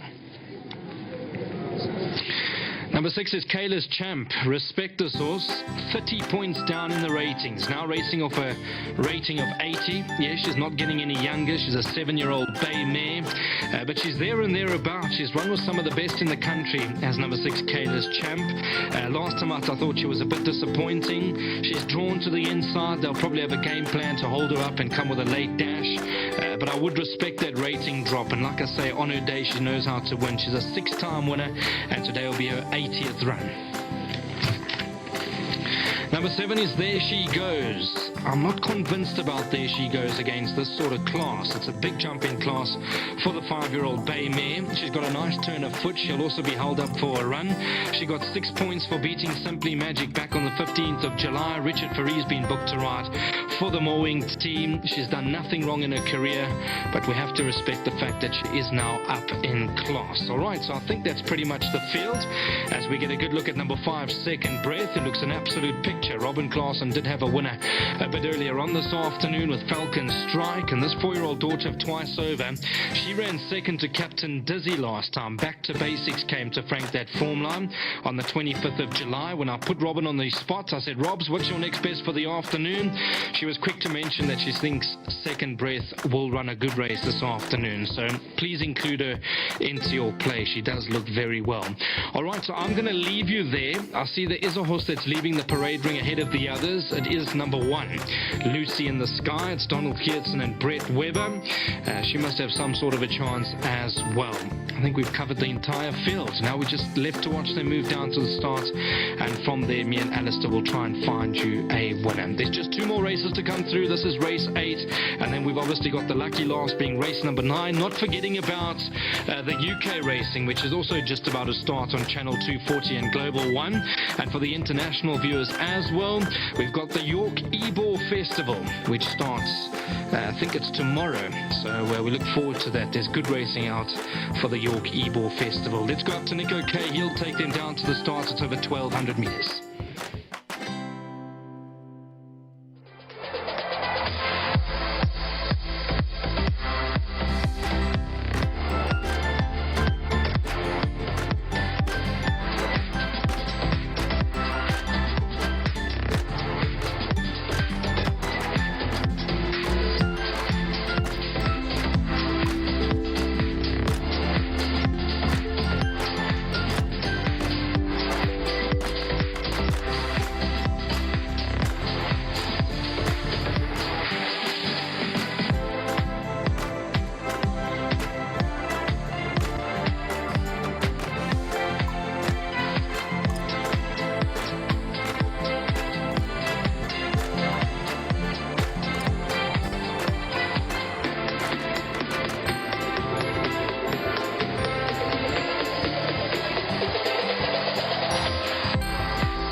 attention please, runners, for race number 8, final leg of the first jackpot are heading out onto the track. Race 8 is the Racing 240 for Racing for You fillies and mares 90 handicap.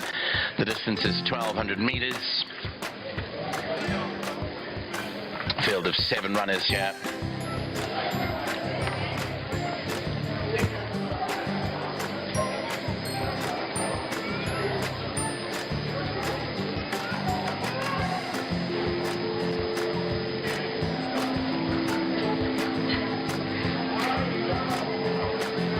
Note number 6, Kayla's Champ has a set of blinkers on. The update, race 8, number 6, Kayla's Champ has blinkers.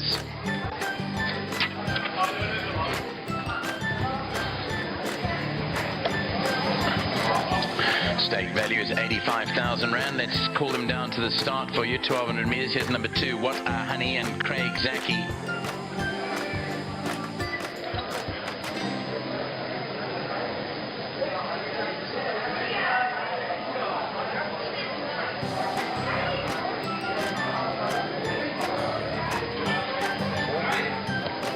Number 4 is On Cue, Pilasanda Mkoli. 3 is Berengaria, Moziyeni.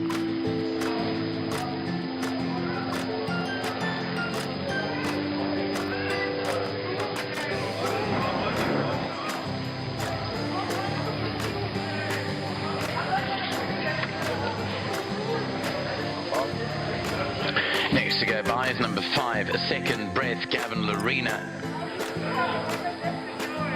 Number 6, Kayla's Champ, sports blinkers today, Calvin Habib writes.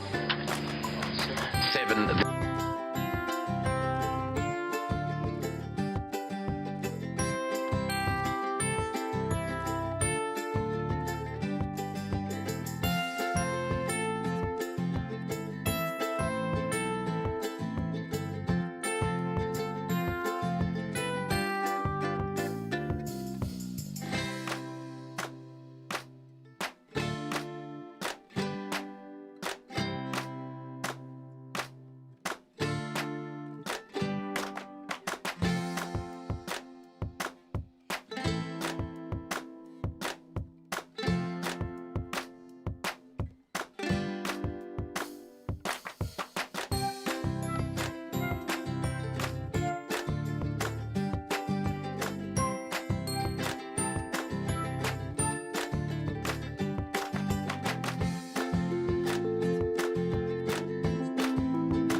Lucy in the Sky and Kayla's Champ.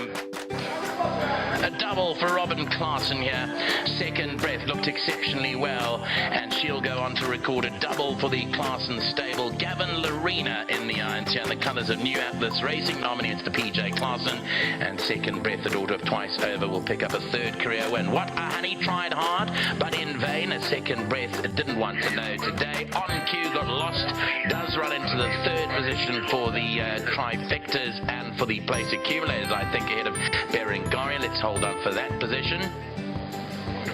Yeah, Stephanie on Cue third, Berengaria, then there she goes, Lucy in the Skies. Effort petered out, and behind that was Kayla's Champ. So well done to the connections of second breath. As we heard, Robin had a winner earlier on, her first timer for Mr. Pui and Mr. Nkale. Second breath has followed up with that by winning here today. Bred by the Cliver Flay stud and well handled by Gavin Larena. That is second breath winning race 8 from What a Honey and On Cue.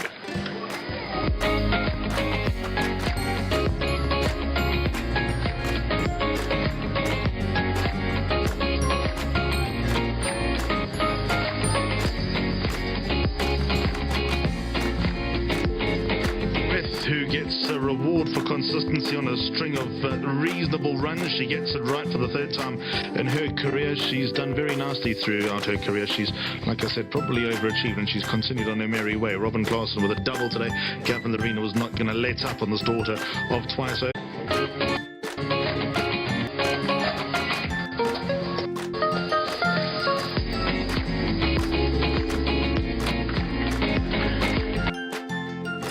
Returning to winners enclosure, jockey Gavin Larena on the double here for trainer Robin Clarkson. And guess who's back? Mr. Pui and Jomo Shabalala. They're back in the news. They're back in the news today with this double. They must have got the a very strong mid and a fourth to three. Bering.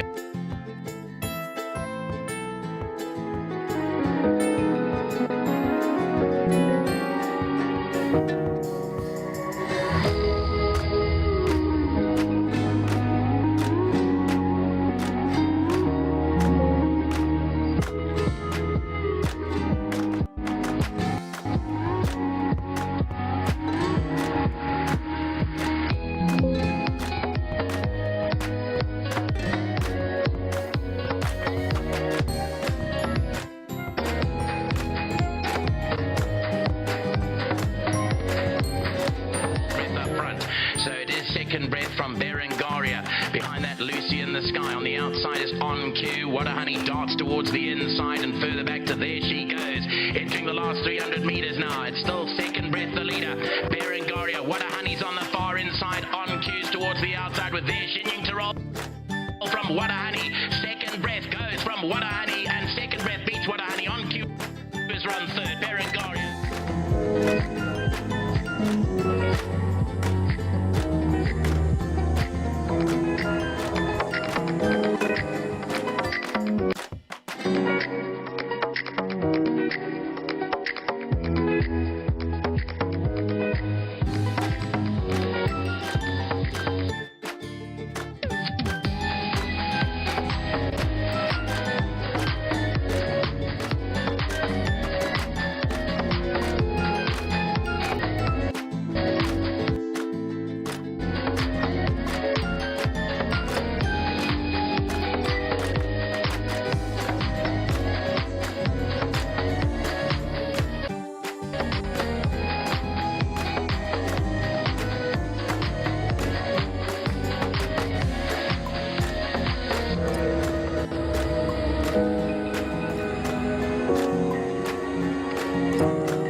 Welcome to the winners' enclosure to give Robin Klaasen a double at the meeting. Her horse is looking so well, they're running so well, and I thought an excellent ride from Gavin Larena.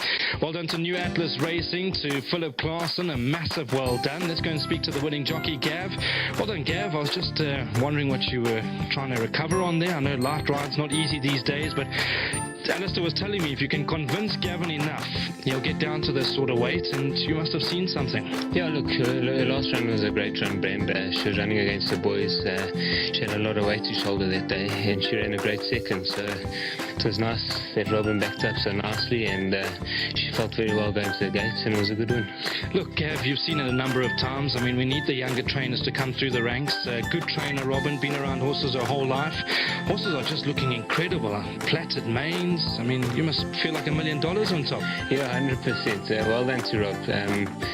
She's really done well. She's come a long way, and she always turns the horses out magnificently. They move very well under you, and they're horses that feel like they're in a good space. Gav, she's beaten a competitive lot. She'll obviously go on from this?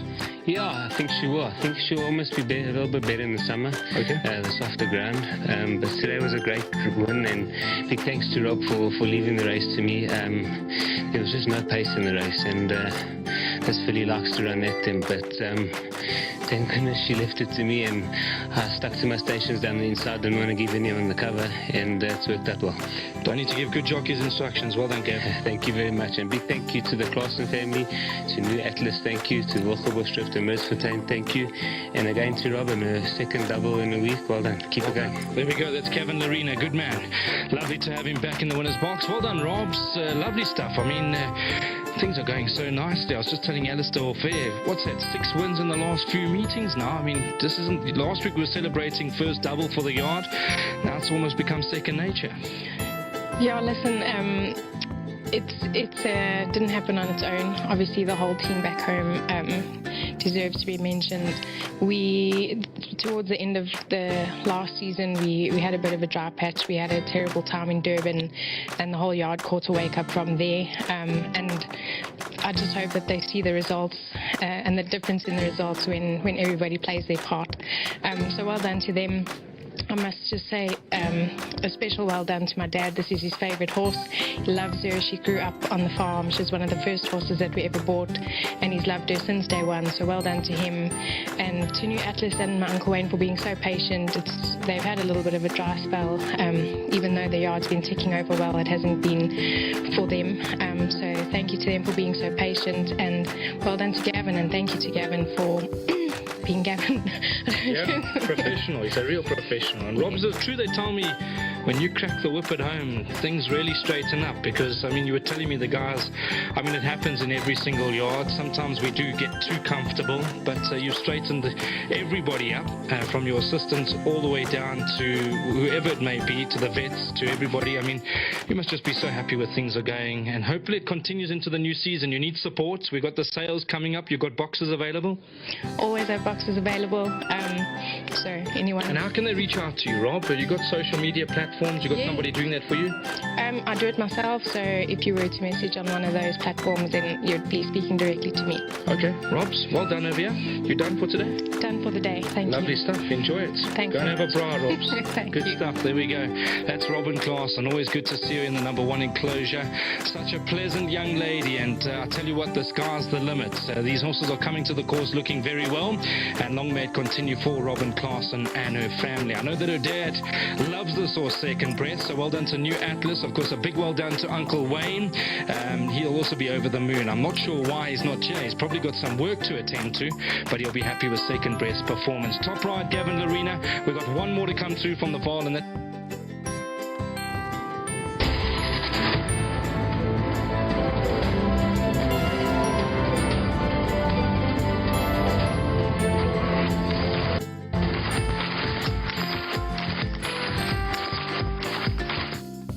meter marker all ready to sprint, and away they go. Got them way to a good start over here. Along the inside, second breath. Lucy in the Sky shows good pace on cue. It's just a couple off them. Berengaria to the outside. There she goes. Also tracks over to the outside under Faree. Further back, Water Honey and Kayla's Champ. Now they're occupying the entire width of the track at the moment. And there's about 4 lengths covering them as they race to the 800-metre marker. 3 groups over here. The inside led by second breath. The centre is led by Lucy in the Sky. And the outside to the horse led by Berengaria. Then came Kayla's Champ, and towards the outside there she goes, also in contention. No one really showing their hands just yet. Now they head down to the last 500 metres, and Berengaria is being asked to catch second breath up front. So it is second breath from Berengaria. Behind that, Lucy in the Sky. On the outside is On Cue. Water Honey darts towards the inside, and further back to there she goes. Entering the last 300 metres now. It's still second breath the leader. Berengaria. Water Honey's on the far inside. On Cue's towards the outside with there she goes. Second breath continuing to roll from Water Honey. Second breath goes from Water Honey, and second breath beats Water Honey. On Cue has run third. Berengaria. Then there she goes. Lucy in the Sky and Kayla's Champ. A double for Robin Klaassen here. Second breath looked exceptionally well, and she'll go on to record a double for the Klaassen stable. Gavin Lorena in the irons here, and the colours of New Atlas Racing nominates the PJ Klaassen. And second breath, the daughter of Twice Over, will pick up a third career win. What a Honey tried hard, but in vain. A second breath didn't want to know today. On Cue got lost, does run into the third position for the trifectas and for the place accumulators, I think, ahead of Berengaria. Let's hold on for that position. Yeah, it's definitely On Cue third, Berengaria. Then there she goes. Lucy in the Sky's effort petered out, and behind that was Kayla. And to the connections of second breath. As we heard, Robin had a winner earlier on, her first timer for Mr. Pui and Mr. Nkale. Second breath has followed up with that by winning here today. Bred by the Cliver Flay stud and well handled by Gavin Lorena. That is second breath winning race 8 from What a Honey and On Cue.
We're on to the lucky last.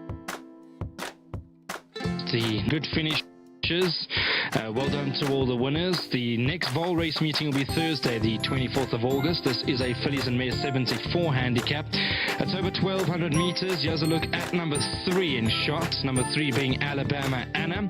Trent Mayu takes off 4 kilograms for Lucky Udalakis. Lucky having a good day at the office. It's 3 winners. And very unlucky in the first with Kinshin Shah to hopefully make it 4, but that's not the case. They'll be happy with the day and the way the afternoon has unfolded. That's number 3, Alabama Anna. You did hear from Lucky a bit earlier on that she has to be some sort of a runner. She now races off a 70 rating, so drops a further 3 points in the ratings. Trent Mayu takes off 4 kilograms. Huge respect for this daughter of the United States. Number 4 is Benguela Cove, and there goes Erico Verdenise with Dennis Schwarz. 17 points down in the ratings is Benguela Cove. Now races off a 70. She's a 5-year-old bay mare. She's won twice. In her day, or on her day, she can certainly run. Remember early on in her career, they really thought she was going to be progressive and could end up in the mini features. She's somewhat lost her way of late. I'm hoping that she can bounce back for Erico because he has had a frustrating last 2 race meetings here on the Highveld. Things just haven't worked out, and I'm hoping that Benguela Cove can get him back to where he belongs. Number 5 is Miss Soho. Hard for me to make a case for this daughter, master of my fate. A good bunch of owners. I know that Adam Rosenthal, Andre May, and Mrs. Kelsey Mayu. All the way in Canada will be watching number 5, Miss Soho. I know that Craig Mayu's first runner, being Southern Style, in the first race this afternoon ran an absolute cracker with Trent Mayu, so they'll be hoping that Miss Soho can improve, but her last 2 runs have been very disappointing.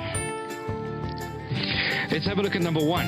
This is I Star. Now, she's probably the class package in the race. She's had a handful of runs. She's run 5 times. I'm going to put it down to the 1,400 meters on the poly track. That was the 24th of July. I don't think she quite soared out over 1,400 meters. Now that she's back to 1,200 meters with the apprentice taking off 2.5 kilograms, 59 for I Star. She needs to be respected.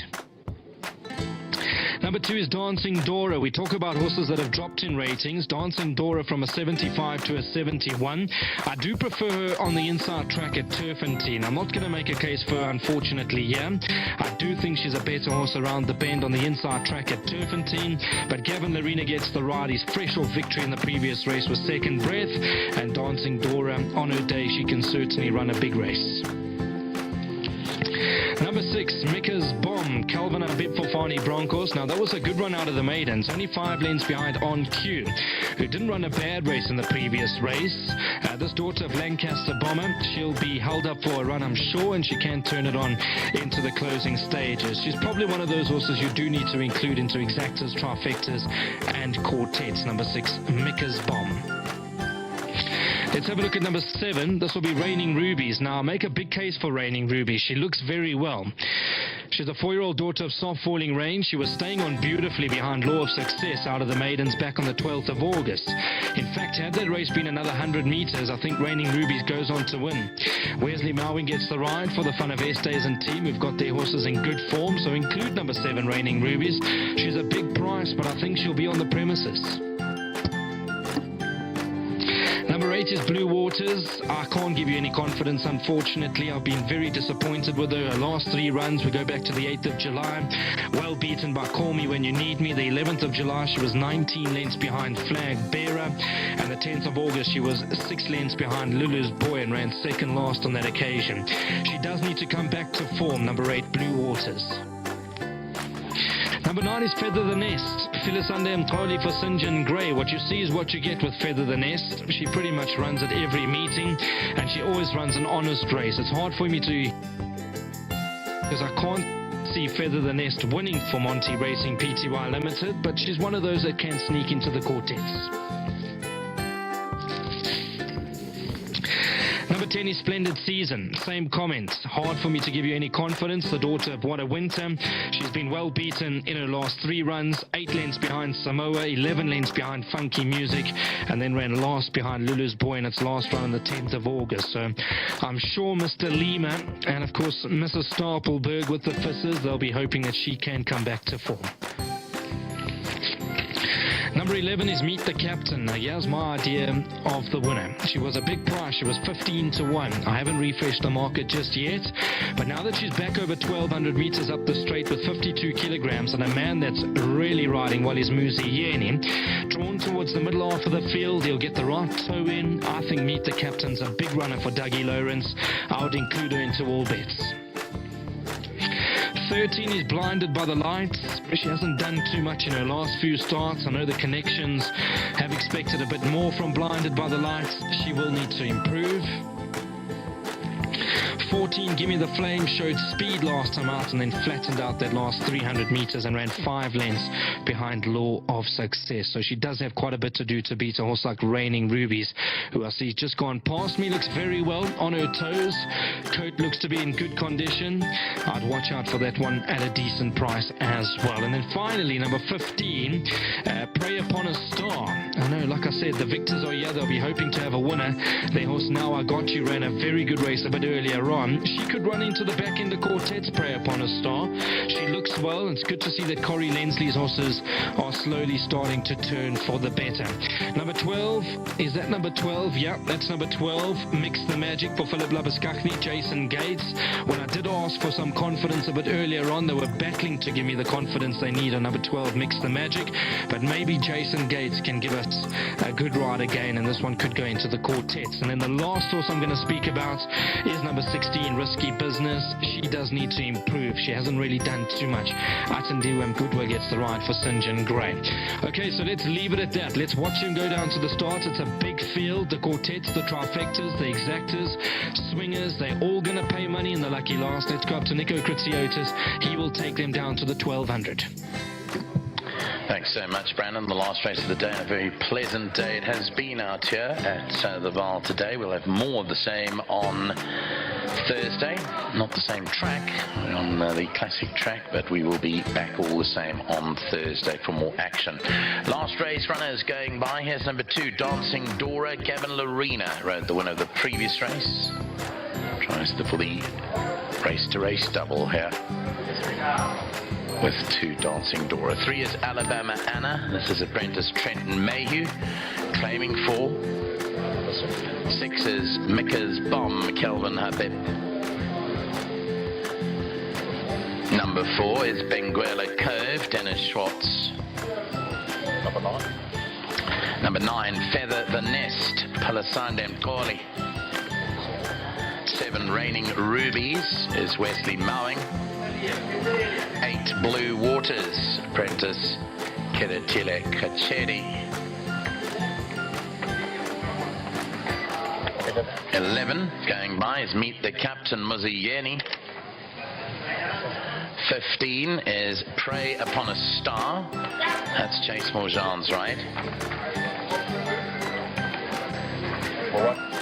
Number 1, Ice Star, apprentice Sianda Sasibo, claiming the 2.5 kilos.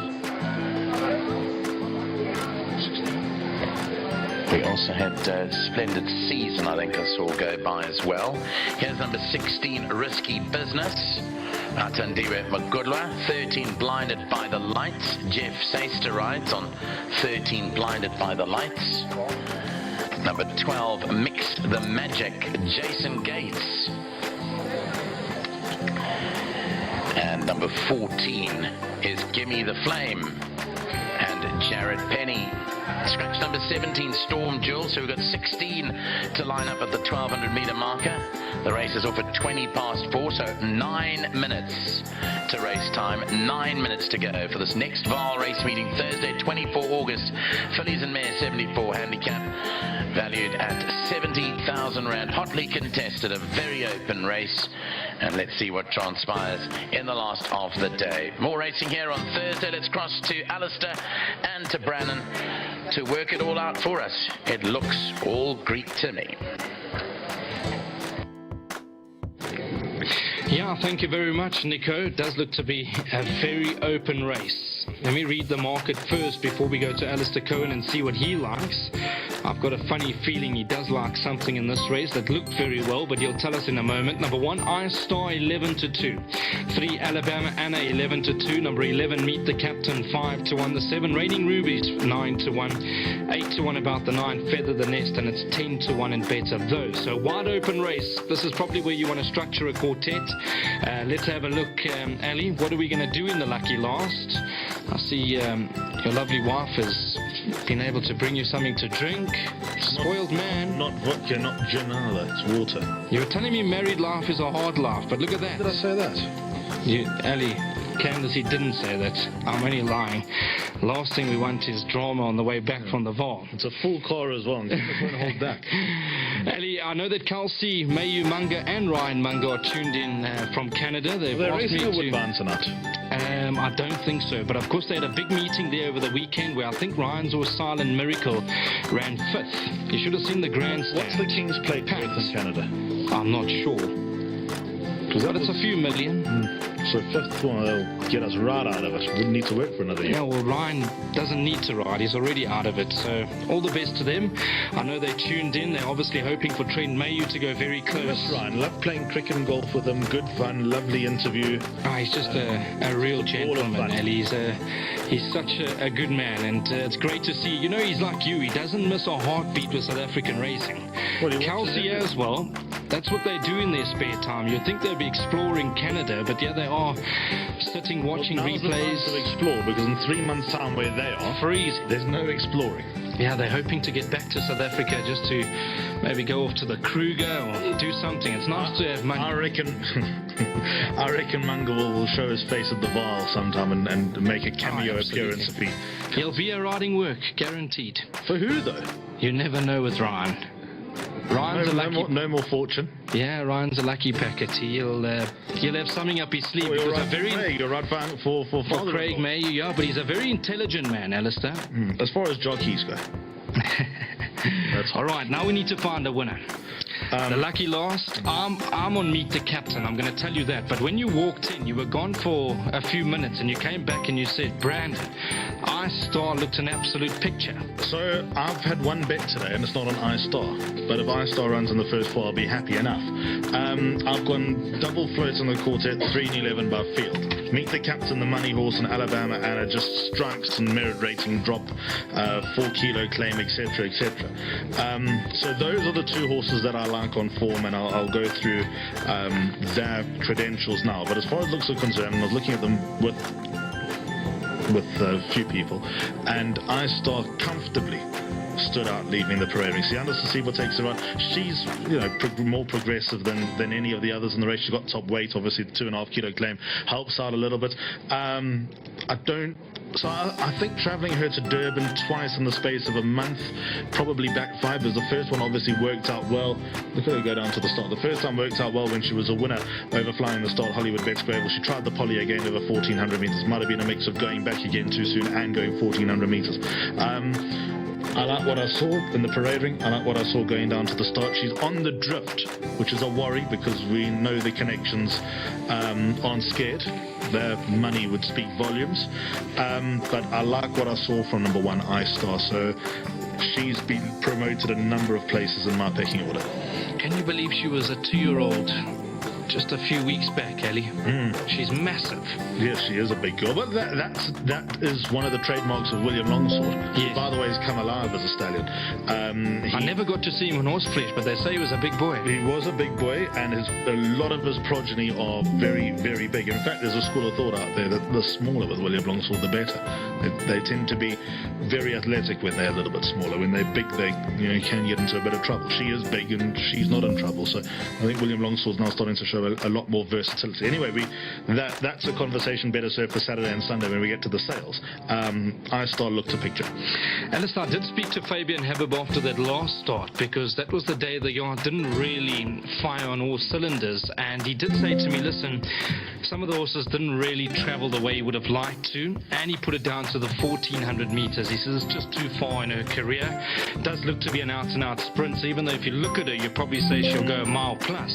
But this stage. She's got that speed, and I can see why you like a bit of Ice Star. Now, if you don't mind, can we talk about Meet the Captain quickly? Yes, because I like her.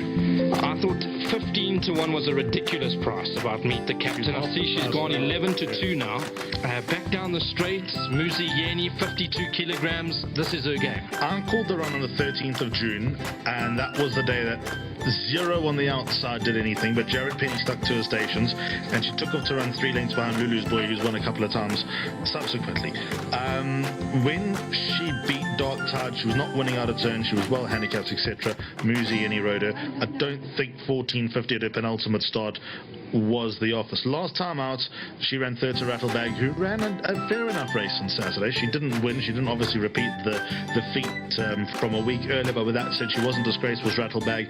I like number 11, Meet the Captain, back down the Vaal straight, back at home, back with Muzi Yeni on board. I think that she is a massive chance. Lightweight, there's a lot to like about number 11, Meet the Captain. That opening price that you gave, it's ridiculous. Well, that's gone. We need to talk about Reigning Rubies, because here's another horse I give an outstanding chance to, and I might say, Ali, the yard's doing very well at the moment. We've touched on that before. Their horses are looking good, they're running well, and this horse, I'm going to make a big statement. I know Law of Success won a good race, but if you run an extra 150 meters, I actually think she troubles the winner. I agree with you. She was eye-catching in that run to Law of Success. Does she beat Law of Success? I don't know, but there was also a stage where I went, whoa, Heinrich's going to have another winner here. And that was with number 7, Reigning Ruby. She's interesting in that she's related to Imperial Ruby, who ran second in the Gold Cup just over a year ago and won the Gold Ball. Famously under Stratum. And she has got absolutely no Imperial Ruby in her, does Reigning Rubies, and that she is a sprinter, and don't try her over further than 1,200 meters again, as her form last season suggests. I'll give her the time of day, number 7, Reigning Rubies. Wouldn't blow me away if she won, but I need to talk about number 3, Alabama Anna. I like Alabama Anna a lot. I pulled Lucky aside again just as he was going into the program. I said, Lucky, I like number 3, Alabama Anna, who, by the way, looked really well. And he said, China, I still think 1,400 is better for her, but, you know, it almost looks a little bit too obvious, doesn't it, about number 3, Alabama Anna. Rating drop, -4 kilos. Trent Mayhew, I mean, him and Lucky's son are best mates. I like number 3, Alabama Anna. She just stares me in the face as that she's going to run a huge race here. Just quickly before we go up to Nico, I know they're loading. Who do you think they'll be shouting in Canada? If Miss Soho and Alabama Anna range up, who does Kelsey scream home? No, she'll shout for Father Craig. First day back as a trainer. All right, perfect. Thanks, Nico. Thanks for all your help today. Thanks to Nakeeb Munshi as well for all his calls. This is the lucky last, and your favourite still Ice Starred 11 to 2. Thanks very much, yes, and they are loading up at the 1,200 metre mark. Blue Waters has gone in. Splendid Season, the Black Cap. Reigning Rubies, Pray Upon a Star, Mix the Magic. They all know what to do here, so they're going in on their own. Gimme the Flame. Gimme the Flame coming forward. Dancing Dora, Meet the Captain. 1,200 metres, it'll be a mad dash for them here. Just about ready to go.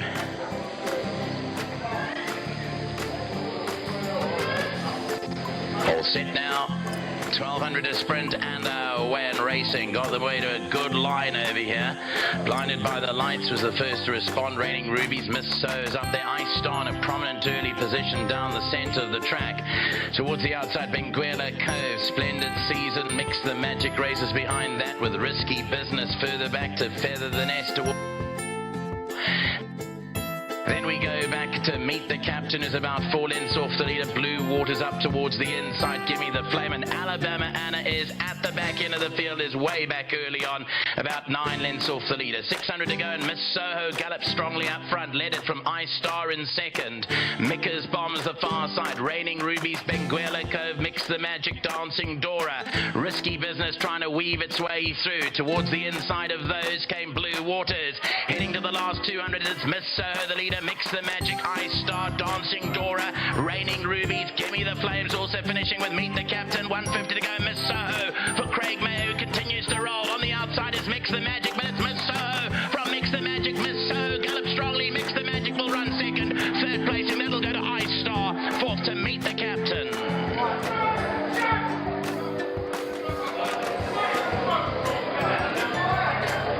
Miss Soho gallops strongly up front. Ahead of Mix the Magic on the stand side, number 12, Jason Gates. Ice Star and Meet the Captain, but it'll be a victory here that they'll never forget in the Mayhew family. Miss Soho under Donald Geertsen wins the last of the day. Miss Soho, daughter of Master My Fate, beats her Mix the Magic.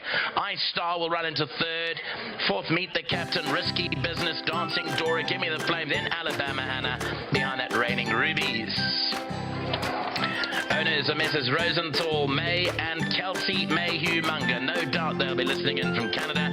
Well done, Kelsey. Well done, Ryan. And Miss Soho wins for the Craig Mayhew stable. He's got his license back and he's shown intentions that he still remembers how to train a racehorse. Miss Soho wins the races, the last. From Mix the Magic, Ice Star holds on for third. Meet the Captain fourth.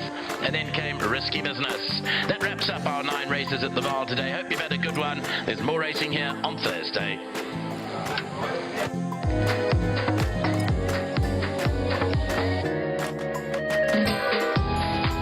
Well, it's a cool moment. First day back as a trainer for Craig Mayhew, and he settled the winner with number 5, Miss Soho, at a big price. But none of that really matters other than the fact that whatever's happened today, it's Craig Mayhew's return to racing, Craig Mayhew's return to the number 1 box. He worked under Ashley Fortune for many, many years. While Ashley was training, Craig was Ashley's right-hand man. I'll put him far ahead in the pecking order over Andrew, for what it's worth. And it's just a lovely moment. Donald Geertsen's brought number 5, Miss Soho, to victory. Pretty much all the way win for this daughter of Master of My Fates, who has picked up her second career success. When she won her maiden, she won by the narrowest of margins over Mandalay, and she's come back to the Vaal over 1,200 meters, and she's managed to last under Donald Geertsen. It's a huge upset, but you know, the tickets might be on the floor, but it's a feel-good moment all the same. Second has been filled in the 9th and last race by number 12, Mix the Magic, who's run a nice race in defeat. She went close. She had a real go at the ultimate winner, but couldn't get past. Third has gone to number 1, Ice Star, nice run from the youngster. And fourth was filled by number 11, Meet the Captain, who just seemed to run in snatches. Well done to all the connections. Well done to Mr. Rosenthal, Andre May, and also Kelsey Mayhew Munger for winning owners bred at the Connemara stud. And that is great to see.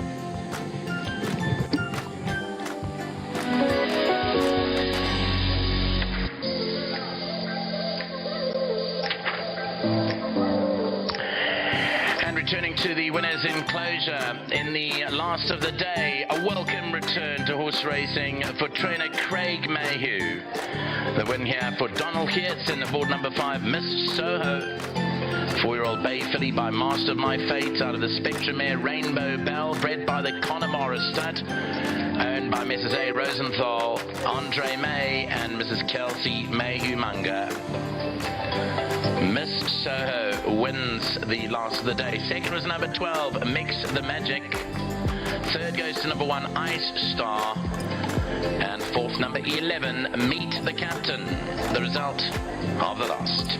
Thanks very much for joining us. It's been a pleasant day out at the Vaal. We'll be back on Thursday.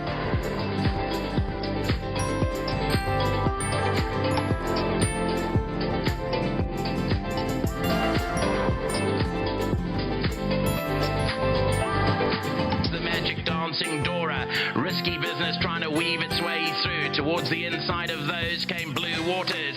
Heading to the last 200, it's Miss Soho, the leader. Mix the Magic, Ice Star, Dancing Dora, Raining Rubies, Gimme the Flames, also finishing with Meet the Captain. 150 to go. Miss Soho for Craig May, who continues to roll. On the outside is Mix the Magic, but it's Miss Soho from Mix the Magic. Miss Soho gallops strongly. Mix the Magic will run second. Third placing, that'll go to Ice Star. Fourth to Meet the Captain.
that is a great moment here at the Vaal. It's Miss Soho who wins the finale. It's Craig Mayhew's return to racing. It's Craig Mayhew's return to the number 1 box. And we were ready to do the interview with Sammy, the winning groom, who's gone to pose for photos, but he's back in a nick of time. Here's Sammy collecting the 1,500 Rand, courtesy of World Sports Betting. Well done, Sammy. I know you know Brandon quite well, so well played.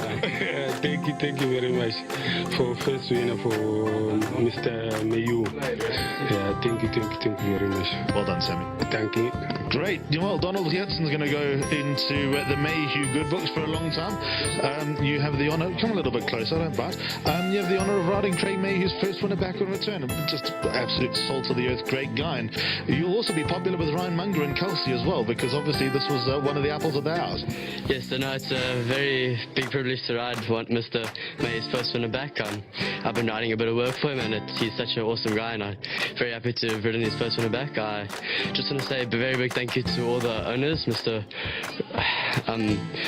May Manga, Miss May, and Mr. Rosenthal. You got there in the end. How did the race go for you? He just said, Mr. May said, just jump wherever she's happy, and I jumped, and she was pulling me a bit, so I just kind of let her go where she was happy and asked to give it to me at the end. Did you give Craig a hug? Yes, I did. I'm very happy to have this winner for him. Very well done, Donald. Whatever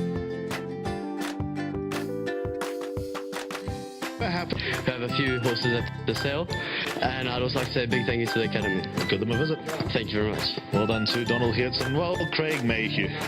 Now, you haven't been lost to us. You've obviously been behind the scenes with Fortunes for a while now, but how does it feel to be back in, never mind that, how does it feel to be back in the number 1 box? Awesome. Yeah, I wasn't expecting it, to be honest. Even though she was working well, she had picked up her game a little bit over the last month and a half that I've had on my own. But you always come here thinking, they might just need 1 run, and I thought I would need the run, But no, I just told Donald, let her jump and just use her speed. If she's comfortable out in front, just leave her, let her use her speed, and she might just stay on. And yeah, it was a cracking ride and a hell of a run from the filly, so very happy. And she lost at 1,200 metres when she won over 1,000 metres. She only just got there, so would have had doubts. So that opens up a couple of extra doors. Yeah, look, we actually thought she would get a 14. We put over a 14 early on in her career, and she just never saw it out. And then we put the blinkers on, brought her back to 1,000, where she just held on, as you say. But she is strengthening up slowly. She's still not a very pretty looking girl, but if she runs like this again once or twice more, she can stay ugly. Absolutely right. Now, obviously, you were behind the scenes with Ashley Fortune when they announced they were going back to Australia. Was this the natural step? Did you have to think about it, or was it always on the cards? No, look, they did up and move off quite suddenly, but there aren't many options for us old trainers, So, no, look, I'd had to come back. It's been very hard starting off again. I've only got 5 horses at the moment, so we're starting off slowly. But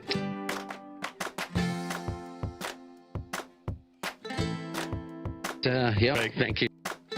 Cheers, thanks. Great to see Craig Mayhew back, and like I said, that is the moment of the day. It doesn't matter what happens today. Well done to all the winners, but Craig Mayhew back, one of the good guys of the game, and he has saddled the winner in the form of Miss Soho under Donald Heertson. Bred by the Connemara stud. Well done to Mr. Rosenthal, Andre May, and Kelsey Manga Mayhew, part of the winning ownership. And as you heard from Brandon and I in the preview, that there's no doubt that they would not have missed this for the world. So Miss Soho wins the finale here at the Vaal. Racing tomorrow, Hollywood Bets Greyville. Looking forward to all of that. We're back on the half on Thursday, where I'm not scheduled to work, so we'll chat to you again later in the week. We've got Equus tomorrow, which is always a glittering spectacle. Thanks very much to the team. Nico's been upstairs with Nakeeb Munshi calling the races home. Also, thanks very much to Brandon, the co-pilot today. We've had Mabel. PK's been more evident today. Becky and Sipo and Sidwell also showed face throughout the afternoon, and Ricky in the OB van is actually in control and at the helm. That's a wrap from all of us here at the Vaal. It's been a great day's racing. Until next time, good night.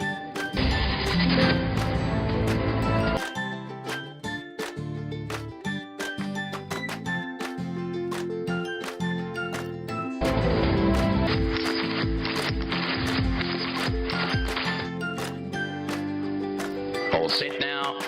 1200 a sprint and away and racing. Got the way to a good line over here. Blinded by the lights was the first to respond. Raining Rubies, Miss So is up there. Ice Star in a prominent early towards the outside, Benguela Coast. Splendid season, Mix the Magic races behind that with Risky Business further back to Feather the Nest towards the outside, Prey Upon a Star. Then we go back to Meet the Captain, who's about 4 lengths off the leader. Blue Waters up towards the inside, Gimme the Flame, and Alabama Anna is at the back end of the field, is way back early on, about 9 lengths off the leader. 600 to go, and Miss Soho gallops strongly up front, led it from I Star in second. Mickers bombs the far side, Raining Rubies, Benguela Cove, Mix the Magic, Dancing Dora. Risky Business trying to weave its way through. Towards the inside of those came Blue Waters. Heading to the last 200, it's Miss Soho, the leader, Mix the Magic, I Star, Dancing Dora, Raining Rubies, Gimme the Flames, also finishing with Meet the Captain. 150 to go, Miss Soho for Craig Mayo, who continues to roll. On the outside is Mix the Magic, but it's Miss Soho from Mix the Magic. Miss Soho gallops strongly, Mix the Magic will run second. Third placing, that'll go to I Star. Fourth to Meet the Captain.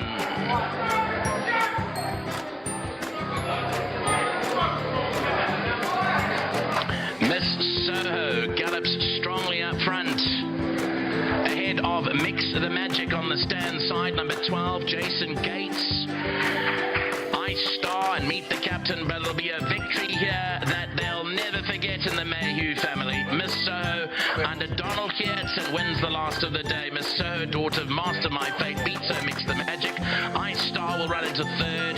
Fourth, Meet the Captain, Risky Business, Dancing Dora, Gimme the Flame, then Alabama Anna, behind that Raining Rubies. Owners are Messrs. Rosenthal, May and Kelsey Mayhew Munger. No doubt they'll be listening in from Canada. Well done, Kelsey. Well done, Ryan. And Miss Soho wins for the Craig Mayhew stable. He's got his license back, and he's shown intentions that he still remembers how to train a racehorse. Miss Soho wins the races, the last, from Mix the Magic. I Star holds on for third. Meet the Captain fourth. And then came Risky Business. That wraps up our 9 races at the Vaal.